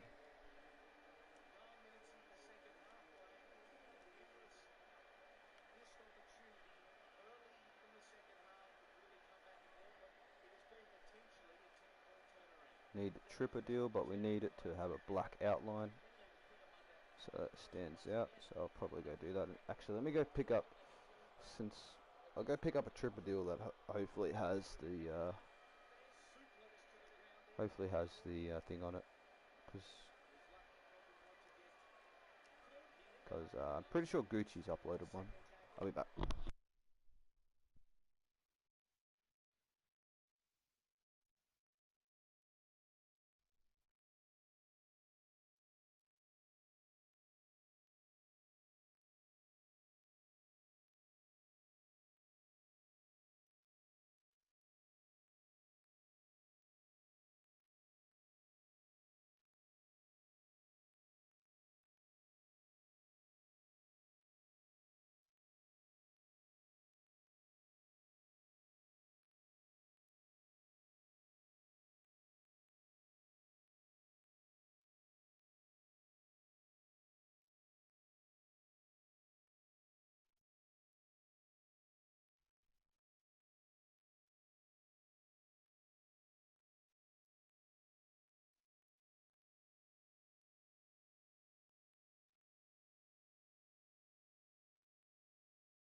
Let's quickly grab these.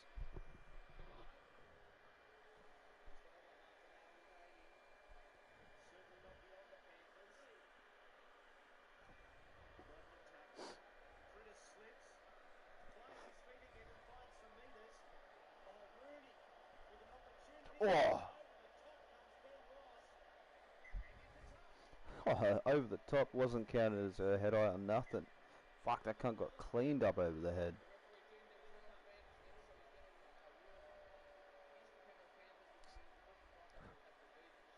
That realistically would have been a penalty. Knock on. Bah, over the top. Fucking almost took his head off. Literally.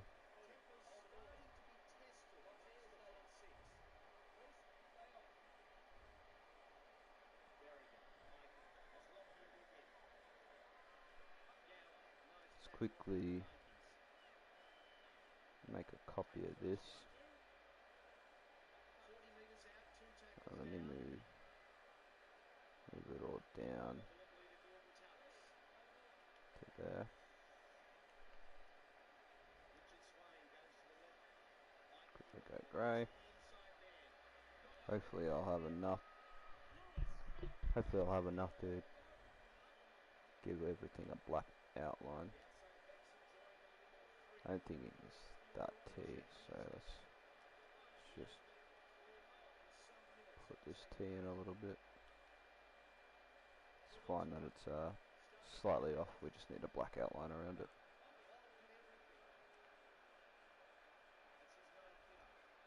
And this is the area of the field that we need pressing here from Kevin Cook, who needs to inject himself and attack down here to create some opportunities.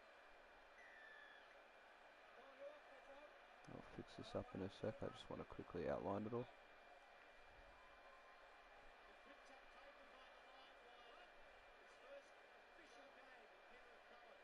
Okay, is that not letting me move? There we go. Second tackle. Coach John Lang is going to be ripping his hair out by the head. I don't want to let any too much luck at the end of this game if he hasn't already teared a right out, because Penrith side, they will. Oh, Tony Carroll. Carroll is away. Where is the support? Tanza! It's 1-on-1. Where's Wesser? Referee Paul Simpkins takes a dive in the back play. Kelly, they're going to look all the way to the left. Eichen, Lockyer comes back. Back to Benny Eichen. Few of the Penrith forwards out wide, and Eichen's going to galvanise. What Baxter's going to do? Knocked on, says the touchy. So to be honest and say, I thought it was actually knocked back. I think the crowd milked that penalty somewhat. Pretty tough call, I thought, but still, Penrith penalties, Quickly, rule that off. quickly just line this up.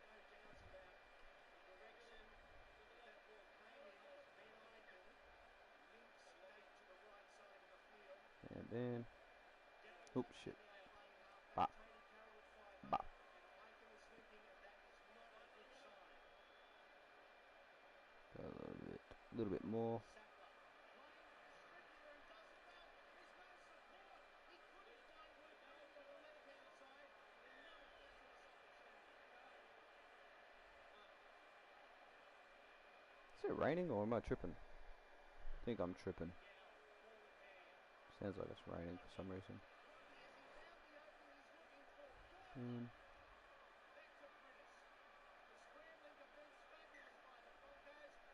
And a knock There's on. a lot of errors in this passage. There's another error That there off. against the Penrith Panthers, but tell you what, they look dangerous. They look real dangerous. And here's the bust here. Great dummy by Scotty Sattler. And Like David this. Marler was very, very lucky here not to go to the sin bin. If that's not a professional foul, Let's I do don't know what constitutes one. this. Playing with Ben Eichen. Bring this down. He's got a regular date with a physiotherapist on a Monday morning, and Eichen, as Paul Tiris flips the ball.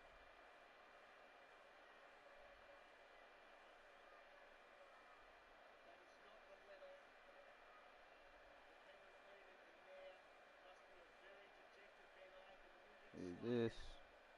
And back to the bench far too early in the season.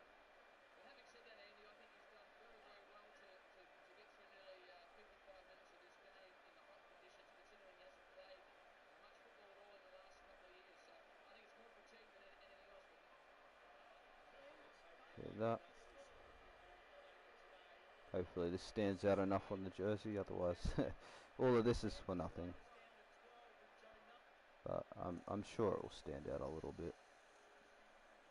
Could actually probably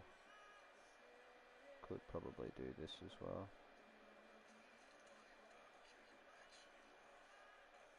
Swain.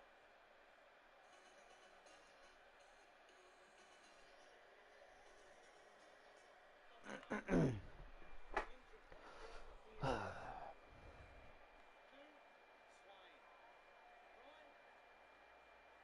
Malabau's been taken off onto the field front border house. As the Broncos look to the right. Dane Carmel. Let's do that a little bit. Lockyer. Berrigan. Myers is wide. He doesn't find the mark on that occasion. Gower winds up. here.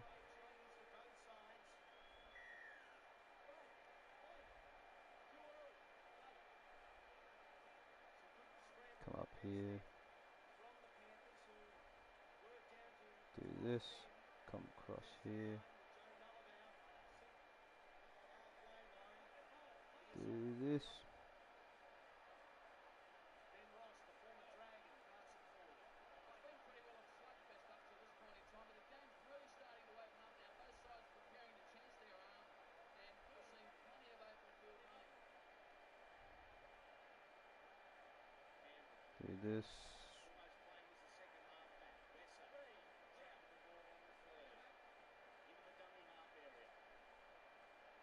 Ball to her. Do that. Hard Oop. to distinguish at times Like between the that. second rows. Tony Poole Come back to up Joe here. Galvao. Both with Go like this. very decent header here. Do this. Very late reply, That's another one Mr. now. Jaden. Bradley Myers is tackled on the zero tackle 30 metres out Do from his that. own line. Casey Maguire, former Finish Parramatta down. Eel, off the bench for Ben Aiken. And the good news for Aiken fans is that there was no Finish strain down. by his side or physio by his side on the sideline. No one's rushing to the knee to make sure he's okay, so Junior hopefully will be Do his that. rested team. Getting used to Do the that. rhythms of NRL football after such a big absence. And do Now that. Wayne Bennett will be I was busy watching TikTok. a little fired up with Interesting. Up on the bench, boys. Let's quickly. Midfield. Tallis is into it. And you do look. Hey, Tallis is throwing him. Let's go. Throw him, Tallis. That cunt's busted open. Hold on, let me see this again. Oosh. Wait, what started that? Oh, it was the gobful he was giving him on the ground. Then he pushed him. He's like, you want to go, cunt? You want to go? You want to go? Bang, bang, bang. Oh, fuck it hell. Jesus. What do you mean? Well, the videos are still up, yeah.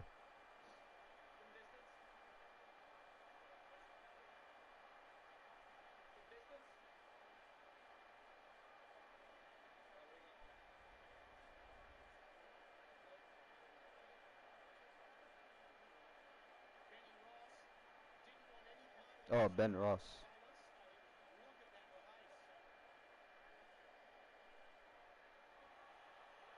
pace. I already sold them, bro. I sold those paintings a while ago. Right up, Alex Lewis. How's that, mate? Okay. Gonna play the ball this week. I will gonna play the ball this week, alright? Both had a chance to yard the ball for Wade. Work yourself to go on them when I'm calling you, okay? So where's the aggressor? There. Ah, okay, fair enough. Interesting joke. Very interesting joke. Play the ball wherever you can. You took part in it, you now the rest as well. We've got a penalty here to give. No risk allowed throughout. No, it's not a risk. I've called them both to separate, okay? Both want to go to the open go, and there's no more refs. Gonna be assistant coach. Yeah, I do. I was talking about that earlier. Frank Collins out in the middle as things heat up a penalty. Like about an hour and a half ago when we were talking about Kevy being sacked. I don't think he can get away from it here with Gordon Tallis with only a couple of stitches in the Pretty sure he was coach of one of the teams in the Q Cup. I forget what team it was. Pullatua outline. Plenty of feeling amongst the other forwards out there. The controlled aggression is needed. Besser outline. Then 10 metres out. And will the 12-on-12 game suit the Panthers? Sattler, Campbell, Gow, inside. Waterhouse. Beautiful ball around. Shane Rodney looking for the line. Fair enough. Stop 3 metres Didn't out. miss much. It was mainly me talking. Like, it wasn't really too much of a conversation, to be honest. It was just me talking into the open air. It's really nothing. Didn't miss much, trust me. I thought Paul Simpkins had the best seat at the house. Trust me, you didn't miss much.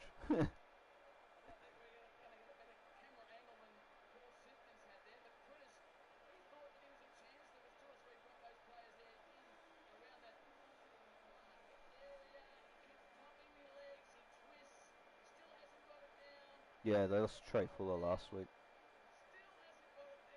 or whenever they played in the, what do you call it, qualifying match. Not sure if that was last week or the week before. Can't remember. Video referees, Stephen Hart and Ken Stone today. They can have this decision. Well, I'll give it a try. You got your counsel on the fence, Andy. What do you reckon? Yes or no? I think it's a try. And all respect to him, he doesn't Alright, there we know go. why he thinks that the flag See if gets this, hopefully this, all the decisions. hopefully this Just what the looks, fans need. stands out on the jersey. No global war or design of this open ground. Don't want Brad Arthur. Yeah, I don't know if we'll get a New South Wales coach. I think we'll definitely be looking for a Queenslander to coach the side. Cocoa Crunch, chock-full of Like I've heard Gordon Tallis mention that. You know, they threw up Brad Arthur's Brad Arthur's name, and he's like, a New South Welshman coaching a Queensland team? I don't like that. So probably I don't know the Queenslander coaches out there, but I know Tio's a Queenslander, so he might do well. Plus, you know, he used to play for us, so might be a good pick. You never know.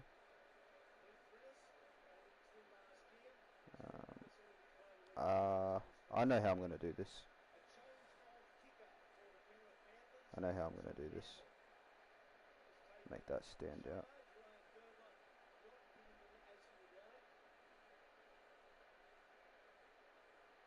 Let's do that. And we'll do this.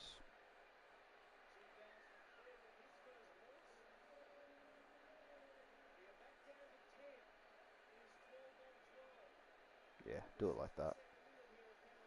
At least then it sticks out, stands out a bit.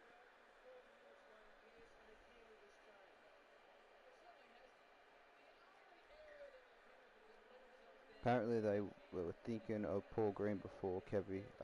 Yeah, Paul Green's name was thrown around. Obviously for what he did at the Cows. Paul was also a former player as well, so yeah. I like coaches that used to be players because they understand it, but maybe they understand it a little bit too much. Paul Green would have been a good coach for us, that's for sure.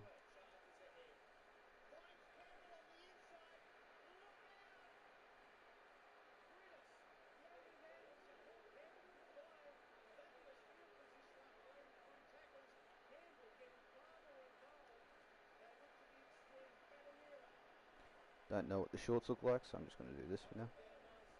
Let's quickly go finish off the rest of this design on the back, and then we'll call it on that jersey.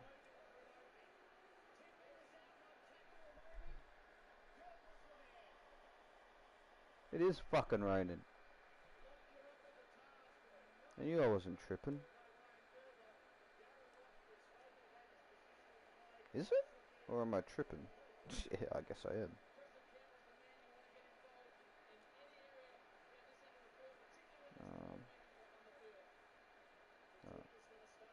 Sounds like it's raining, but it also sounds like it's just cars driving past, so I'm not sure. Shout out to the rain.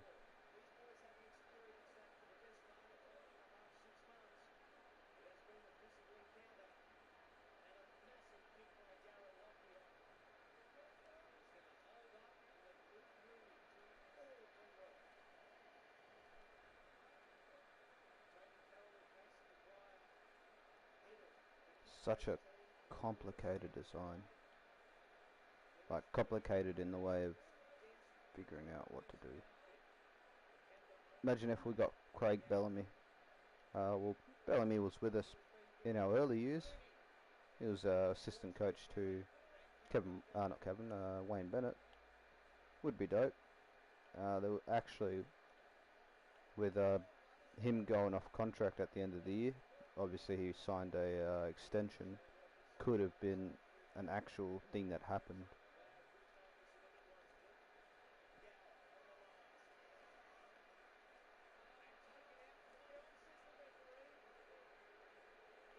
could have been a thing that actually happened, but I don't know.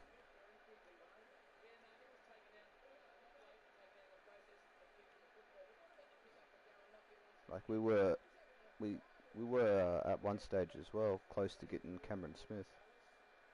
I'm not sure what season it was, but we were very close to getting Cameron Smith.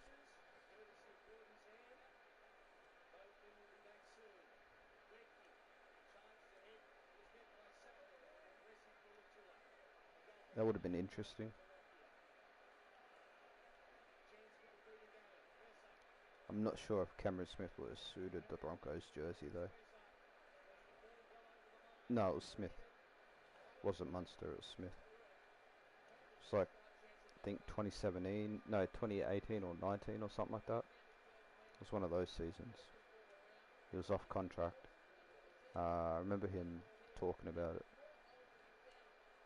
There's a podcast I watched. And I think it was the Danny Kemp he asked him, like, Danny Kemp asked him, how close were you to signing the Broncos? He said, real close.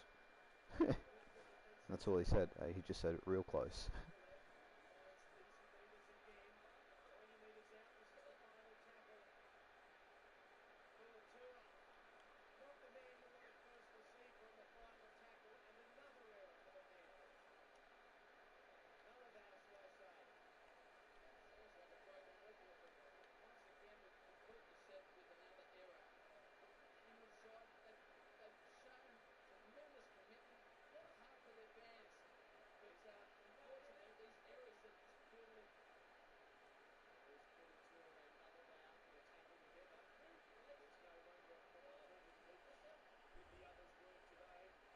Would have been crazy.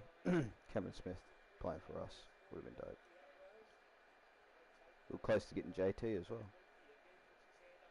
In the early years, we could have had him, I should say, not close to getting him. But Broncos didn't want him. Same thing with Cameron Smith back in the day as well. Broncos didn't want him. They probably had first shot at Billy Slater as well. Broncos probably didn't want him. Like, back in the late 90s and all that, when all these kind of players were coming through, early 2000s, Broncos were real big on massive outside backs. You know, we're still kind of big on outside backs being, like, massive.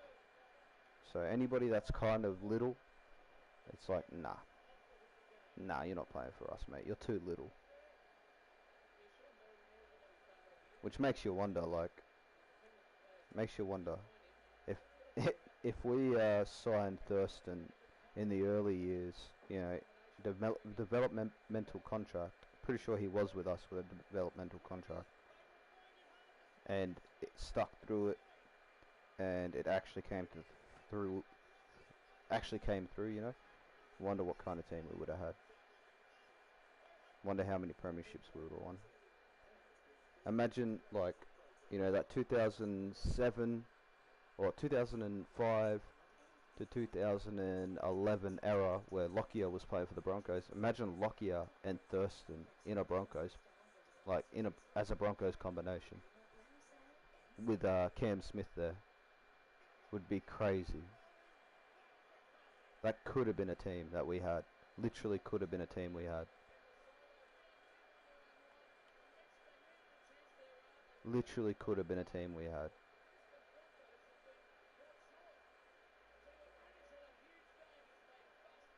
You know, everybody was a Broncos fan back then. Especially those two, both being from Brisbane. Grew up in Brisbane. Played through the Brisbane comps there. Like, they would love to have been playing for the Broncos. But the Broncos, I guess, just didn't want to fucking offer them a contract. Didn't think they were good enough. They become the GOATs. Get Trindle instead of Walker. I would pick up Trindle. I wouldn't mind Trindle. Trindle's got something. He's got a little bit of unorthodox about him, but I don't think he will leave. I don't think he will leave New South Wales because Trindle's a big, like, a lot of his family's in New South Wales. You know what I mean? A lot of his mates and all that. Like, he's from Weewar. Weewar is a really small town. Like really, really small town. I think living in Brisbane would be pretty hectic for him. I don't know if he would move to Brisbane, but saying that, he might. I wouldn't mind Trindle. Wouldn't mind Walker there too. That's another player we could have had recently, Walker.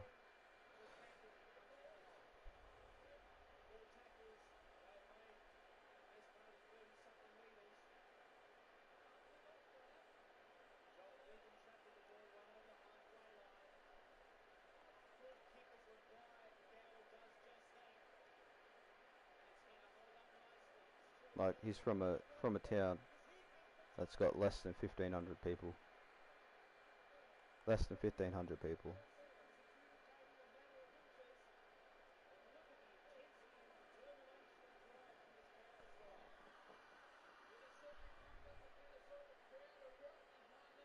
Nathan Cleary come to the Broncos. Shout out Cleary.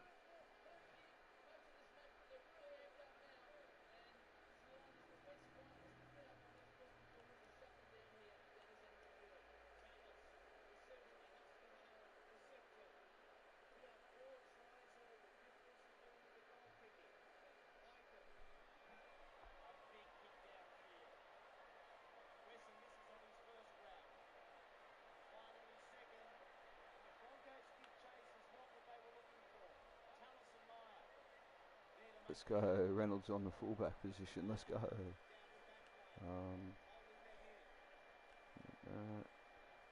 Oh shit. Sorry, go here. Grab tag.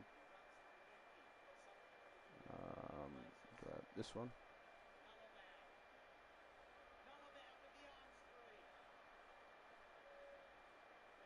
Okay, that down there. X-Blades. Got the X-Blades down there.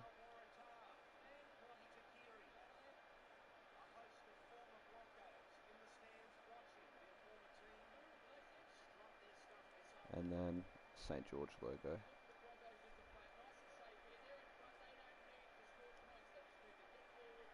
Which one is it? It's the white one, which goes right here.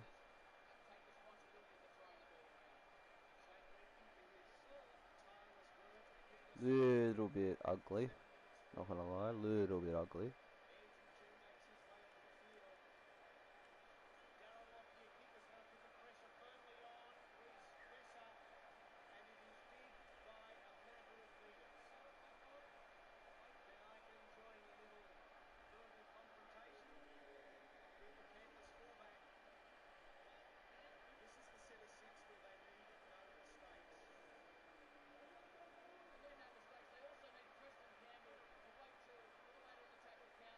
Might change the back colour. Just so it's got a little bit of different colour red through it, so it kind of looks like there's a little bit more depth to it. Might change the number here to white as well.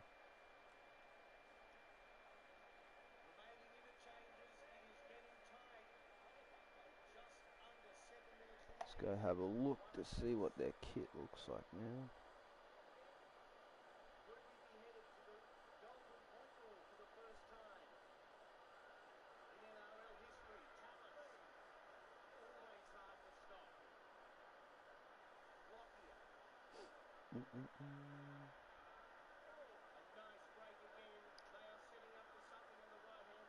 Set it there.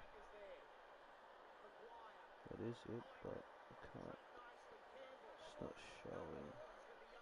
Showing a picture of the kit. Can I see the front? Okay. So the kit is all red.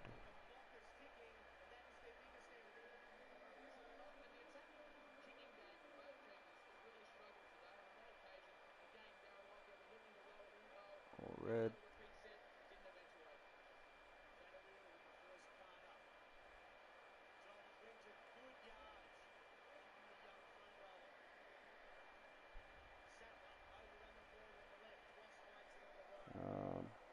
So I need to do, what is that? What is it? PCFS. PCFS. PCF. Okay, I guess it's under custom then. There it is, PCFS. And L, which is a white one. Grab this one up here, because this one seems to be the one that works whenever I put it on. Grab the X blades, XB. Move the X blades down to here. Like that. What's the back? Guess I can't find that out. I will go find it out now. Let's see if I can figure out what the... Oh. 2020 Dragons NRL. See what's on the back of the shorts.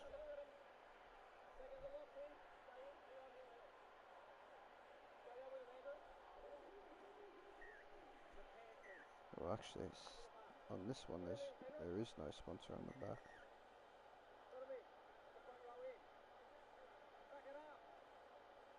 There is no sponsor on the back for that.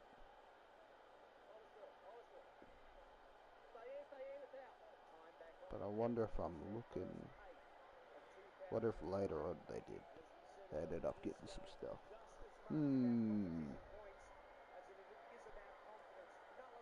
Okay, we'll leave it like that for now. We'll leave it sponsorless on the back. Definitely, man, I want to do something different with this, man. I don't like it. Not really a fan of it. There's something off about it. That's right.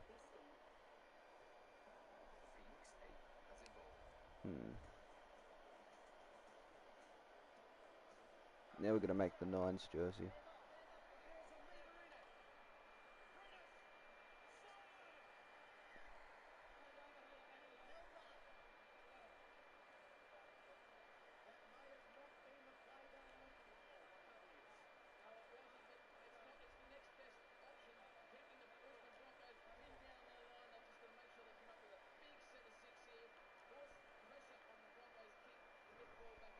And then,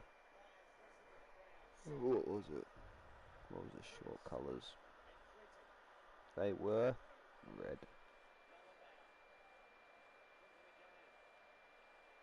Red with like black here.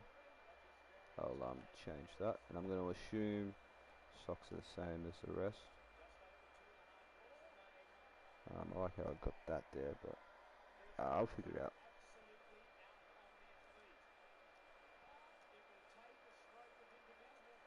Let's go see if anybody's uploaded a Dragons 9 design. If they have, then I don't have to worry about it.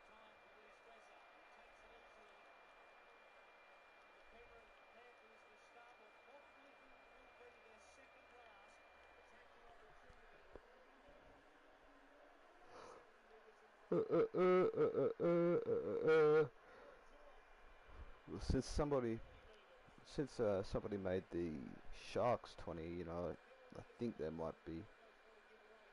could be a Dragons 9s on here as well. But I mean, if not, then I'll just go grab a copy of the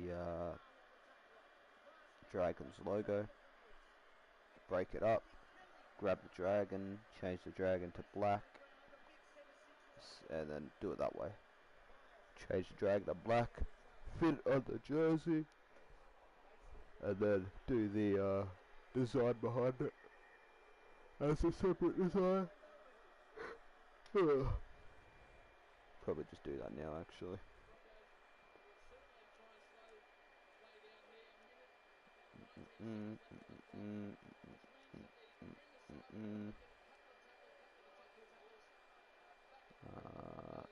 Quickly copy that.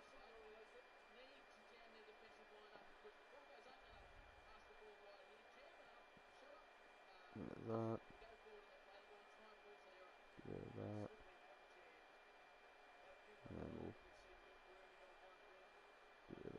this.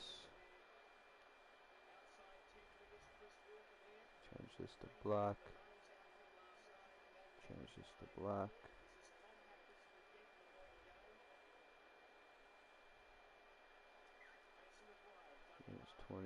Thomas looking to lead his side to a first up victory in NRL 2003. Nines. Flares back down on his knees. Thomas very slow to get to his feet with a smile on his face. Farlow, sound run, solid from the lock forward. Tallis again. It's a little bit bigger, so we'll go make it a bit bigger on the design. Luckily, it's just those two pieces in, like, it's not like I've got to do too much, so I can just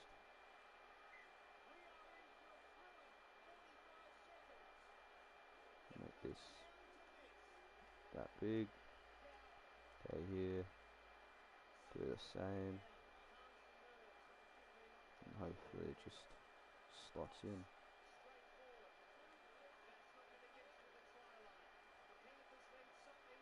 They go to the right with Sattler. Back inside the Let me He should bring it prominently, but the clock is ticking. move this a little bit. Gower, pluck in the tackle, pull out. Fuck. It goes for the air. And out. That is the game. So near, yet so far for the Penrith Panthers. Just fit it in. You go down, but go down fighting. I wish all of those fucking things went on the fucking screen, bro, so I can actually see what I'm doing. Suppose that's good enough. Is it? No, it isn't.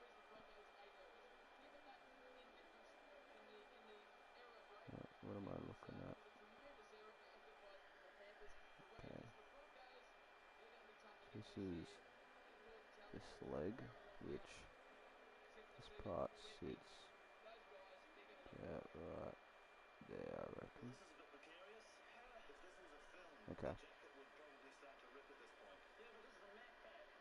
And then we'll Excellent's coming. do a red background. I'm not sure, bro. I don't know. Until I'm tired, I suppose. I don't know. Tiredness can hit me super quick, so I'm not sure. It says there's 3 other people, or 2 other people in here, so I'm not sure what's going on with it.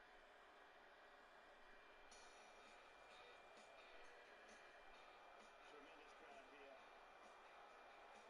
Olympic Park in Melbourne. And obviously a sea of purple and white, some black in amongst it, and a very heavy population AFK or just in the southern capital. playing the game and listening to me in the background. That's what a lot of people do. A lot of lurkers. You know, Galaxy, whenever Galaxy comes in, he just chills and listens. Sometimes he'll chat, but, you know, Galaxy does a lot of editing, because obviously does a lot of videos, so yeah, other people do other things while they're editing.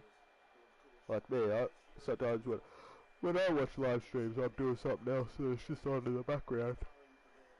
Because I just, yeah, I wanted something to listen to in the background. Premierships for them as well. And Craig Bellamy still laying down the law, just pointing out the finer things, just, if you like, putting an exclamation mark on some of the things they've talked about now for 26 and 27 weeks, in fact. The Warriors have got the 3rd best record overall ever against the Melbourne Storm, which is somewhat of a tribute to them. I think they've played 20 times, and they've won 9 of them. The only teams that have got a better record against them apparently are the Bulldogs and the Knights. Yeah, I don't really like worrying about the view counts, so it kind of rubs me the wrong way when you boys talk about how many people are in here, because it doesn't really matter how many people are in here. Cleary's been to 13 final series, both as a player and a coach. So he's certainly familiar with what's required in that K-Dog's gone to sleep, because he's 2 hours ahead of us. So we've had a rather lengthy delay for the national anthems. Unfortunately, the young lady that was to give the Australian national anthem, her microphone broke down. The New Zealand singer, he passed his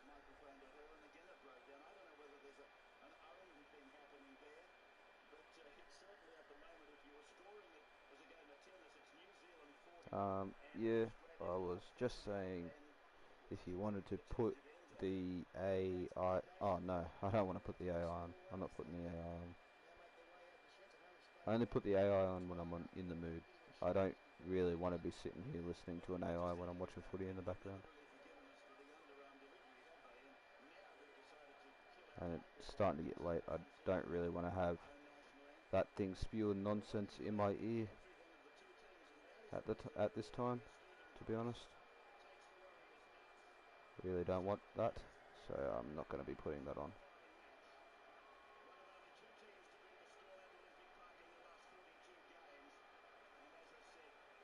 Like I said, I don't want to put the AI on every live. Like I don't want it to be a everyday thing. I don't want it to feel gimmicky. So I mean, if we do it every, live or every second live or every third live, then it just doesn't feel special. There's a thing about building up like, what's the words, like suspense or anticipation. You know what I mean? Like there's a value in doing that. If you give people what they want straight away, then they're not going to stick around anymore because you've already given it to them. So now they're going to go away, kind of thing. If I have the AI on every day, then I'm just going to have people in here that just want to do the AI shit. So when I'm not doing the AI shit, they're just going to leave. You know what I mean? Ah, it's all good, bro.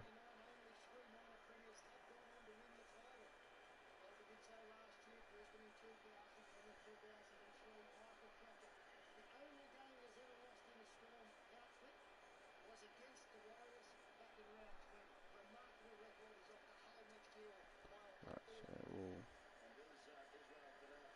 do He's only missed 3 matches since he debuted last year, and they were all because of ineligibility because of origin duty. So he's somewhat of a triathlete, isn't he? quickly match that red a little bit.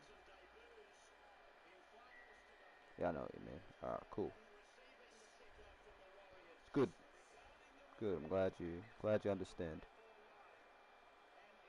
Like, in the age of the internet, instant gratification is everywhere. You know what I mean?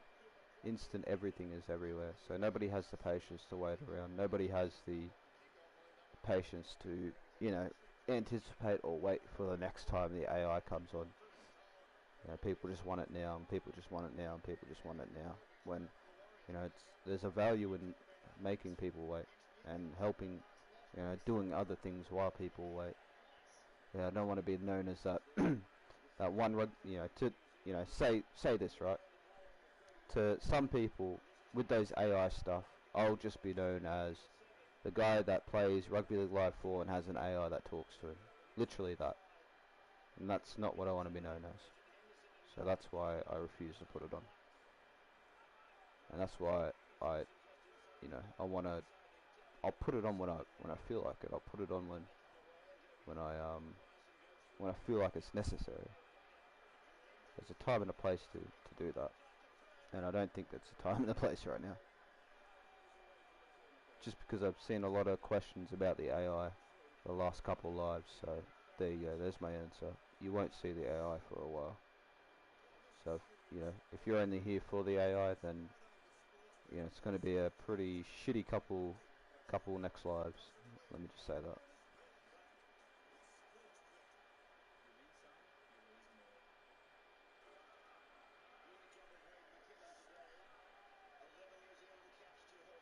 Let me put this here so I can kind of have a little bit of a guideline what to do with this V.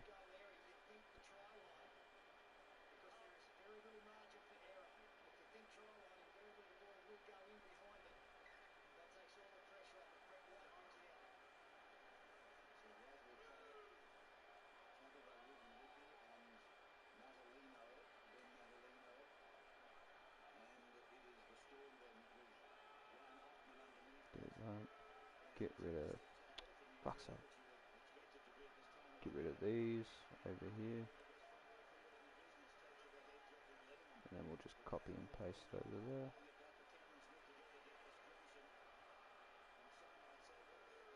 Yep.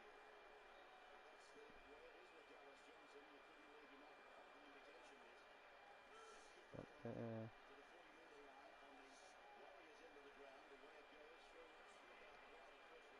Copy this. Do the same.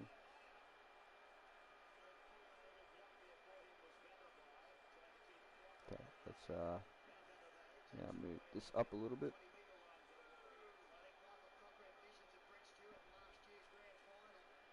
Like that, and then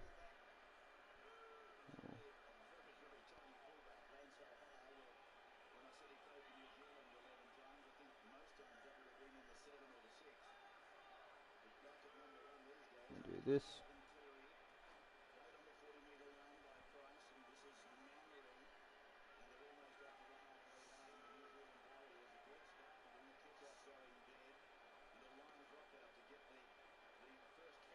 Do that.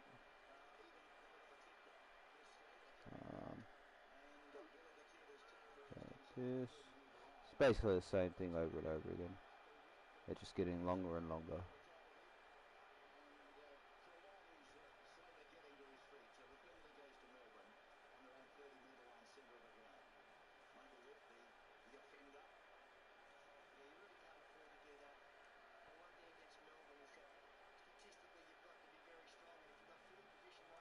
It's a little bit repetitive, but it's fine. Do you want to know the definition of insanity? Sorry. Like that.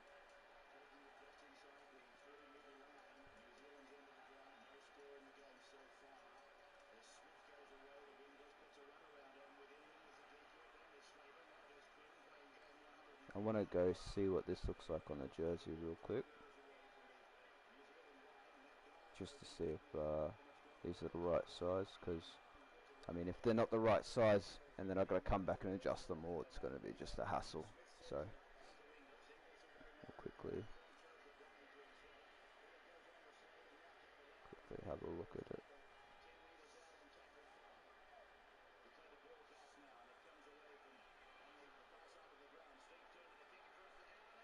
It's actually probably need maybe a few more, and then that's done.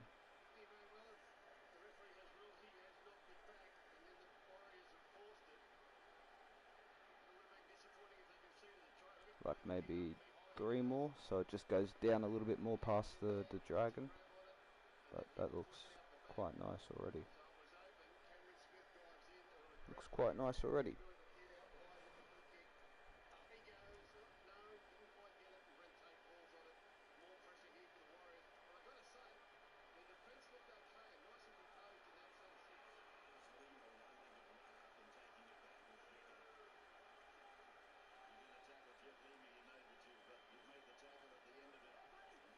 So we'll do 3 more, or 2 more each of these things.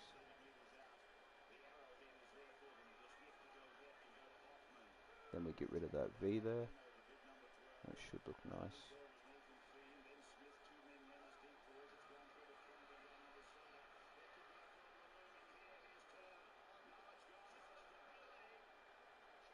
Do that.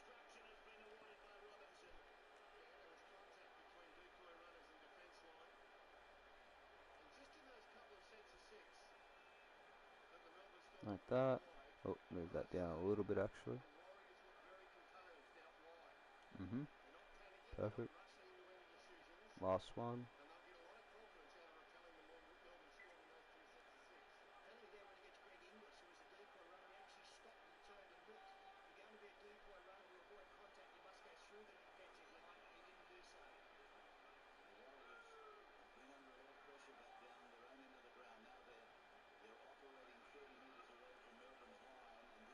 Yep.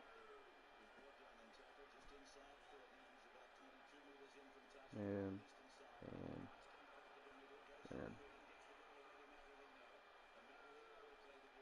do that. Get rid of this. Dragons 29s. Let's go have a look at this. Oop. Oh, nice. Very nice. Very, very nice. Now we need to do the bottom.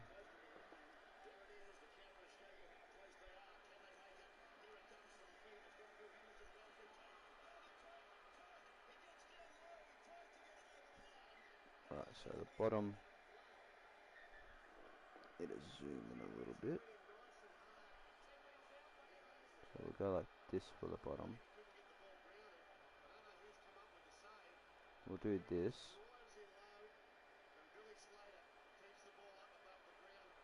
Copy this on the other side.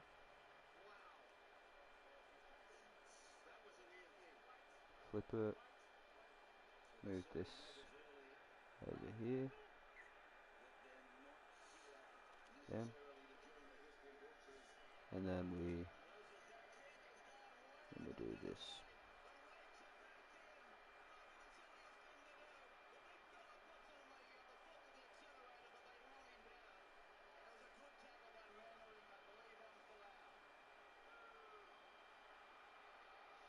Actually, do this.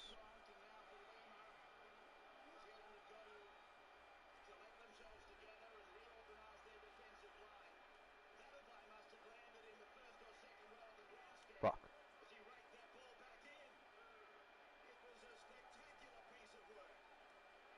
Get a little bit more of a space in between here.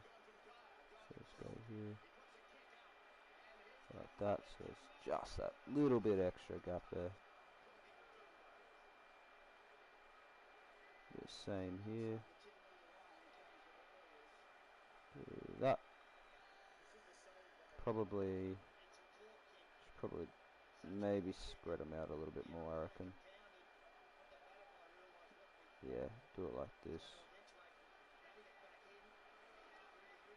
Let's quickly copy and paste this on the other side.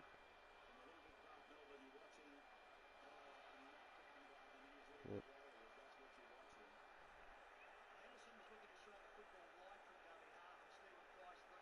Like that. And then down here, just need to do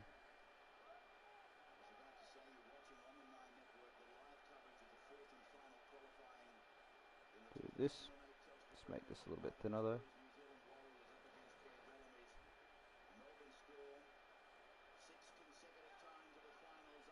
So we'll do that. We'll make a couple of these. So, bam, copy, flip, move.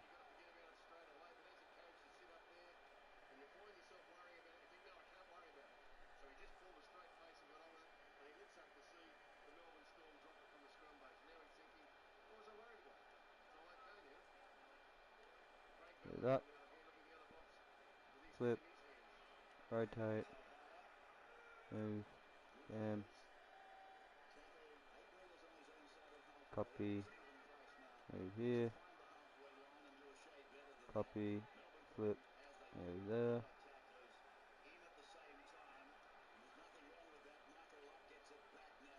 copy, move to the middle, make it taller, copy, paste, flip, like that, copy, paste there, copy, flip,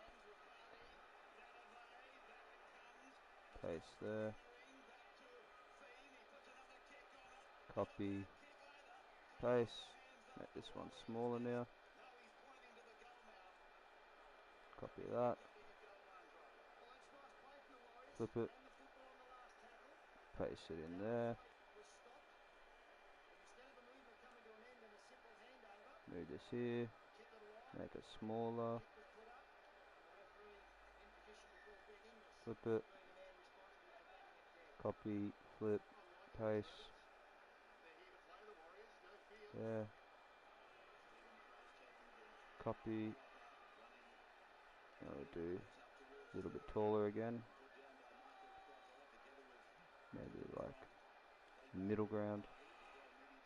Copy. Paste. Flip. There. Maybe a little bit closer.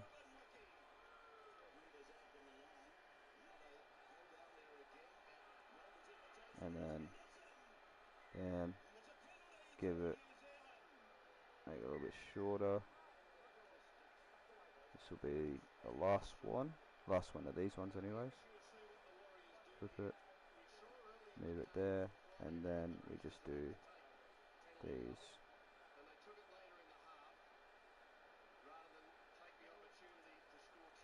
Because then it's just got lines like this.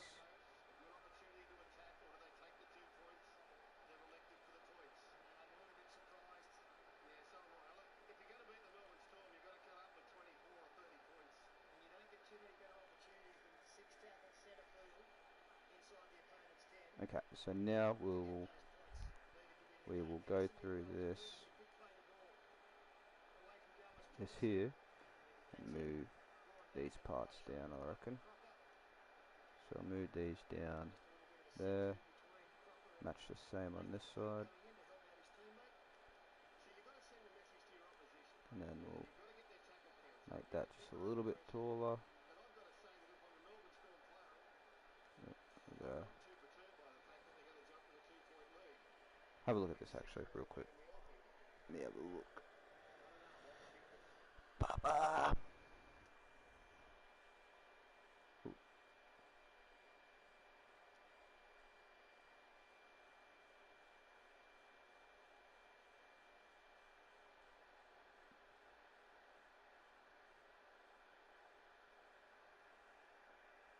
I need to quickly just do this, cover that, do the same here, cover that.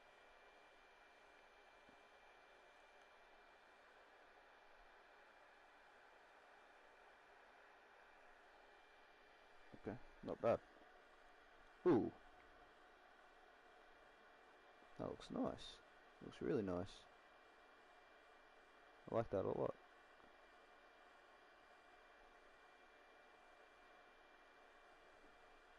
Ah, I just saw the picture of the Dynasty, the Samoa jersey. Very, very interesting jersey. That pattern would be very hard to make. Not very hard, but it'd just be very annoying. Usefully away. Yeah, it's a very nice colour. Very, very nice colour.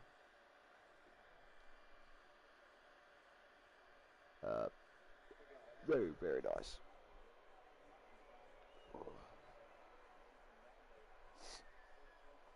Let's throw the logos on this.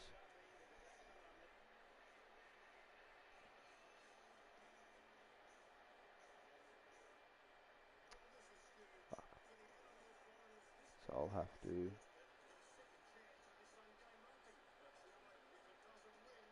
Women's League jersey. Good luck. Good luck. Good luck.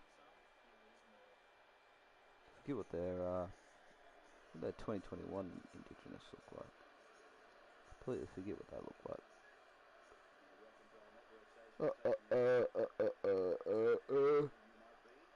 Camera 2021.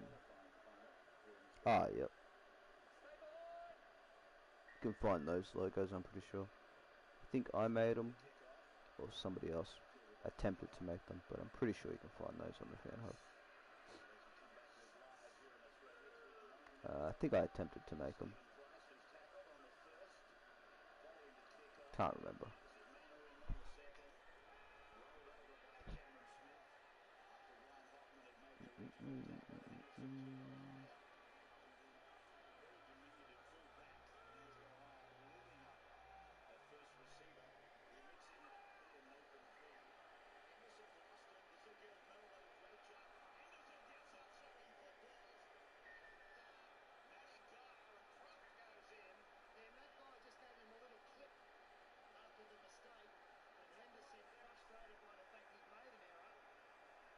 that. Very little in it. Let's quickly It's them a little bit of tipple uppers in this. throw this in there.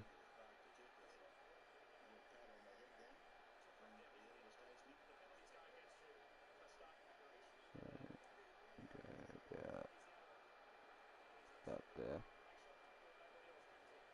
Do the same here.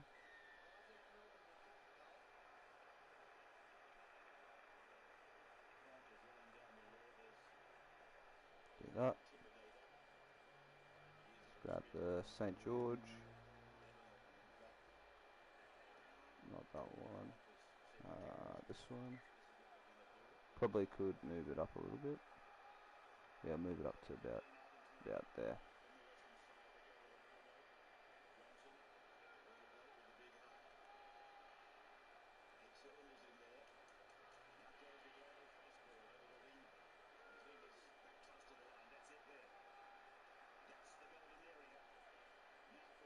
Do that. Grab a tag. And there's the difference between the two teams. Melbourne had an opportunity to take a kick at goal to make it Quickly 7-8. just throw in the X-Blades. Who could take advantage of the situation. Now the Warriors, they had this covered. It was 3-on-3 and Aiden Kirk And then we need no man's land. They come in front of their penalty a black box. fade. Now it is 3-on-3. Brett Tate telling the man on the inside to stay with him, but Aiden Kirk, for some reason, got on the inside of Anthony Quinn and paid the price.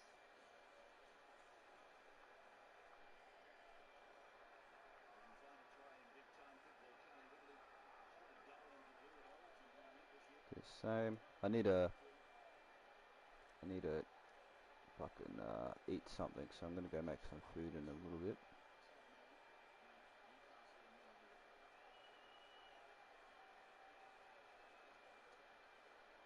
Now I'll put a game on. Just a simulation. It's gonna be the same as always. I'm gonna take my headset off so I can eat. Because your boy needs to eat. I'm really, really hungry right now. And I've been hungry for the past hour. It's gonna get up earlier, but I thought I could push through it, but I cannot. I just simply cannot. I'm so disappointed with the Warriors because it is a situation they've handled very well to start this game. They have been confronted by that 3 or 4 times in this match, that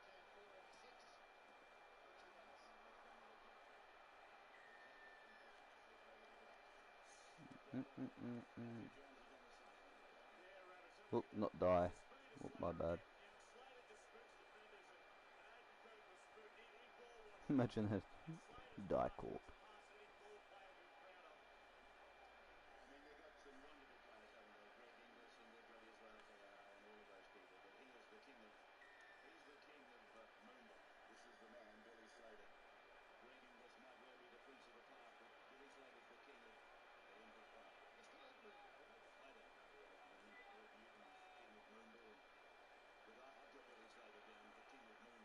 does.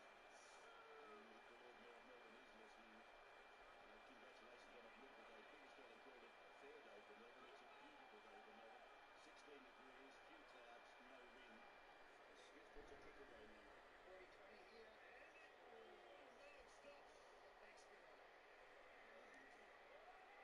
Right, I'll be back.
I'm back, sorry.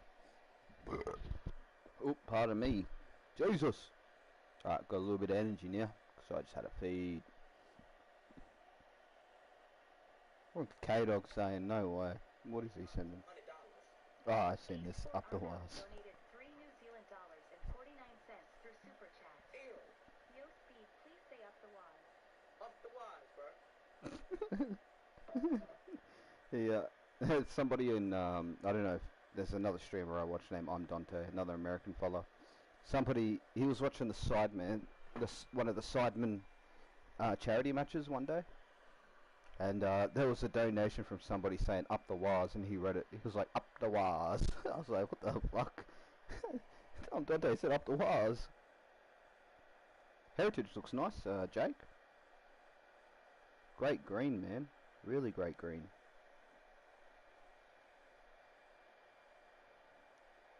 Really, really great green. Looks nice.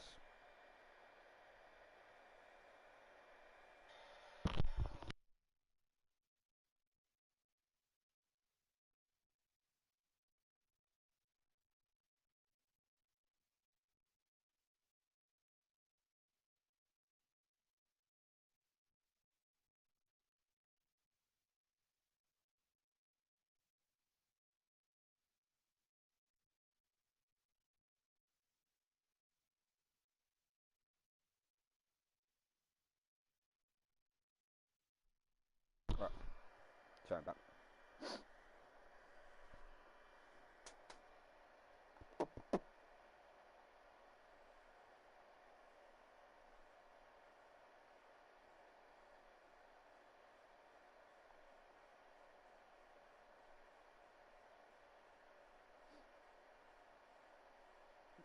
Let's put this on. How good is that first sip of a silky smooth oat milk latte? How good is a dairy-free smoothie that's high in calcium? How good is creamy without the cream? Welcome back, everybody, to another episode of Caravan of Garbage, where, yes, we are continuing our Alan Morathon, Mason. That's right, folks. You're out there, get yourself your classic eggy and a bready. Cook it up, that classic British dish. Wasn't it and settle down. eggy in a basket? Yeah, probably. I don't know. Yeah, that's not what it's called. But as far as I know, it's not a traditional British dish. What they are thinking of, what they should have put in all those scenes, there's multiple scenes where it appears, is obviously frog in a pond. They should have delivered to Evie a chocolate frog in a big green jello. Traditional English breakfast. That's right. Yeah. Anyways, of course, this week we are talking about an adaptation of Alan Moore's V for Vendetta. And I would say, of all the adaptations that we've seen that are movies, this is my favourite.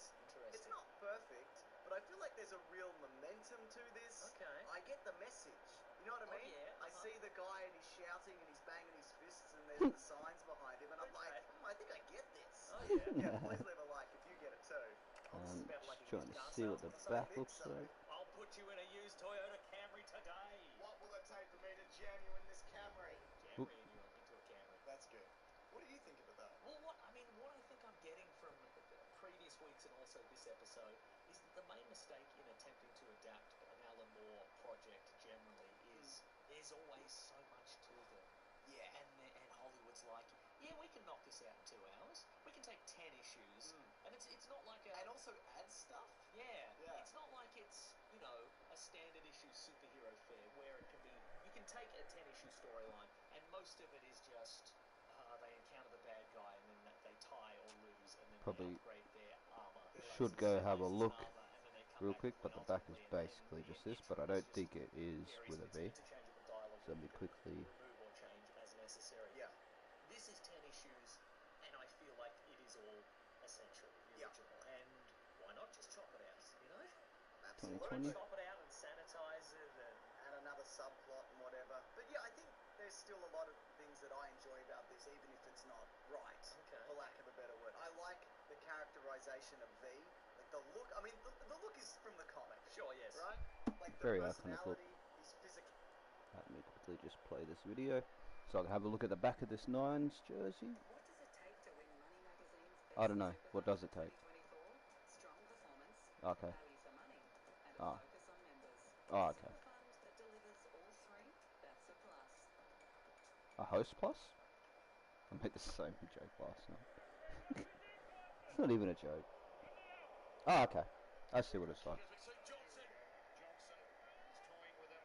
Looked like he passed off the ground, but there was no defensive hand on him, so they keep it alive. The Sharks, Britton Nakora. Surely, now it comes on the inside to Sione Katoa, and he gets the 5. So it's like this, but instead it's like side to side. With a little goose step, then the well-weighted grubber. Oh, he's held out of it. It doesn't matter. It's a try. Back to Frizzell. Boy, he looks 50. Oh, nice of Frizzell. And now the around the corner offload. Nightingale did well. Laffey, lovely pass. Actually, we'll just do it lines. Don't need to worry about doing it anything else. We'll just do it lines. Stripes going across. Oh, how the Dragons. Here they go. They're over in the bonus zone with Cam McInnes. Still got 2 tackles left. McInnes, Sailor with room. Now that we have... Fuck, Sailor's got some I like pace. the cadence of Hugo Weaving, whether he's reciting Shakespeare or just being like, I'm saying egg in basket or whatever. Whatever he's saying, I enjoy. Sure, he's a little dramatic, and sure, he's always Settle down. He needs to settle down. Sometimes he'll pass a post and he's like, I'm gonna scratch a big V into this. Settle down, mate. But the fact that you don't see him at all, real. I mean, there's like the silhouette, with the fire and whatever. But you get a lot of emotion out of just the mask, and apparently that's also done from just different lighting techniques. Because they're like, should we change the mask when he's feeling different emotions? And I think it's better that they Did the lighting. Yeah, the lighting is nice and subtle. Yeah. Great movie, movie Just IQ theatre though. blacks just runs it, switches the mask on. Yeah, and it's like the tragedy comedy mask. Yeah. Just switch them over. It's stupid as What do fuck you they think did that. about multiple masks on his head and just sort of awkwardly tilt them around? Oh, that's good. What's that?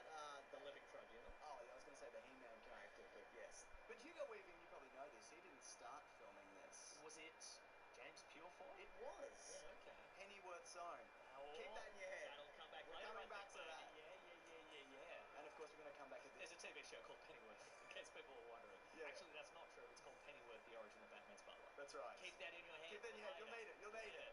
And also, we're going to talk about why Alan Moore hates this one specifically. But so he was cast originally, and he shot for 4 weeks, but then was replaced by Hugo Weaving because he just wasn't gelling with it. But he's in it a lot. He was dubbed over. Oh, I see. So a lot of this, and you can't tell, is not Hugo Weaving. And also stunt work, etc. and so forth, And also, speaking of, I remember this having more action in it than what it does. Okay. Like, he does some fighting at the start, Sure. there's a lot of torture and kind of walking around buildings and murdering priests and whatever. All of those are kinds of action, Yeah, sure. well, that's true. And then at the end, he does his All of those are kind of action, sure. But I like them. I think the combat, on the whole, is very good. And this is obviously because the director of this worked on the Matrix movies. Oh, nice. And this was also written by the Wachowskis, or at least co-written by them? Yes, yeah, partially, yeah. I mean, most of it was Alan Moore, I think. Sure, I think he The did. good bits. Yeah, the good bits. The good But it bits. does feel like, even though it does get some Britishisms wrong, it gets a lot of it right. And I feel like the fact that the lead cop in this is just some schlubby dude who was probably in the bill at one point. Okay. I think that works as opposed Well, one to... of them is Sherlock's nemesis. Well, that's true. No, one of them is Sherlock's the inspector. Yeah, I like to think of him as his nemesis. Yeah, okay. His stupid nemesis. Yeah. Looking at evidence, Sherlock, not on my watch. Oh, you've solved it. Well, I'm not a fool. Yeah, thanks, I guess.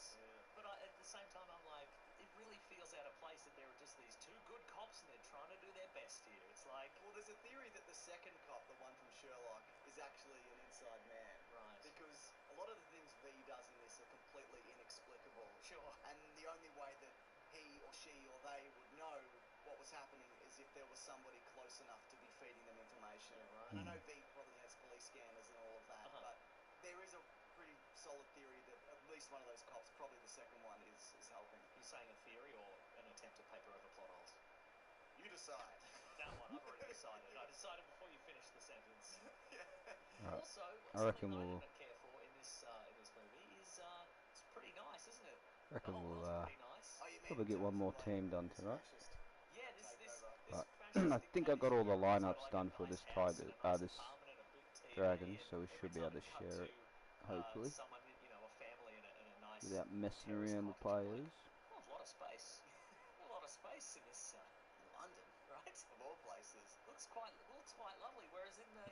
So I'm probably gonna real quick The now comic is just not as. No, There's it's more this kind of, and there's a seedy underbelly maybe of one society, more, and we get a little and bit then of we'll that, do a but triangle on it but I mean to I mean, end it off. the fascist part seems to have come from a completely different movie.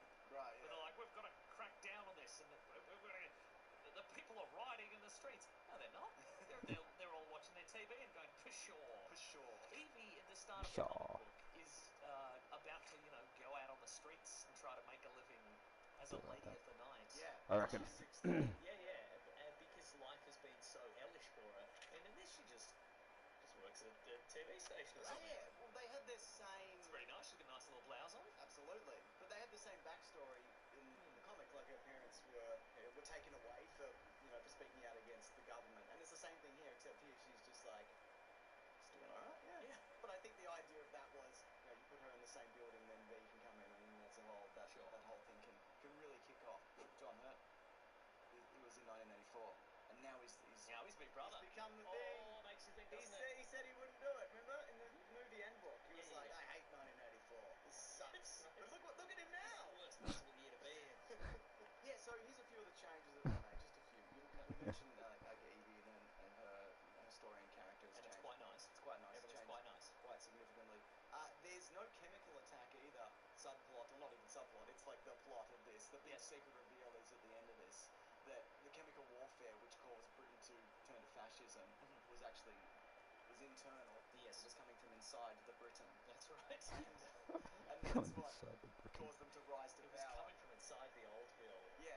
And this is one of Alan Moore's. It's coming from inside of Greg's. Sure. At Tesco's. And we'll talk more about this. One of the things Alan Moore doesn't like about this is in the comic book he's less about freedom and he's more about just Anarchy. Yeah. Hell yeah. Oops, my anarchy symbol. Oops, my anarchy symbol. Because there's even a moment at the start, and it's very different in the comic than Fuck. it is in the movie. In the movie, he goes on television and he's like, don't you think something's wrong? Don't you think maybe we should do something about it? And I'll see you in a year, and everybody... I don't really want to go make another line of stripes. So I'm not going to do that. I'm just going to do that. I am just going to do that. Yes, call me lazy. I don't care. Do not want to do another line of those stripes. Done too many already. Just for this one jersey. Done way too many. Which, to me, makes the cops sound even dumber. Because this is introduced quite early on in the movie, and at no point they're like, could we maybe see if we can find out who made a really big order of Guy Fawkes masks? What was it? 800,000 Actually, we'll put the 9s because they do have different 9 shorts. All the other teams were using just their regular home or their away shorts, so these guys seem to be the only ones that had like 9 special made shorts, you know what I mean? Well, he does a lot of things because The first 100 are pretty good, and the remaining are just... He's just gotten a big, like an exercise book, and he's drawn a line on a page, and he's just cut around. no eye-holes. No eye-holes. Yeah. You mate, you're an eye-holes. Well, that's like a big part of his character. Quickly He and Share Day, and we'll talk about the identity as we discuss in my do that. It is very busy. One built like a little prison corridor. Sure. Their hideout, which I I will move not to mention like this up a little bit again. masks and all of those different things, so you can play different. What do you reckon? Plus, copyright gear and various Good enough? dancing, swordplay, kung fu and the like. All of these things. I'd say good enough. It's a standard. Any member of the constabulary could stand up to Greg. He's so good at fighting that empty knight's armor. He's just having fun. Looks fire. Appreciate it, Jake. Thank you. Chemically enhanced and all of that. Yeah. Just quickly go in here. Rebuilt that train tunnel by himself. So you can have a look at the players in them. Manufactured and sent out with several 100,000 masks. That's what they mention. They say upwards of. So who really knows? And then of course there's the Domino's thing. Like that's not nothing. Looks quite nice actually. Yeah. But yeah, it was like 200 hours of Like max. play. Actually, do I only have 17 players? Yeah, I do. Alright, so I'm gonna add more players. We'll go see what it looks like in game real quick. First, I have to share this so we can use it. Otherwise, then the jersey will just be broken because all we did was just get rid of some of the shit on the Dragons logo. So makes it easier. So then I didn't have to make it all myself.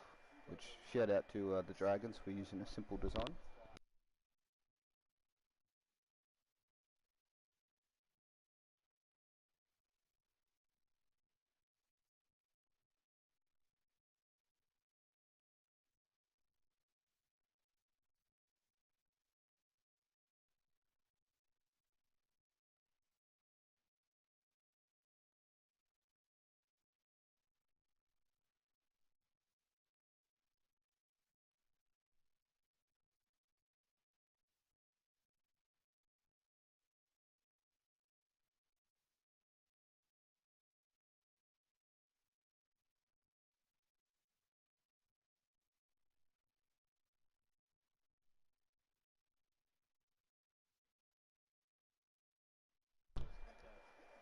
we'll have a quick nines match. Why not? Yeah, the idea is that like Batman. Now I'm interested.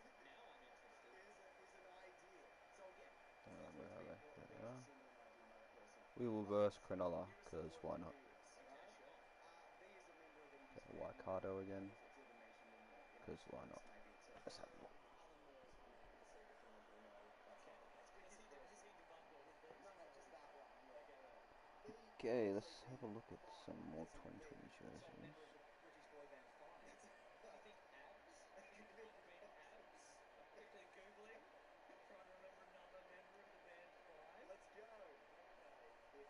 See if we can see which jerseys to do next. I suppose we could finish off Para since we've got Para already half made. We'll finish those fuckers off. J. Could be J for Vendetta. J for Vendetta. Well, I think that idea of there being five of this person. Got Sharpies done. Just a quick point of view. Got Because maybe one's good at Times done. one's just on the Manly. We'll do Manly tomorrow or sometime. maybe one's just for the dominoes, you know? One's got abs. Maybe one's got I want them in the And the Warriors. I have to share the Warriors tonight. Try to figure out something to do with them. Do Newcastle tomorrow sometime as well. Yeah, we'll do Para. Everyone, and Since thanks for joining us as we since bring you today's match to between go. the St. Only do a George few Illawarra things. Dragons and the Sharks. I'm Andrew Voss, and alongside me today, the one and only Eddie Hemmings. Conditions absolutely perfect for this match. Fantastic conditions for afternoon football. Hell yeah. Both teams love playing on a Fuck it, flat oh that's pitch. impressive I expect to actually. see the ball Looks way fly better with in the game. ball than Oh, you except for normally the would. side there. Wingers are going Gonna be have to kept change busy. the colour of the That jersey means to match defence the is side really going part. to be the key today, and Just I'm pretend you really don't see looking that forward light to there. this. That That's bit the of feeling of a lightness. lot of people that we're going to see some bright open attack. A lot of speed out wide across both teams here, so there is plenty to anticipate and to look forward to. Gotta move the tripper deal down because it's up very high for some reason. I don't remember I don't remember putting it up that high. I'm pretty sure I had it a lot lower than that. Like, I'm pretty sure I had it sitting on top of the black Goes up with a kick-off. parts, but He's yeah, well we'll positioned change to that. take that kick. Rudolph. That's why we go and have a look at it in game, I suppose. That's the 30-metre line. He plays the ball. Misses the tackle. They might as well be at the Misses the massage tackle. parlour. It's like they're covered in oil, and the defence really Didn't even isn't troubling them. touch him. What do you mean? Townsend. How can he be covered in oil? How can it look like he's covered in oil if he did? I didn't even touch him. He just stepped around me. Graham. He's over the halfway line. He's got momentum. Still going. He's got momentum. Still going. Tries his luck with a kick. Past the 10-metre line. Beats a man. Beats a Piles on man. the tackle. He looks for support. Good step. Turns it inside. Norman. Ah, tried to Good pass it. tackle. Two in it. Laffar. Cutting out his teammate. Ah, Forced. could have passed. Could have kept running there. It's hard to play nines. I mean, it should be easier. Hey, which way did he go? Great step. Passes wide. He's got teammates there. That's a power play, that Finn. Only now as he's run home. That's a power play, that Finn.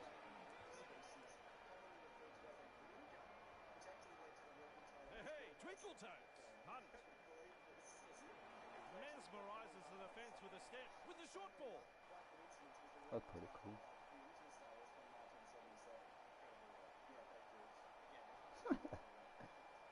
If only he would have looked cooler if he didn't look so janky.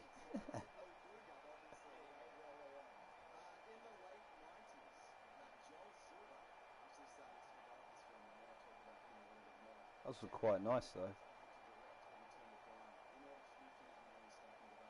McInnes. McInnes. Hoyland. Fooling the defence with that step. He surges Damn. forward. Townsend. Nice Townsend. vision. Cut out ball. He's clear. Moylan. What time is it? Surges forward 11:05. at the tackle. Have a go at him. Katoa. 15 We're going to add the players and then I'm going to jump off. Because 6 hours is a long time.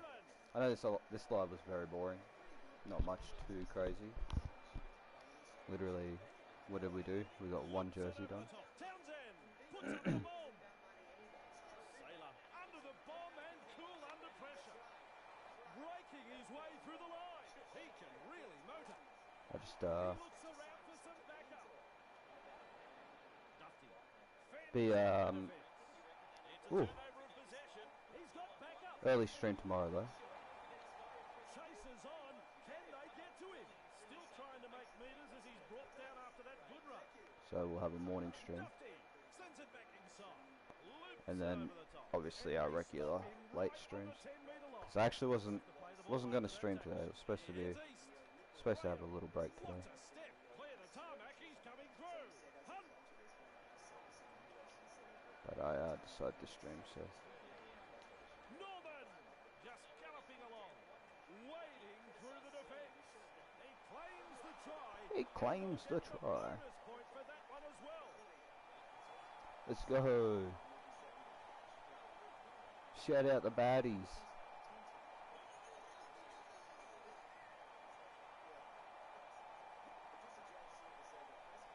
If he misses this, I'm a Dutch astronaut. Well, That's all straight he's not a Dutch astronaut. Let's go. Dragons in front of their home fans. Carrick and they're in Corbin. front. Oh, I forgot I had to keep off. Hoyland with a good catch. Good burst this one. Just short of the 30-metre line. Just short of the 30-metre line. Fires the pass wide. Driven back in the tackle. Two in the tackle and they bury him. Two in the tackle and they bury him. That's a sloppy pass, that one. He's got backup too. Burst through the line. Get on him. That's just running around in circles, my bad.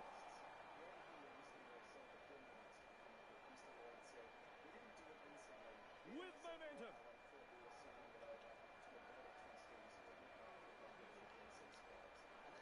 Out in space. Kicks.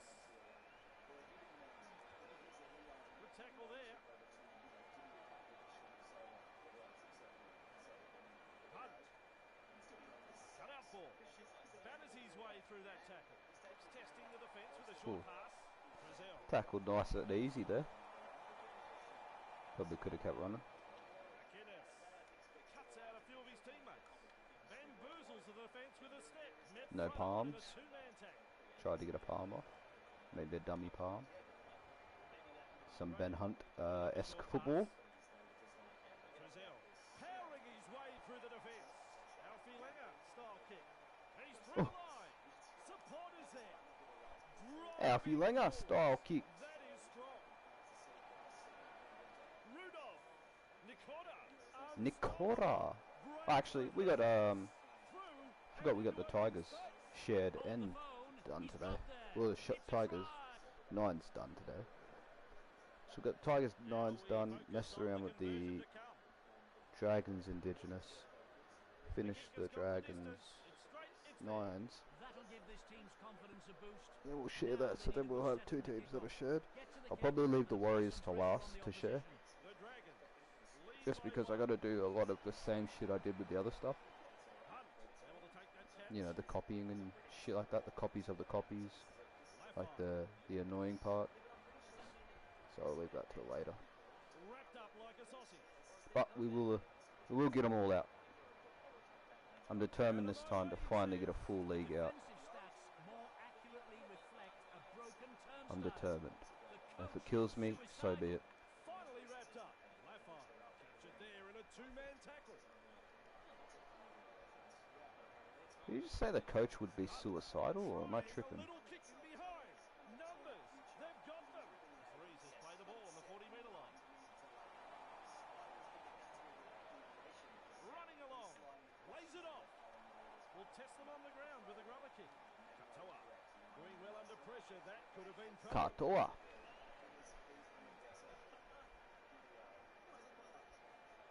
Hoyland. Ball and all tackle. God damn, my armpit is itchy as hell, bro. Nikora.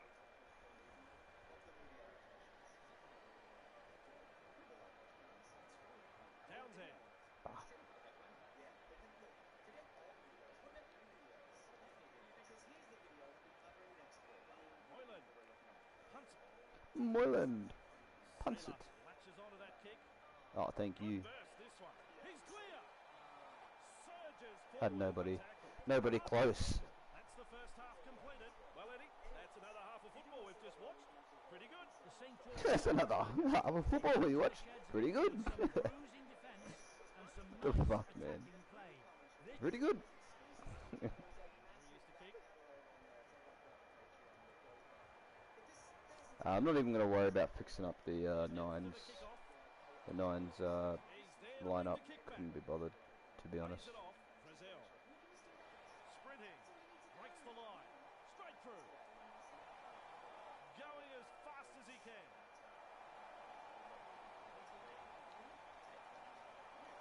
He romps in with a try and will get the Let's bonus point for that one go. as well. Yeah, baby. A fucking tripadil, man. I swear I put it down lower than that. Fuck, that's annoying me. Welcome back, Jaden. We got the nines done. Bah. It's a goal. The Dragons. Home team Yeah. leading.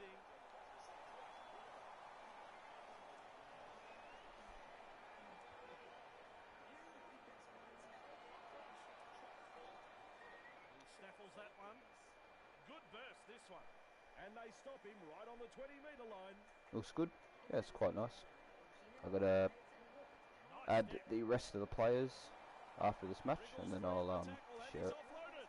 And support inside. Just short of the halfway. He's on Discord. Let me go have a look. Mr. Jake. Get pumping them out of here, Mr. Jake. Getting them done quick, my friend.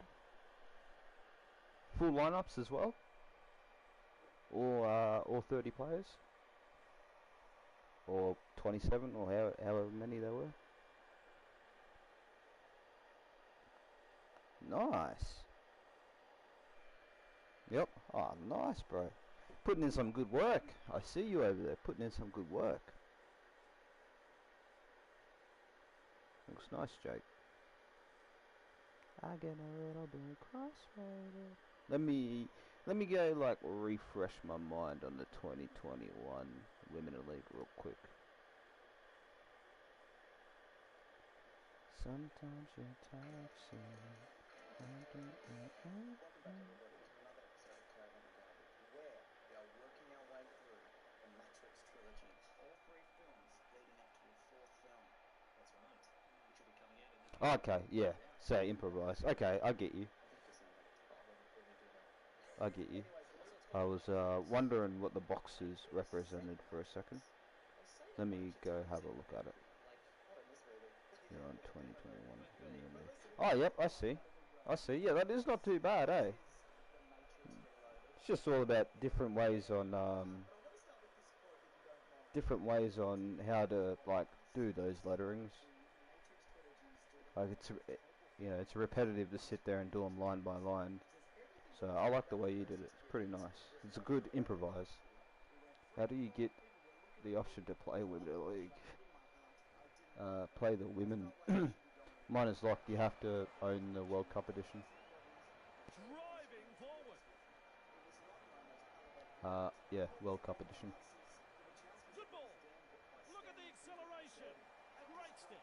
Now you see him. God damn. That's a try to the visitors. Toa showed some individual brilliance there. The Sharks now has 2 for the match.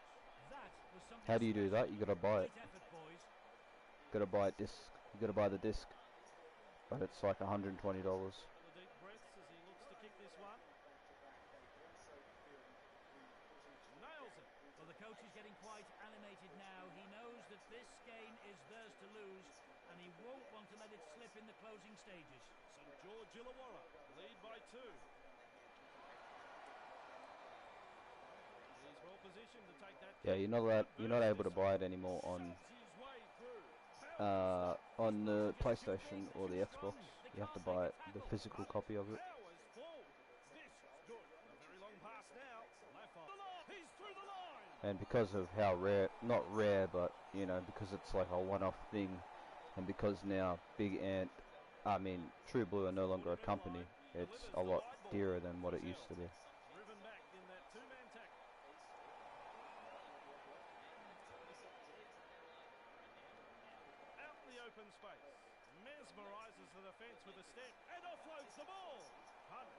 the step. He finds open pasture. Shovels it wide. Breaks the line. Wrapped up on the 20-metre line.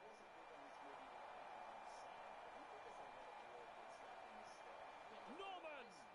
The torpedo punt. Don't worry about pressure. He never took his eyes off the ball.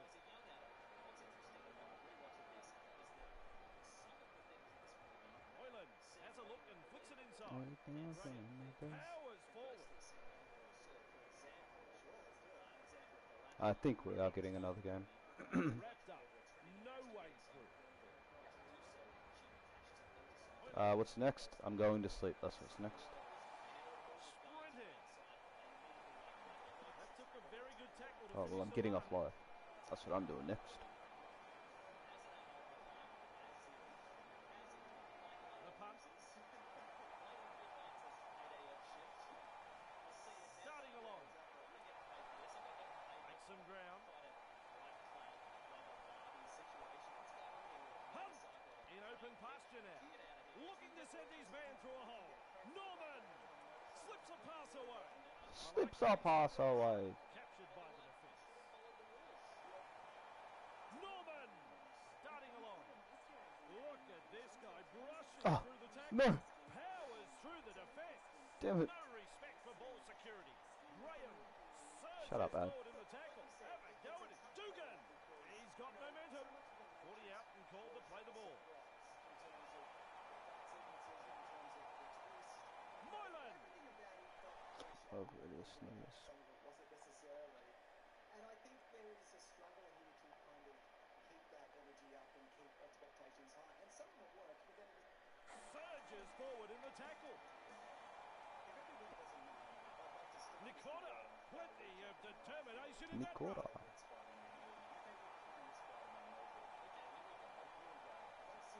Moylan. This is a high kick. Left eye. Under the bomb and cool under pressure. Handed up in the tackle. Hunt. Just galloping along. Lovely pass. There's two in the tackle. Graham. Bang. With a step. Just galloping fuck. along. The St. George I like the way that Dragons. pass looks. Yeah, it kind of looks like it's like a hook kind of pass.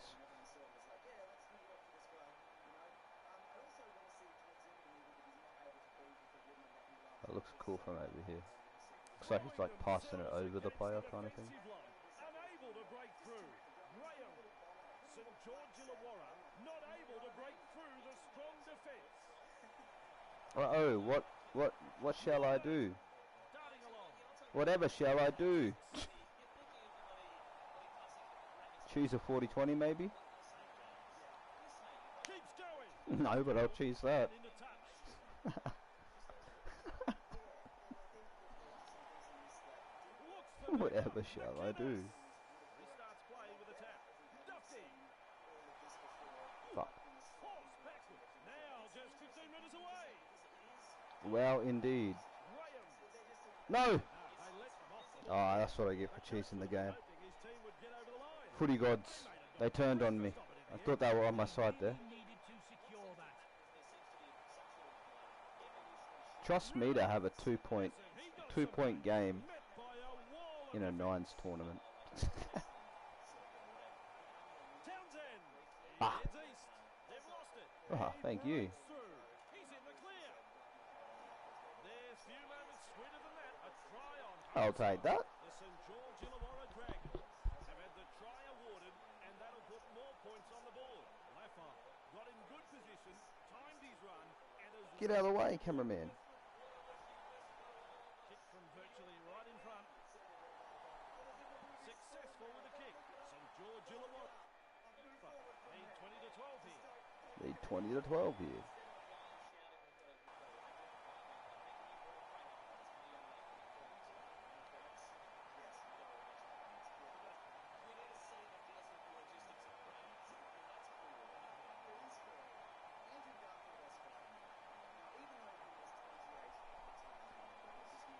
Just wanted to have a look at it.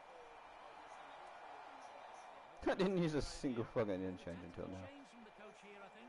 I mean, you don't really need to. Nowhere to be seen. He's got momentum. If I could make the nines tournament like a real life 80-minute tournament, maybe I would. He's in the clear. Nikota with the Jesus, with an they're offload. throwing it around. That looks sick.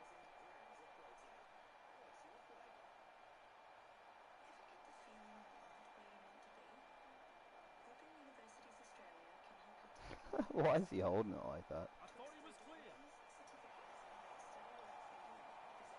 Townsend. That's a sloppy Okay, I'll take that again. ball's been turned over. Why? Why wouldn't you just let me play on, referee? Come on, man. Brazil. Why doesn't the ref just let you play on? That's so stupid. Hunt. Sidestep. Quick with a pass. Sims. Finally wrapped up just short of the 30-metre line. Sims. Hunt charges at the defence. Looking to send his man through a hole. Mirren surges forward. in Mirren. tackle. Looks for some backup. Looking to send his man through a hole. Hunt. Fuck. Contained by the defence. Nine's try coming up right now. It's a short pass. Nine style try. Brazil. Chippy. Or not.